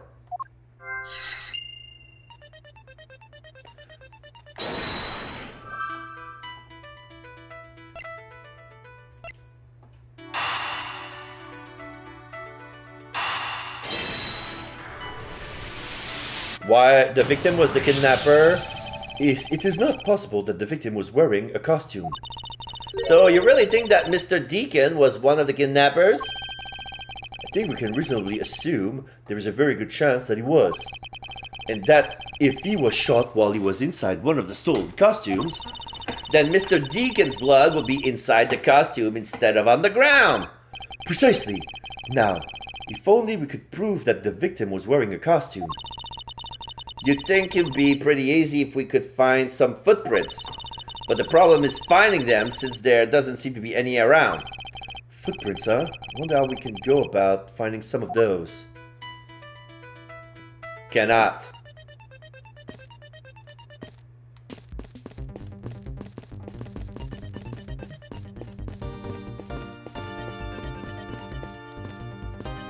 Oh, Emma, this is amazing.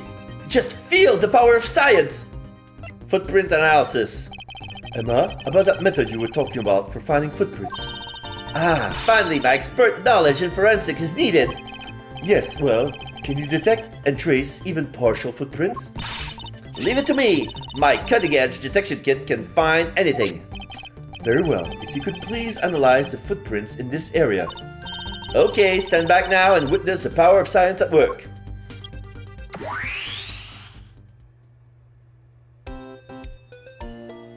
So we turned off the simulator and she's doing her thing with the light. I found something. Look, right here. I don't see anything. Oh, wait, sorry. Because you don't have my sunglasses. Put these special glasses on, Mr. Edgeworth. Ah. These footprints here were definitely left by a badger costume. Judging by the way the prints are layered, those seems to be the newest. Then we can conclude that the victim was definitely wearing a costume at the time. Victim's costume. He was likely wearing one due to footprints shaped and the lack of blood. Victim's costume data jotted down in my organizer. Okay, in that case, I'll update Little Thief simulation parameters. I can't wait to see what we found out from this new info.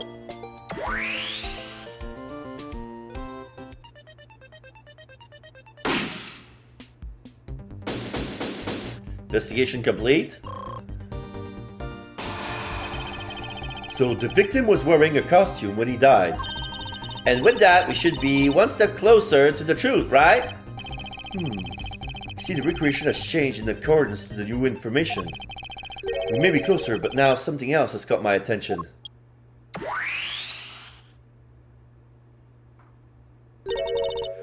What do you want? Your testimony, naturally. I would like to hear it one more time, if you please.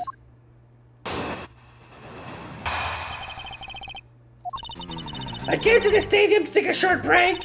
As I was resting, I happened to glance over and I saw two men facing each other in that area. Suddenly, there was a loud gunshot and the person who was shot fell to the ground. It was a very terrifying... So, does this mean that Miss Olbach's testimony has a contradiction in it? Yes, and I believe our best course of action is to compare it with your recreation.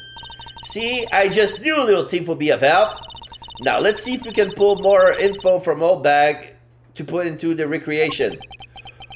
For that, we must first find the contradiction in her testimony.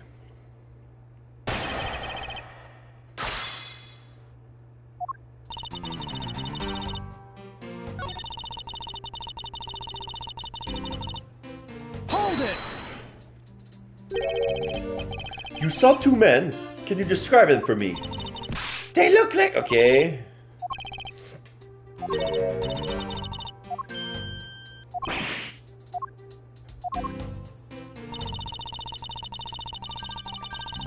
Hold it!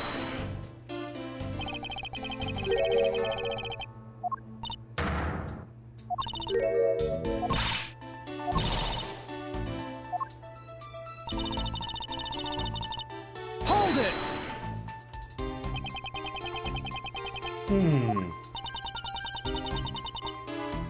Da. Well, don't you have anything to say to me? No, not especially. You're so good, Edgy-Boo! But that is exactly what I like about you. You sure are one tough cookie. One part unshakable and one part scary. What's that smart mind of yours, Missy? What do you know about my fragile heart? Knowing what we know now, thanks to your recreation. The contradiction stands out like a giant sore thumb. Precisely. It's all becoming clear to me. Let's clear this issue with some well-presented evidence and get this over with.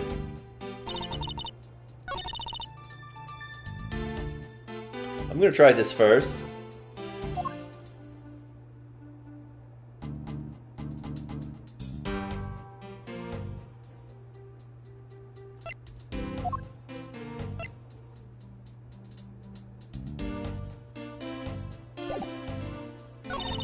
I'm gonna try this. The person who was shot fell to the ground. I'm gonna try the murder notes. Objection! No. That statement just now conflicts with this piece of evidence. That's not fair, Edgy-Boo! I didn't even have a chance to prepare myself for your... Just be quiet and listen. I don't think you're going to get much out of her with this evidence you just presented. I mean, I don't think it even contradicts anything anyway. Since when did she become Miss Law Expert?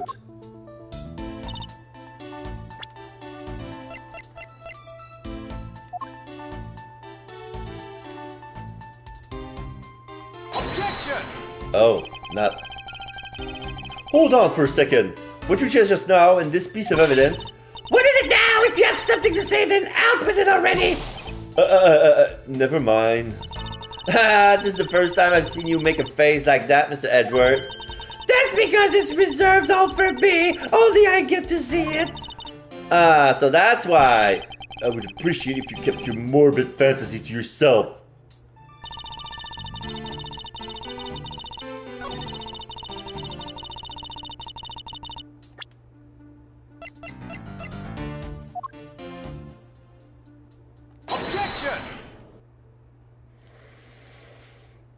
Okay, two men? How did you know the gender of the two people involved, seeing as how the victim was wearing a costume at the time? Furthermore, I have another matter I would like to inquire about. I'd very much like to know why you failed to mention the costume in your testimony. I'm beginning to doubt if you really witnessed the murder at all. But I'm telling you, I really did see it! I saw it with my very own eyes! From a seat in the second tier. The second tier? Hey, didn't you say you saw it right in front of you earlier?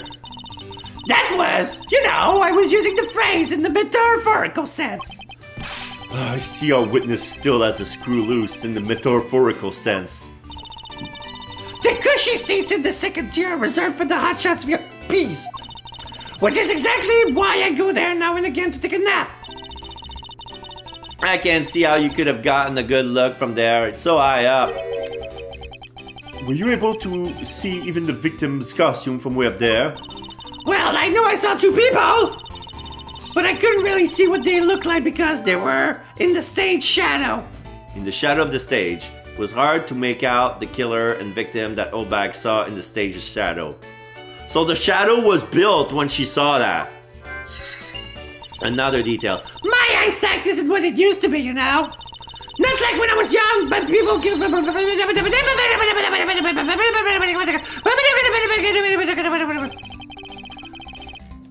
Okay, so, Not like when I was young. People used to call me Eagle Owl Wendy back then. I could spot a good man for 100 spaces away as I walked down the street, just like that. Of course, they also noticed me in the flash and I tried to make them move. But I'm not that easy. I was a careful girl with a judgmental eyes. But I never let a good man slip by me. You bet I didn't. If you could have seen blah blah blah blah blah blah blah blah. Let's return to our investigation, shall we, Kay? You got it.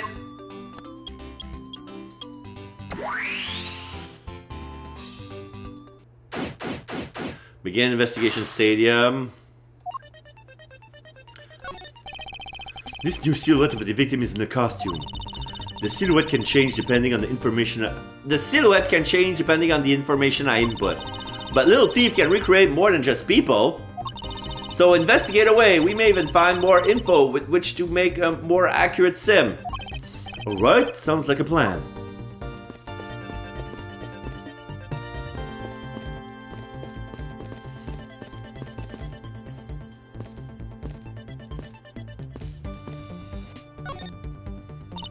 This is amazing! Just feel the power of science! Footprint analysis. Thanks to you, I'm able to proceed with my investigation once again. Thank you. It was nothing. I'm just glad that science and I could be of service. Pretty amazing how we could see the footprint. So what's the secret behind that thing? Oh, you want to know? Here, you can read the manual. Very interesting. So if I do this, I can avoid leaving footprints. She can't seriously be trying to use information to her advantage as a thief. Wait. Let's see. Can we present evidence? Scientifically calculating and thinking critically about this.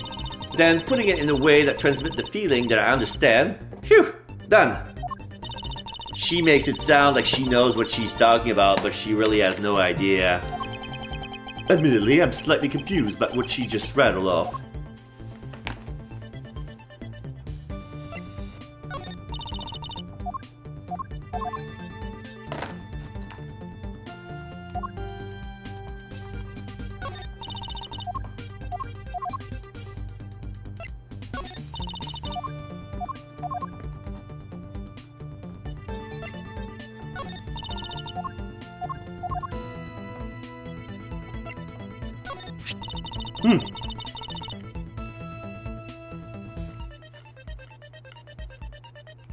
Seeing the blue badger sure brings back memories.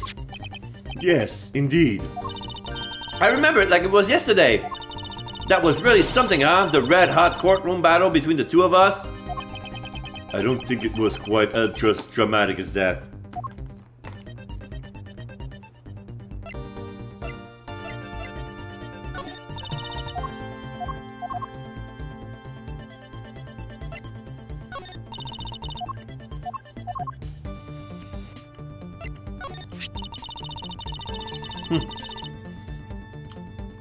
Now, if I calculate this out scientifically using my time scheduler, aha! I can definitely see all of the attraction before the park closes. Science sure is useful, huh, Mr. Edgeworth? I'm not even going to bother asking Emma how she calculated that.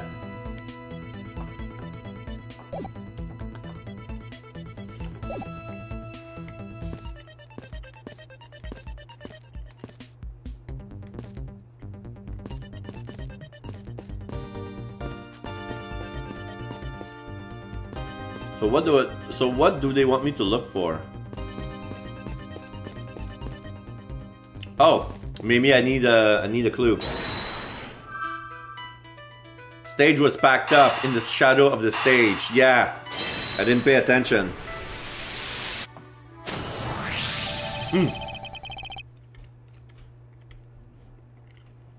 If that woman's testimony is to be believed, the murder occurred before the stage was broken down. You want me to input that bit of info into a little T? Yes, if you please. Okay.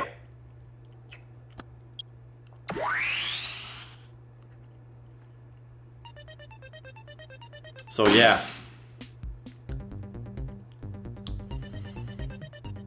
Here we see the contradiction.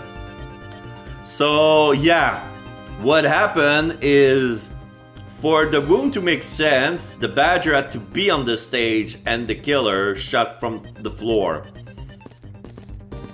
this is a contradiction right here. There is clearly A contradiction here! Please stop stealing my lines. I'll steal whatever I want, because I'm a great thief, Yatagarasu! It wasn't that hard to see it coming, even for a layman like me. I suppose. In any case, it's not possible for the killer to have stood there in that way, because there was a very real stage set up in this spot at the time. Yeesh! I told you, I got it. Do you feel the need to explain everything? Yes, well, in any case, we still need to resolve this unusual situation. Isn't it obvious? The clearer was on top of the stage.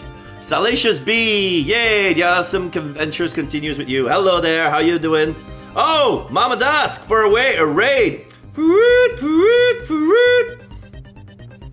Alright, Mama Dusk, how you been doing? So glad to see you. Let's give a little shout out for Mama Dusk. Happy New Year, by the way.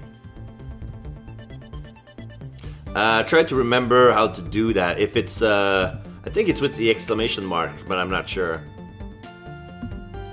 Yes, it is. So you were playing the awesome adventures of Captain Spirit. Ah, okay. So so now the raid message makes sense. The awesome adventures continue with you. All right, great. So yeah, I'm playing right now the AG remake of Ace Investigation featuring Miles Edgeworth. You're hungry? You're gonna go eat? Have lots of fun? Of course. I'm hungry as well, so I'm having gluten-free peanut butter cookies, and they pack quite the boost of energy to keep me going.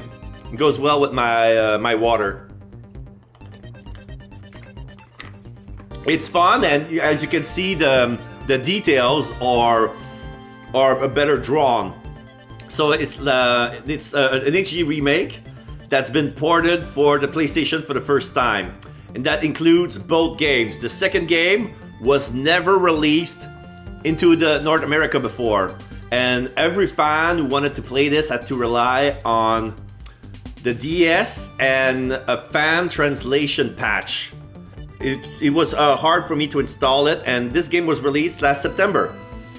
So I played the first chapter at launch, and I wanted to wait to play on January because I had some other games that was going on at the time, and also because this game is the first game that I've played when I started on Twitch 5 years ago, and in a couple of weeks it's gonna be my anniversary. It's gonna be my 5th year as a content creator on Twitch, so I feel it very apropos to come back to the playthrough game that started it all. So it's gonna be this one. But I understand, like, if you've played a lot and you need to go grab dinner, feel free to lurk and get your munchies. Self-care is important. Do your little post-stream ritual if you need. But thank you so much for trusting me with your community, Mama Dusk. Oh, yes.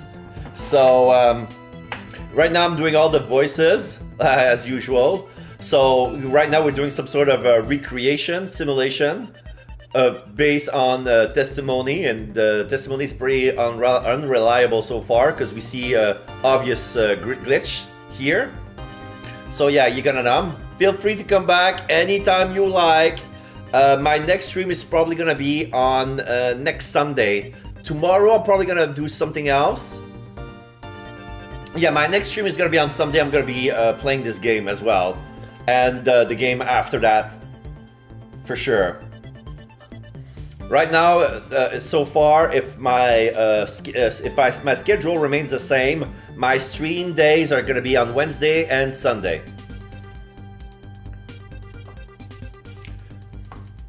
Isn't it obvious? The killer was on top of the stage, naturally. Right, Miss Oldbag? Yes, I remember now. The killer was standing on top of the stage. See? Now let me update the info in the simulation.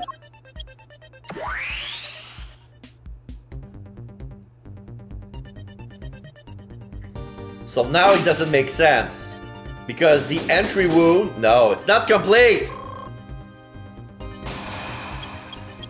It's not complete, it's the other way around. There's another contradiction. Well, well, well, what have we here? A bunch of hooligans running amok, I see.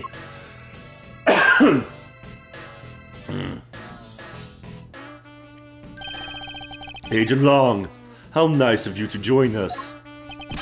Well, I can't have you going around messing up my crime scenes. Agent Long, we've discovered that the real scene of the murder is here at the stadium. I see. Thanks. For what? I'm just trying to show you my appreciation for all the time you saved me. Who knew that such a strange little toy could recreate a crime scene like that? Little Thief is not a toy! You too! Sir! They assemble the stage. Yeah, there's the true grammarly stuff in the back. And there you have it.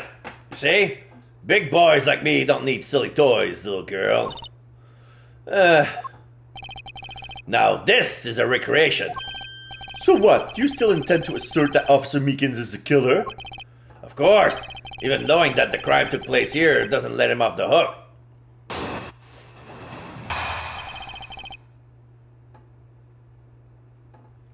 Agent Lang's logic.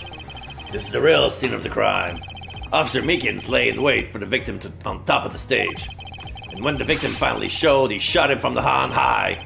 That's the truth of your little recreation show. No. How far will you go to accuse Officer Meekins of the crime? He's the most likely suspect we got, especially given the situation with his gun. Well, even if he is the killer, at least my recreation was on the mark. You see? Thank you for understanding my little crow girl. I'm not some common crow. I'm the three-legged raven Yatagrasu, the Raven of Legend. Unfortunately, the conclusion has yet to be tested, so let's see how well it holds up. Rebuttal. This is the real scene of the crime. So? Looks like we found the real crime scene first. Ha! Brag all you want, but we don't have all that free time, unlike the two of you. You know what you remind me of? A dog licking his wound as we whimpers home. Well, I guess I should be thankful for all the time you saved me. Xie. That's how we say thanks in my country. So yeah, this is clearly Chinese, so xie is Mandarin. You're welcome. I hope you realize we didn't do all of this for him. But I'm here now, so I'll be taking over. As I was saying, this is where the crime took place. Officer Meekins lay in wait for the victim on top of the stage. Hold it! Lie in wait? How did Officer Meekins even know the victim was going to come here? Simple. He was investigating the kidnappers, right? And while he was doing so, he came to understand the victim, Mr. Deacon's movements. Objection! Huh. And why would the good officer want to ambush and kill the kidnapper? Not so fast! You mean his motive? Who knows and who cares? You can find that out for yourself when you talk to him in jail.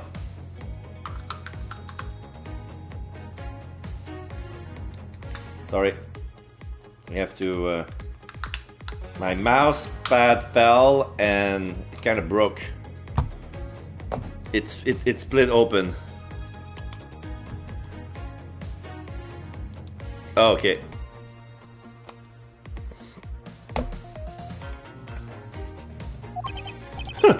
You have no respect for the order of law.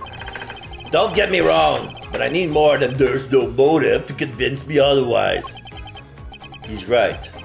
The lack of a motive is rather a weak argument by itself. So, the officer lay in wait on top of the stage. And when the victim finally showed, he shoved him from on high. And this is where we present entered his abdomen and exit through the shoulder. Objection! There you go. I'm terribly sorry, Agent Long. I should have warned you that our recreation is incomplete. You cut in quite unexpectedly after all. What's that supposed to mean? You said that the victim was shot by the killer from up above, correct? I hate to break it to you, but that's not possible. Huh? Why not? Recall Mr. Deacon's body, specifically where the gunshot wounds were located. Actually, I didn't get that good of a look. Oh, well then. The bullet entered Mr. Deacon in his abdominal region and exited his right shoulder. This is more consistent with an angle shot from beneath the victim. Then, yes, our recreation had the victim being shot at an angle from above. a clear contradiction. You're discounting your own conclusion? No, this one point is the only flaw. This was the mistaken parameter in our recreation. The stage location, the witness location, the killer and the victim's location. Yes, the location of the killer and the victim were wrong. Ah, I get it. I see what you're trying to say. I believe the killer and the victim were standing opposite to what we initially thought. It was the victim who was on top of the stage as he was being shot by the killer.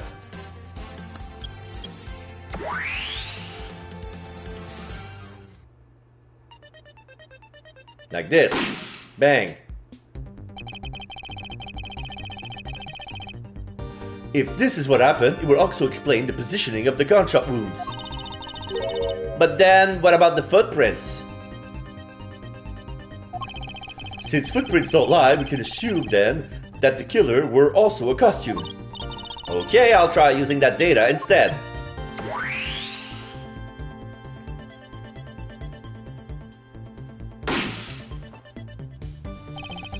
Judging by the fact that both the killer and the victim were wearing costumes, I would say it was a killing between the two kidnappers. That would be the most natural conclusion. Wouldn't you agree, Agent Long?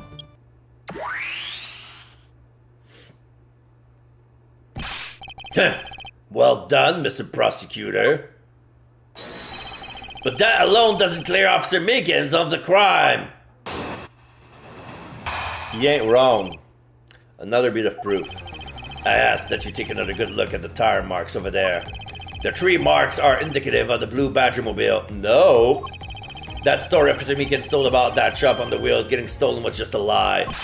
He drove the blue Badgermobile here and committed the murder. Then he used the car to move the body to the garage in the Wild Wild West area. You believe he moved the body with the car? That's right. It was Officer Meekins himself who pointed us the way he did it. The 3 tire tread marks are very telling. However, it is the blue Badgermobile the only thing capable of occurring in such a pattern. Another bit of proof.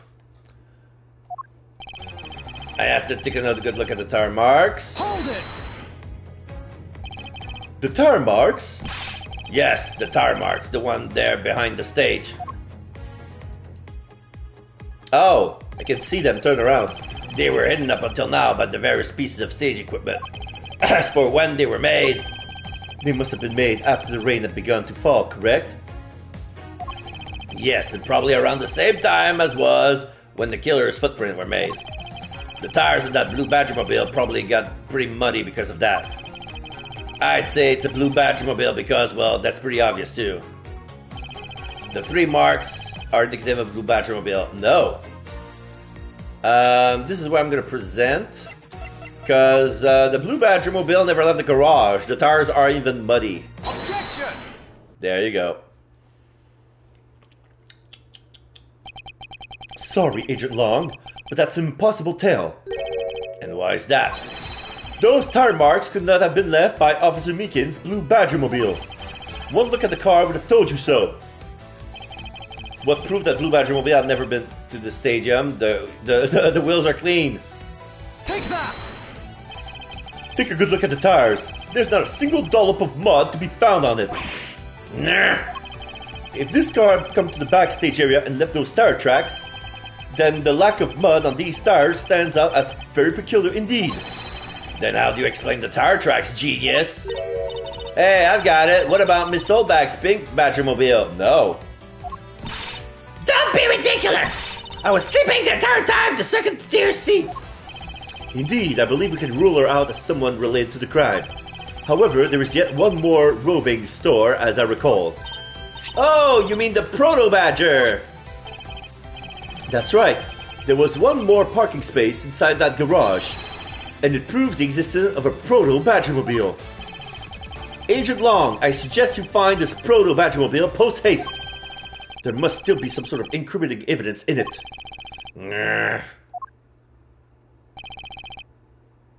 Question mark H. Hey, did you hear something? Help! Help! Oh shit, it's Lance. Help! He's still handcuffed. Help me!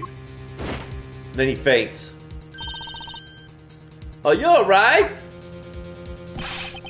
Well, this is something. Looks like we found our kidnapping victim. Where were you all this time? Well, Wes with kidnappers. He was in the room next to the one I was held in? Ran away using underground and got lost. The kidnappers. What is it? I can't understand what you're trying to say. The kidnappers escaped wearing costumes. Did you see the face of your kidnappers? No, I didn't see their faces, but two. One was a woman. A woman? Quite an important piece of testimony. Hey, what are you guys doing? Stop standing here and get your cops on this already! I even let you guys have what the kid said just now. Consider it a gift. So, Lang and China are removing their glasses at the same time. Now, are you going to get on my crime scene, or am I going to have to get rough? Again? You've nothing but a big bully. Come on, Mr. Edgeworth, let's go. Oh, no, not you. You're a very important witness for my case. I'm not about to let you get away that easily. Don't count on me to testify, because I won't. Not for you. That's right, I won't either. You hear me, you young whippersnapper? Hey, calm down. There's no need for all this hostility. Just want to take a statement from each of you. I'm not going to rough either of you up. I give you my word. Come on now, fair maidens. What do you say? Will you cooperate? Fair maidens? My, you little rascal, you sure know the way into a woman's heart. Langji says, the passage of time is but a fleeting moment, and the lady is young forever. Huh, trying to outdo my edgy-poo with your fancy schmancy sayings. Let's get this over with, so we're clear. I'm only interested in giving you my statement. Sure, just as soon as Mr. Prosecutor leaves us be. Mr. Edgeworth!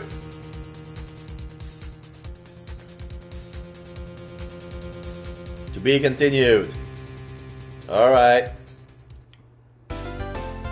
Save your progress? Yes, please. Regrouping with Ernest Amano. Alright. March 13, 2:34 p.m., Wild Wild West area.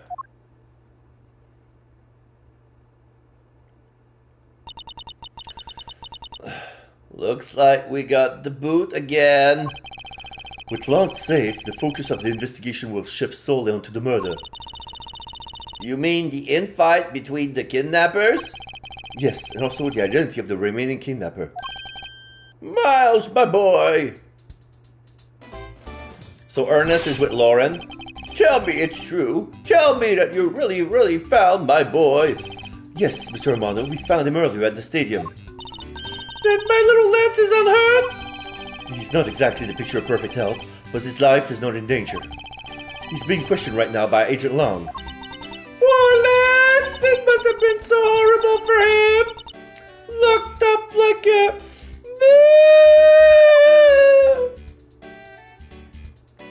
Alright, so what can I do here?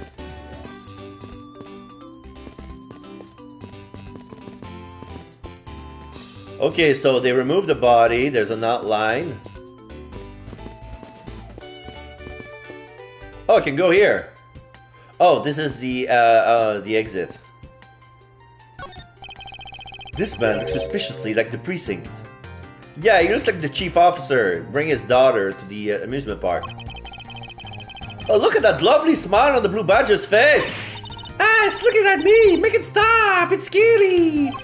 It's alright, dear. You want to know something? I was the one who created the Blue Badger. See, look at his eyes. Don't they look just like Daddy's? It's scary. It's scary because they do like yours, Daddy. Chief, da. Well, that was rather depressing. I think I'd better leave the two of them alone.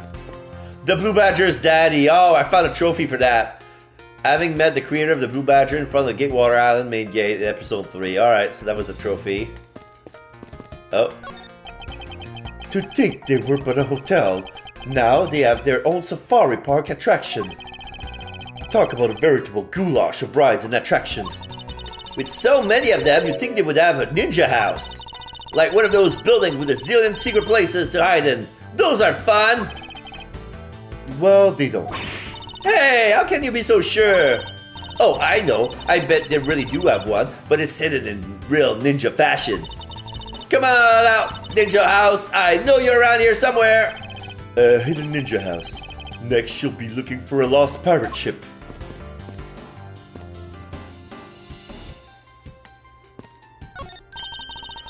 That lamp looks like it's got a lot of good stories to tell about the olden days. Oh, looks incredibly new to me. Ah, Mr. Edgeworth, you need to lighten up and get a sense of humor. Nah, that was rather rude. But just this once, I'll look the other way. On second thought, maybe the first thing you need to work on is tact. Right over here. For going to see a familiar face in the distance on the bridge in front of the main gate. Oh shit! I never noticed that. There's Phoenix with Maya and Pearls on the boat. They say that couples who cross the bridge together will find happiness. Or so the Gatewater Land pamphlet says. But you'd think that they'd already be happy because they were able to come together. Logistics aside, I wonder who came up with this tale and when. This bridge doesn't look old enough to be the stuff of legends. Well, some things are better left uninvestigated, don't you think? Ignorance is bliss.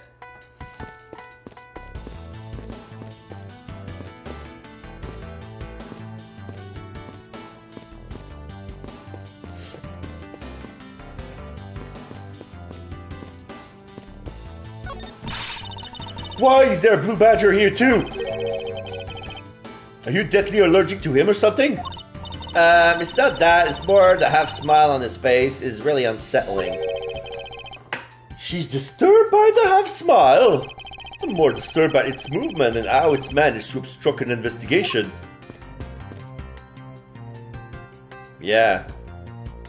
This is the old moving badger statue.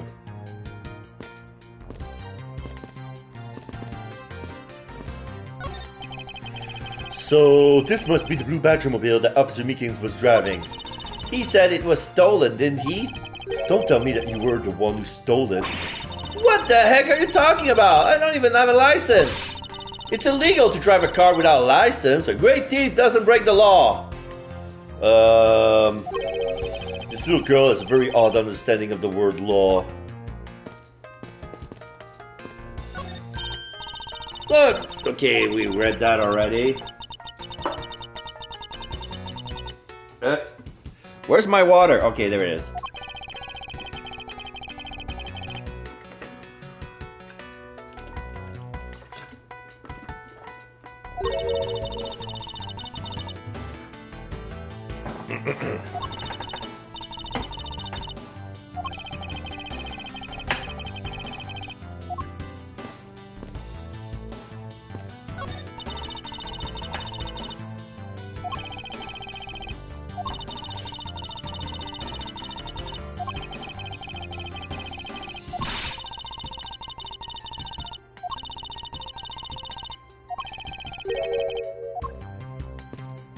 I want to check something.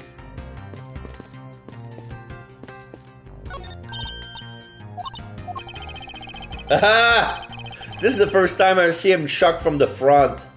Usually it's always like from the side.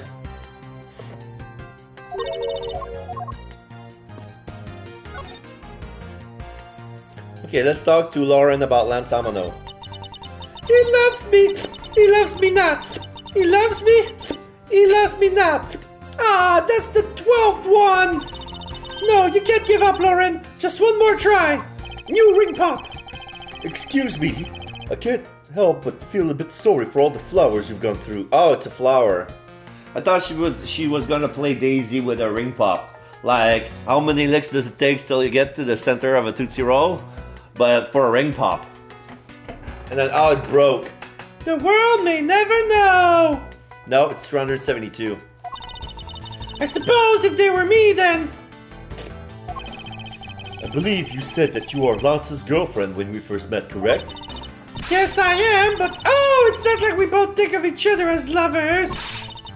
But he did give me this ring, so I guess we're not just friends either. I mean, because this isn't just any ordinary ring. It tastes so sweet when you lick it. Ah, it's so wonderful. You mean to tell me that he gave you a lollipop ring? So, which is it? Have you guys not decided if you're going out, or it's just one-sided?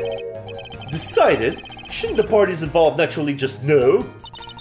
My father used to work for Mr. Amano. And so Lance and I grew up together. Oh, I said it out loud. I don't see how that's anything to be embarrassed about. So your father was an employee of the Amano Group? What did he do? I heard his job was to fly around the world. On Pegasus. Pegasus? Oh, Pegasus was the name of the airplane. The airplane belonged to the company. You had me there for a second. But now it's all changed. My father isn't around anymore. Oh, I see. About 10 years ago, he rode in Pegasus off to somewhere and never returned. Riding Pegasus to whereabouts unknown. Sounds like the stuff legends are made of. It's been so long, I don't think I'd recognize him if we were to ever meet again. I'm so sorry, Lauren. But I won't give in to the sadness. I have to live. Yes, Lauren, live. About the case? About this incident. Incident? But isn't the kidnapping already over and dealt with? I've been here the whole time, so I'm afraid I don't know much about any other incident. How did you come to know that Lance had been kidnapped? Oh, that's because of my woman's intuition. You based everything on that? I know everything where it comes to my Lance. It's really strange. It really must be destiny. Blush. Ah, she started fantasizing again.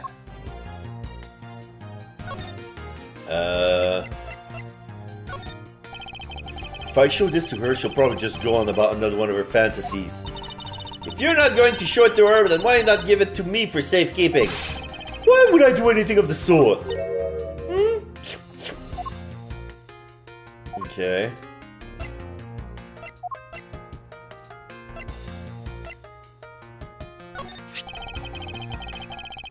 About what we found when we examined the victim.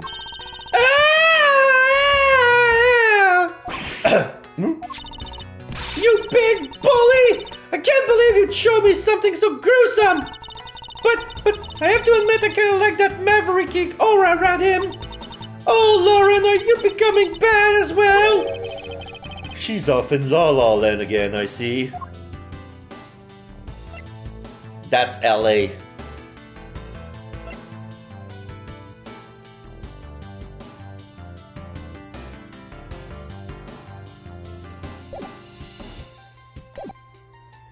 Okay, I'm gonna talk to Ernest.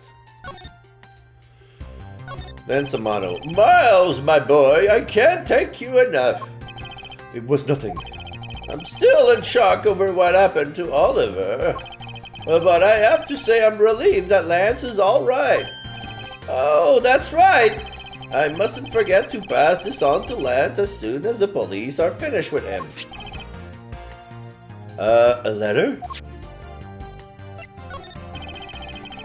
The way Lance is being chased after by women reminds me of someone I know. I almost can't believe he received yet another love letter, you know. Here, take a look for yourself. Isn't this a breach of confidentiality? So, Tender Letter Loan Company. Oh, Tender Lender? That's the loan shark company led by the Yakuza. So, Viola, yeah. It's a very simple love letter, yeah. My dear Lansamano, may I come see you again? That looks like a death threat. The pen is leaking. There's some ink blots all over the piece of paper. And the letter is one of those. Yes! I know. Okay, so here's a little detail that I haven't figured it out before. This is thanks to Abroad in Japan. This is the YouTube page from Chris Broad. He explains the difference between the little tape envelope. There's a letter with a black string on it. And those are letters that you give when one of your family member has passed away. And with the love letter on the black string, it's look ominous. Like, it looks like a death threat. My dear Lansamano, may I come see you again? It's a very simple love letter. Oh, hey, let me see. Oh, that's really weird. It's from a loan company, Tender Lender. Looks more like a collection bill to me. Love letter data jotted down my organizer. So what are you going to do now, Mr. Edgeworth? We already established that there's a good chance that the killer is the other kidnapper. It's my duty to figure out who this other person is. I believe there is one location that might hold a clue or two. The isolation room, the crime scene, or the kidnapper's hideout? The hideout. The obvious location is the kidnapper's hideout. But we're still not allowed in, remember? Agent Long and his men should be done with this area. In that case, there is no harm in asking that officer over there to let us in. The blue one? Or maybe the black one? Excuse me, but if you could just let me through here. Sorry, I can't let anyone through. Agent Lang's order. Suppose I have to deal with this and pass. Okay, so the blue one? Yeah, it's the blue one. What do you have to report? Sir, nothing unusual or out of the ordinary, sir. Where have I heard such redundancy before? Is it possible for you to let us take a look around inside? Sir! Roger, sir! And he goes away. That was surprisingly hassle-free. Are you certain? Didn't Agent Long order you not to allow me in? Sir, that's true, sir, but Detective Gumshoe asked me personally to let you in, sir. And I couldn't refuse a request from him. Wow, looks like Detective Gumshoe has a following. Furthermore, I was asked to give this document to you, sir. What is this? The man in this picture, is this Mr. Oliver Deacon? His real name is Colin Deveray. Sex male, dominant hand right, height 5'8", weight 120 pounds, and 45 decimal. But is it, if it's pounds, what's the decimal for a pound? Ounces? 45 ounces doesn't make sense. If it's half a pound. Whereabouts unknown after his escape from Penn E. Dent Prison. Stole a gun from a guard during his escape. We thought he might head for where his wife and sole daughter are. Our surveillance. But despite our surveillance, he has yet to show up. But the name says Colin Deveray. That's the same name as the one on the back of the pendant. It appears that Colin Deveray was his real name. What's this? He was convicted in a case 10 years ago and was sent to prison. What? What was he doing here? Apparently he broke out of jail and then just vanished. He must have become Oliver Deacon to cover up the fact that he was an escaped felon. Colin Deveray dossier data jotted down in my organizer. Now I'm not sure what's going on anymore. Is there some sort of link between the victim's past and his current case? These police documents are rather detailed. I should take the victim to give them a thorough read eventually. It's fine. Let's focus on one thing at a time, starting with the kidnapper's hideout. Yeah, I agree. We should investigate first. Think later. More than thinking things through, I think you should try remembering things first. Now then, if you could please unlock the door, officer. It was locked up until a little while ago, but since then the door's been wide open, sir. I'm not sure further what it is you're saying. Care to explain in a bit more detail? Sir, the door was locked down tight when they went to check out the room. So they got about 10 officers to help out and break the door down, sir. I see. I guess that means I get Agent Long's leftovers. Well, let's see what we found.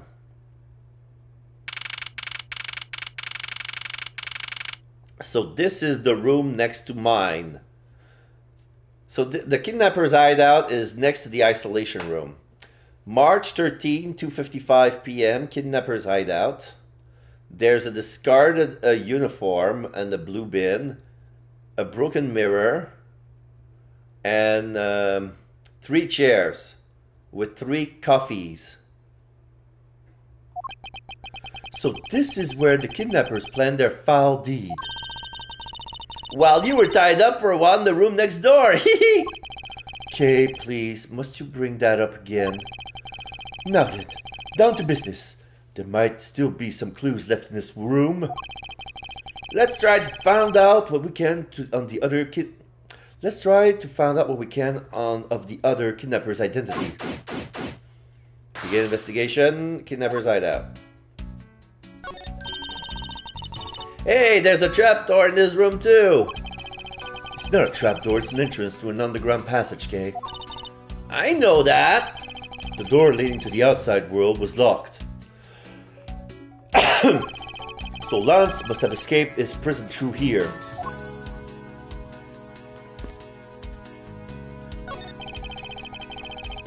Unused folding chairs lean against the wall in their folded state.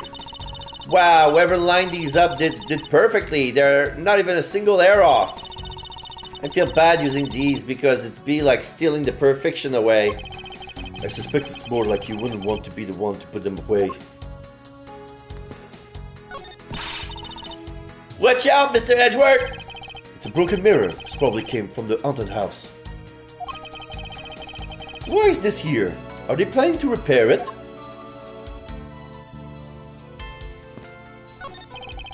A sign advertising the photo rally, something I have absolutely no interest in.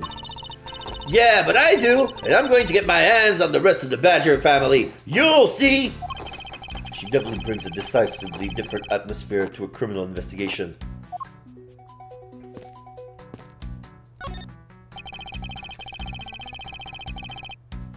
Oh, there's also keychains. I wonder what this key is too. You got me. It reminds me of the key we found in the other room.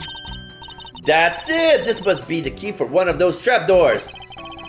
That wasn't a trapdoor. You're only calling one because you quite literally jumped into it. Hey, but isn't that what you're supposed to do when you see one? I am not having this conversation with you. 3 coffee. Cheap styrofoam cups. Looks like only 3 cups were used. The 2 kidnappers and the victim. Folding chairs, and by the looks of it, they were probably used by the kidnappers. There are 3 chairs set around the table.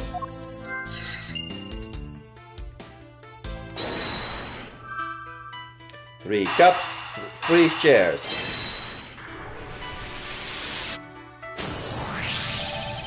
The common denominator between the cups and the folding chairs is the number 3. Speaking of which, the number of missing costume is also 3. Wait, but I thought there were only 2 kidnappers. Indeed, something isn't adding up. Literally. Well, if they would need to hide, they would probably need to hide the hostage as well. Either the hostage was in on it, or in order to be less conspicuous, because it would feel weird, like there's a guy tied up in shackles and you see 2 badgers, carry him away. This will feel sus. But if it's 3 badgers, like the one who was tied up is the bad badger, and it's the blue and the proto badger who's carrying them away, it feels like they caught him. It's part of the act, you know? Is it possible that there's a third kidnapper that Lance didn't see? No.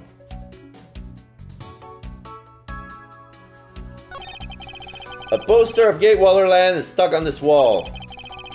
Intrigue, fun, prestige, Gatewater Land has it all and is waiting for you. It's not especially catchy, is it?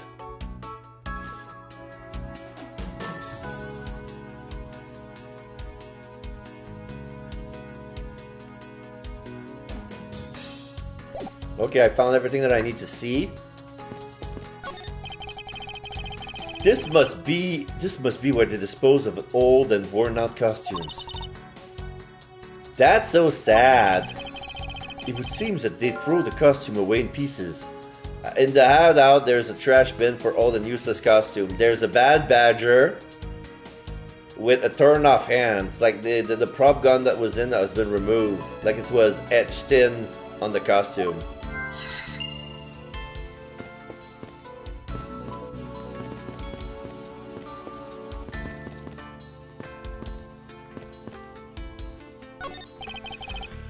Beyond this door Is where the kidnapper held you after getting the jump on you. must you keep reminding me?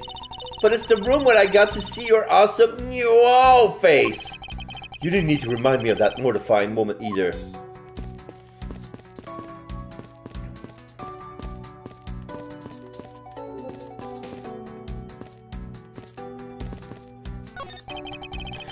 This door is thoroughly broken thanks to police who forced it open. Okay, so now we can see from that angle what happened. Oh, there's a saber. There's a broken saber.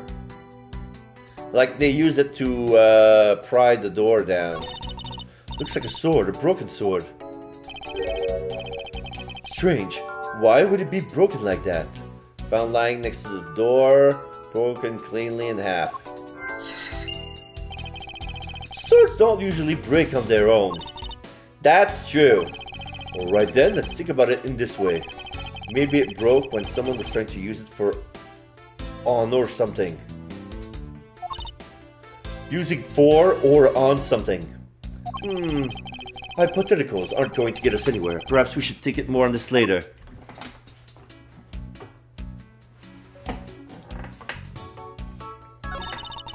That doorknob handle thingy. Oh, that doorknob handle thingy is looking pretty beat up. I suppose that's what happened when Ten's officers break their way in with brute force. Hey, that's odd. The lock on this is completely fine. Look, not a single dent. How is that possible? After what that officer told us. Yeah, if the lock has been in use for when the door was busted down, then the lock itself should be completely wrecked. So the lock on the door leading to the outside is undamaged. How can that be? The door had to be forced open, yet the lock is intact. Was it not locked? Well, it was locked by the sword. But then again, if Lance was stuck inside that room, he would have freed himself easily, just has to remove the sword. So this is a hint that Lance was in on it.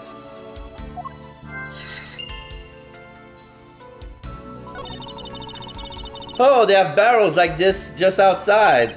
Yes, and? Well, I know I already asked you when we were out there, but if these were real, what would you put in them? There's an expectant gleam in your eyes. I'm about to dash.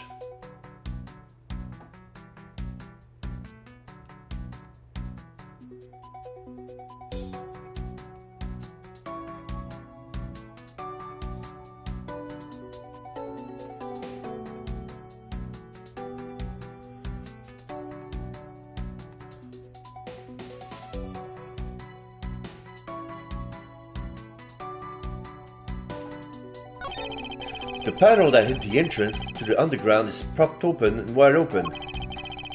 Be careful where you step, Kay. I only fell into that other opening once, you know.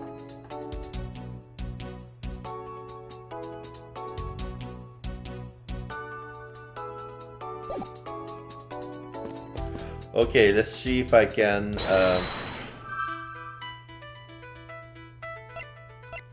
Door leading outside, broken prop sword.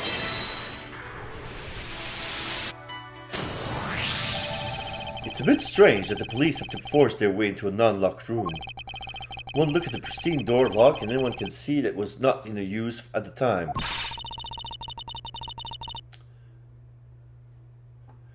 But the policeman outside said that it took 10 men to get it open. A door that was locked tight despite it being not locked at all. Can only be because of this. Oh, you mean... Yes, it was used to jam the door. Here, take a look at the door handle. Do you see how the handle is completely destroyed? So that's how the sword broke. Was used to jam the handle to the hideout's door. Broken prop sword they jotted down in my organizer. I thought that we might uncover the true identity of the kidnappers, but instead we only uncover more questions that need to be answered. Ah! Proto Badger came out of the hole. What is this? Well, well, Mr. Edgeworth, am I correct? What are you doing suddenly popping out of the secret entrance like that? This is an underground passage used by staff members, sir. We Badger also make use of it in our duties. Look, why don't you get out of there first and then we'll talk, okay? Oh, I beg your pardon, miss. Yay, I'm third one! Proto Badger, get! Alright, only one more to go. Bad Badger, here we come. What are you getting all excited for? Did you forget the photo rally, duh? See? Look, now all I have to do is get a picture of the Bad Badger and I'm done. Yes, I vaguely recall a contest or something of that sort.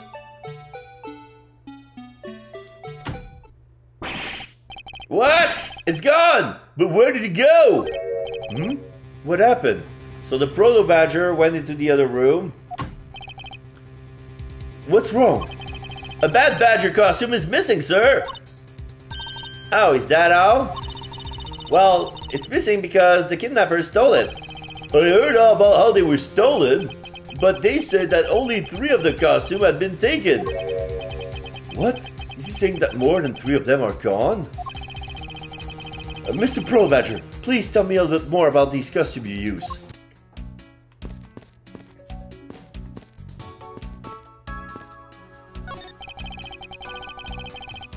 What do you mean by a dead badger costume is missing? Why, just what I said, sir. We are 1 Bad Badger short. Counting the spares, we have 2 of each costume on all times. Okay, so because one of them is walking around in the park, the others should be in that room. Actually both of them should be in that room.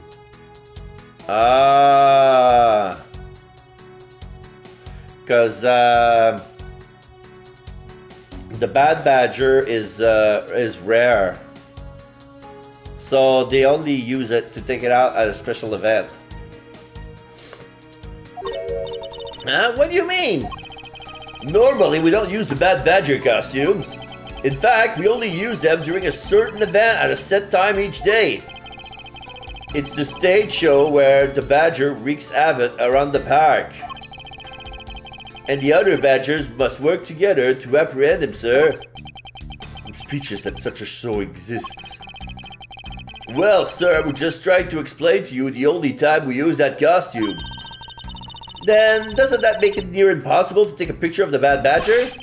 Personally, I can't believe that it's this close to show a time and there's no costume. Oh dear, what am I to do, sir? All this basically means that the kidnappers stole 4 costumes in total. Then, are you saying that there are 4 kidnappers? No, I don't think that's very likely. Oh? Recall the costume for a minute. The stolen ones, you mean? What proves that the 4 kidnapper does not exist?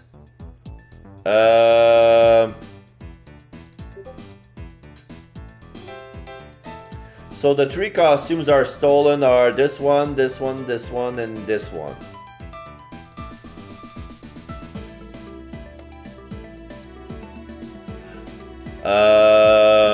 the second Bad Badger costume, I guess, is the proof.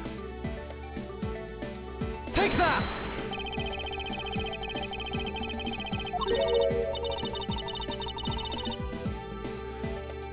Looking here, you can plainly see that the fourth kidnapper is out of question. Look where? Do you know what he's trying to say, Mr. Proto Badger? No. I'm very sorry, sir. However, I must have missed something myself. It's alright, I zigged when I zagged was more appropriate. It's as simple as it appears. All I have to do is think a little to find the answer. Okay, so there's a stadium, haunted house, Wild Wild West, main gate. So there's only 3 areas.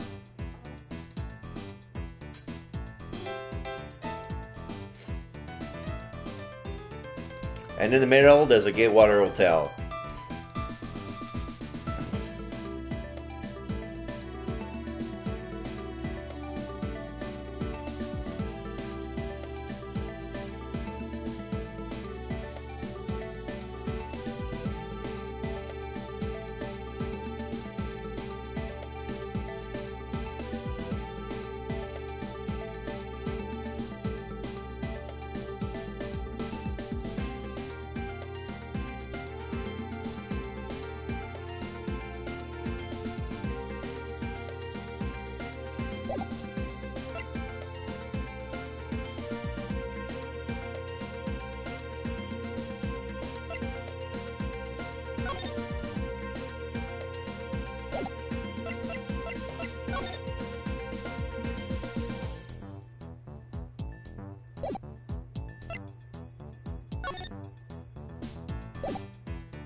Okay, I'm gonna try selecting the Pink Badger.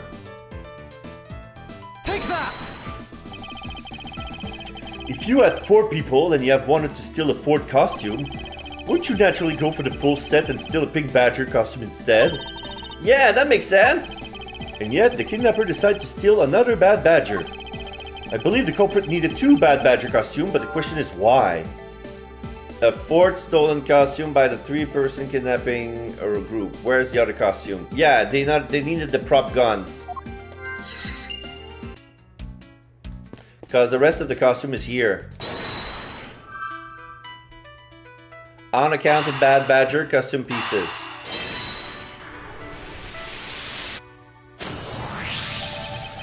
The second Bad Badger costume, I believe it may be closer at hand than we think. What do you mean? That costume in the trash. Wouldn't you say that it's wearing some very telltale pants? Yeah, you're right. Let's get it out of here and take a look. As I suspected, it's a Bad Badger uniform. Well, mine is the head.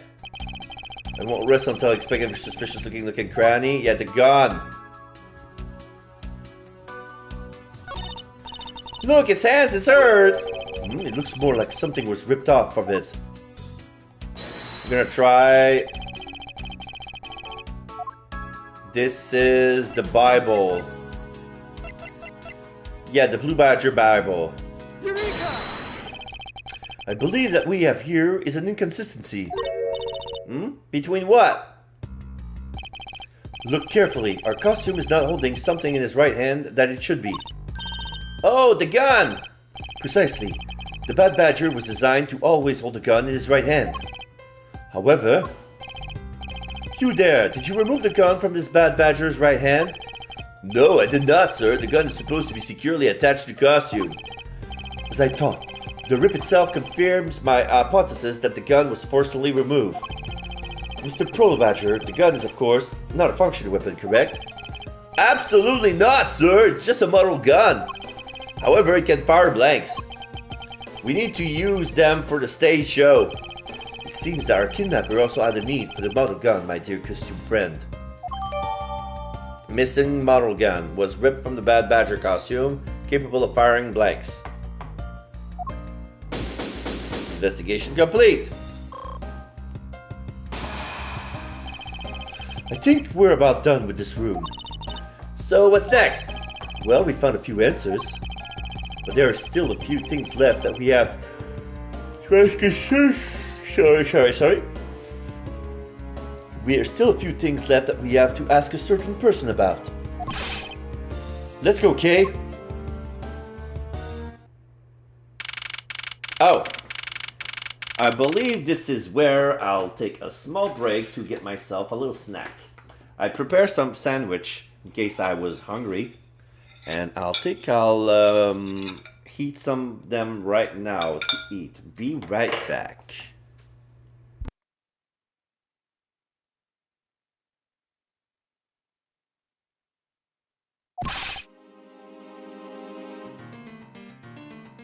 I'll leave you with some music.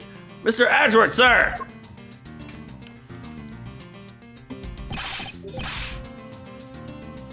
Yeah, here.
Okay, I'm back. Took a little longer than expected because I decided to take a bathroom break after wolfing down my 2 sandwiches. Very good. You've got to hurry, sir. Come on. What is it, Detective?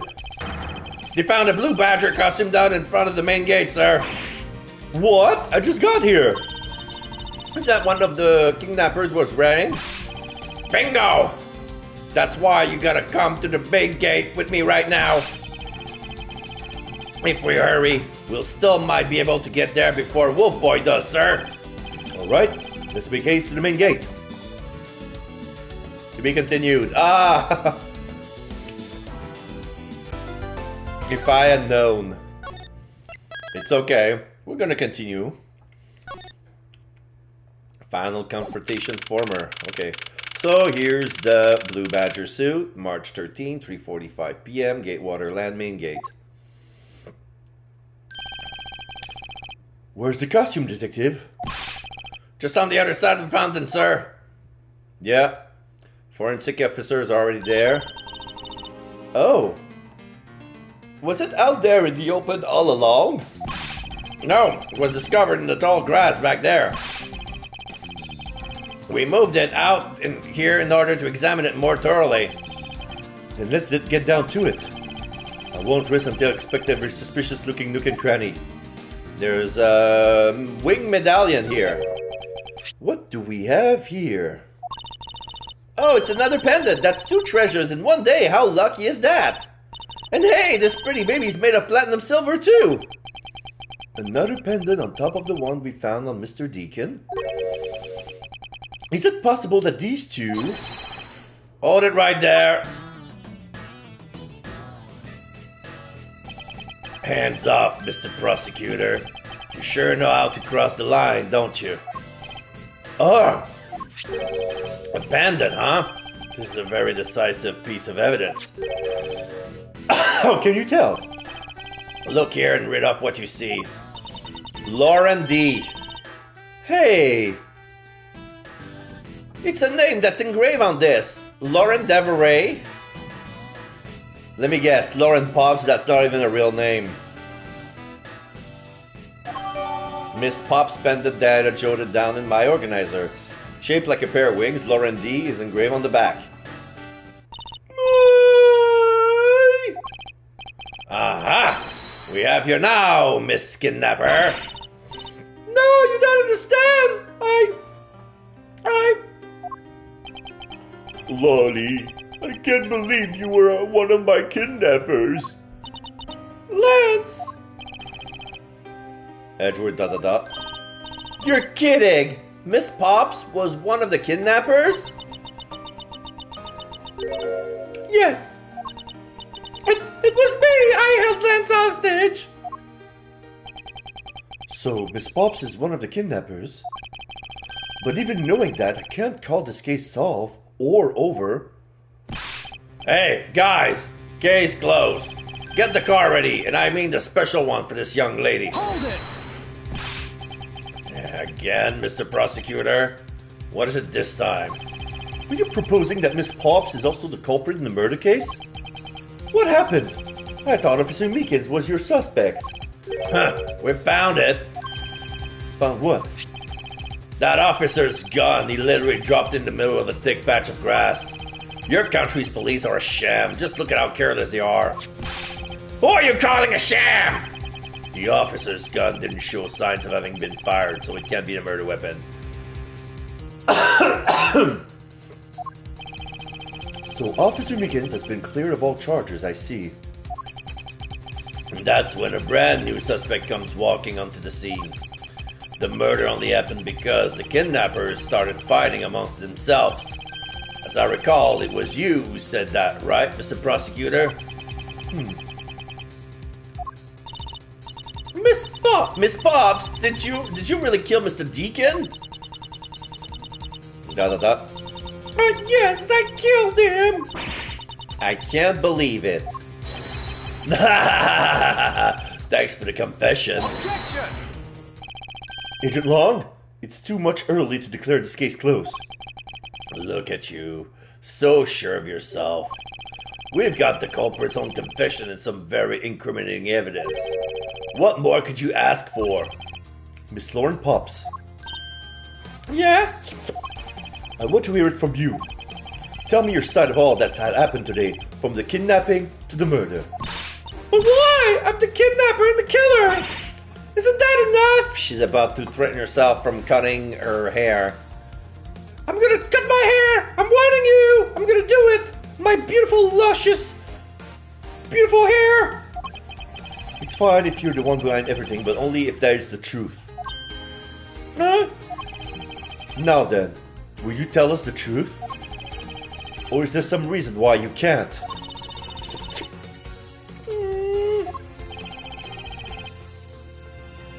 Dot dot dot. I've had a change of heart. I think I would enjoy seeing you sulk away as the losing mud. Alright, you heard me. Let's hear about all the evil deeds you committed today. Testimony, Miss Pop's confession. The one who came up with the kidnapping plan was the butler, Mr. Deacon. We knew that we could get rich by holding Lance hostage. Mr. Amato would pay anything to get his son back, after all. Everything was going according to plan, but as soon as we got the money, Mr. Deacon turned on me and tried to kill me. There, you satisfied? She just confessed to her crimes a second time. At last, at least you have the guts to admit what you've done. Can at least respect that much. Miss Pops, is what you said really the truth? Yes, it is. If that is the truth, it certainly isn't the whole truth.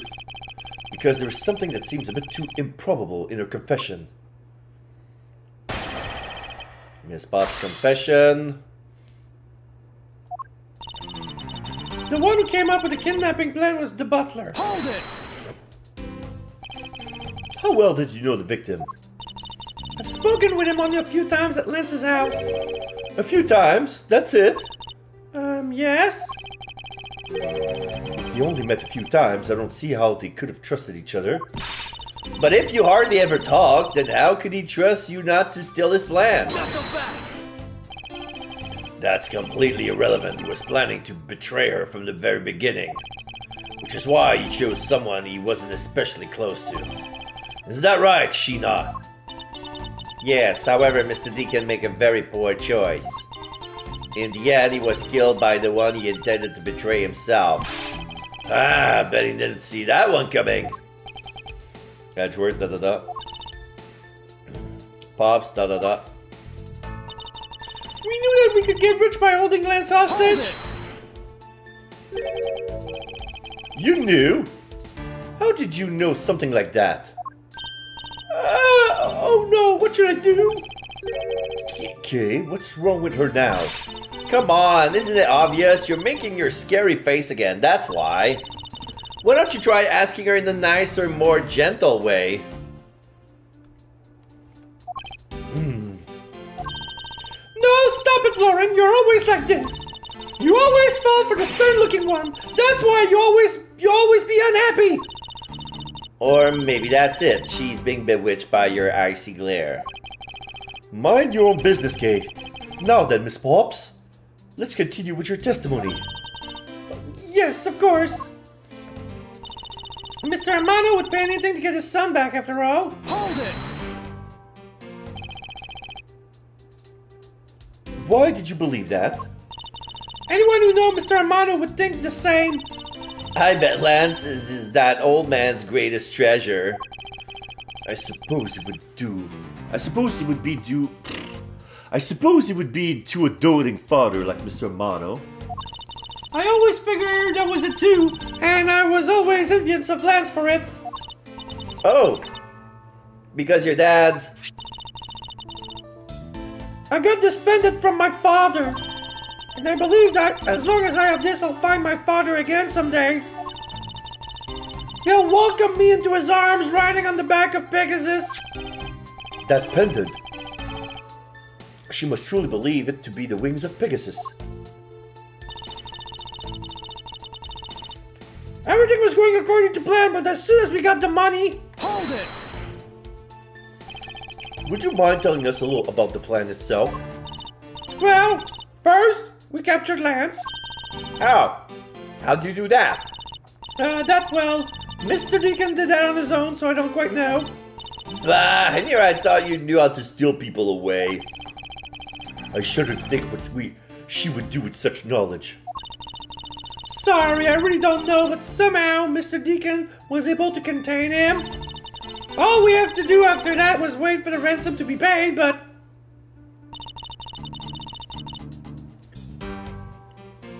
Mr. Deacon turned on me and tried to kill me! Okay, this is probably the lie because he was Colin Deveray.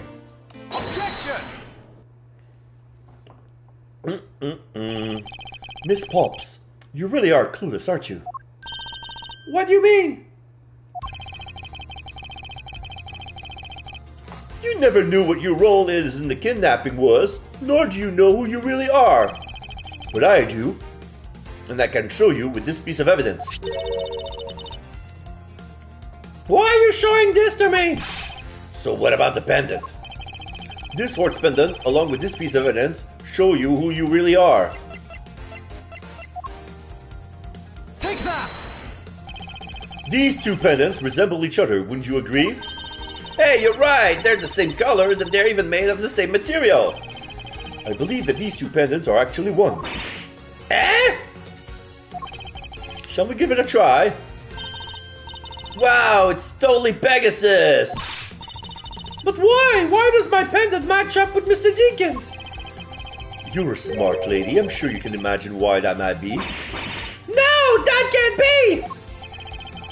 So the two make a set. It's just another trinket. It's not as though this changes anything. You lack imagination, Agent Long. Very well. I'll show you with this evidence. This is the piece of evidence that gives meaning to the Pegasus pendant. The dossier of Colin Deveray. Take that! Oliver Deacon was just an alias from this man. His real name was Colin Deveray, the name that is etched onto the horse pendant. What? What? An alias? I suppose he had to hide the fact that he was a felon somehow in order to live. And it makes sense, given what is written in Mr. Deveray's dossier. But what I really wanted to point out was this. The specific section that reveals the true meaning of behind both of those pendants. The Deveray, the D. Take that! His real name was Colin Deveray, the name that is etched on the horse pendant. What the? Do you pay attention to what you say? You just told us about this alias a few seconds ago and in the exact same words. Oh. Written in here something other than the victim's real name. Stole a gun from a guard during his escape.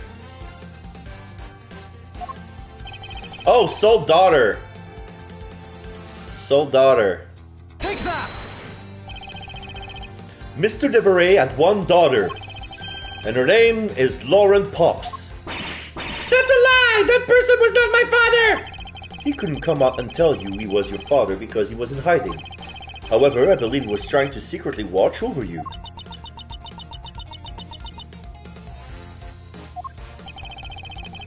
Do you still believe that a man like that could kill the daughter he was separated from? Or even that such a man would allow his daughter to get involved in a kidnapping plot? Not so fast!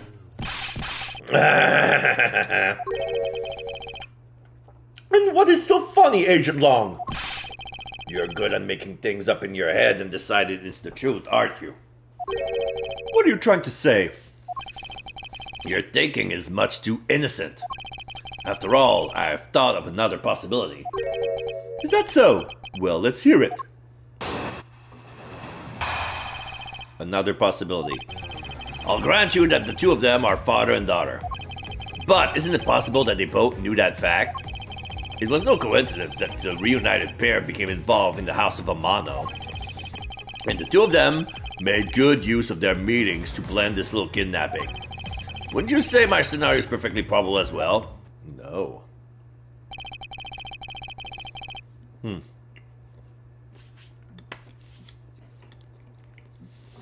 So, this is his version of how things might have been.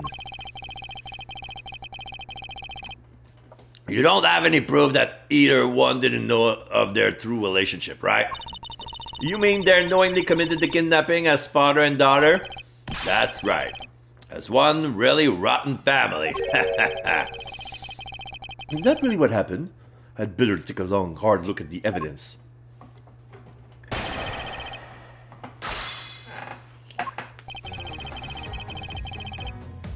I'll grant you that the two of them are father and daughter. Hold it! Precisely.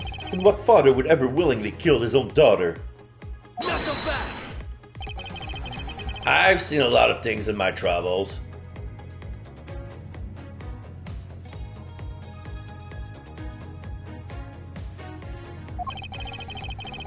And I can tell you that being related by blood is sometimes proof of nothing. But isn't it possible that they both knew that fact? Hold it! You think they knew? Yeah, I don't think only the victim knew. I think the girl realized it as well. They both knew who the other person was, but they had to pretend that they didn't. Because he was on the lam. You got it. The victim couldn't exactly go around flaunting who he was. Furthermore, it was no coincidence that the reunited pair became involved in the house of Amano. Hold it! One as a butler and one as a friend of the son, you mean? They probably thought that was their best shot. Is that what you honestly believe? Of course. And the two of them made good use of their meetings to plan this little kidnapping. Hold it! You mean how they plotted to commit this crime as blood relatives? Can you think of a better partner? They're certainly a clever pair. The butler and the girlfriend. No one would ever suspect that they were in fact family. Yes, from the very beginning, they painstakingly practiced those roles well. Wouldn't you say my scenario is perfectly probable as well? I'm gonna press it, but I don't see why is there anything I can take out of that. I believe you're being a bit too overconfident for someone with no evidence. Am I? Because I don't see you presenting any evidence to the contrary. Without evidence, we're stuck in a stalemate. Agent Long isn't wrong. His scenario is certainly a probable one. You better hurry up and do something or Lauren's gonna wind up looking really bad. I know, but first things first. Is Agent Long's line of logic factually correct? Did the two of them really, knowingly, commit the crime as father and daughter?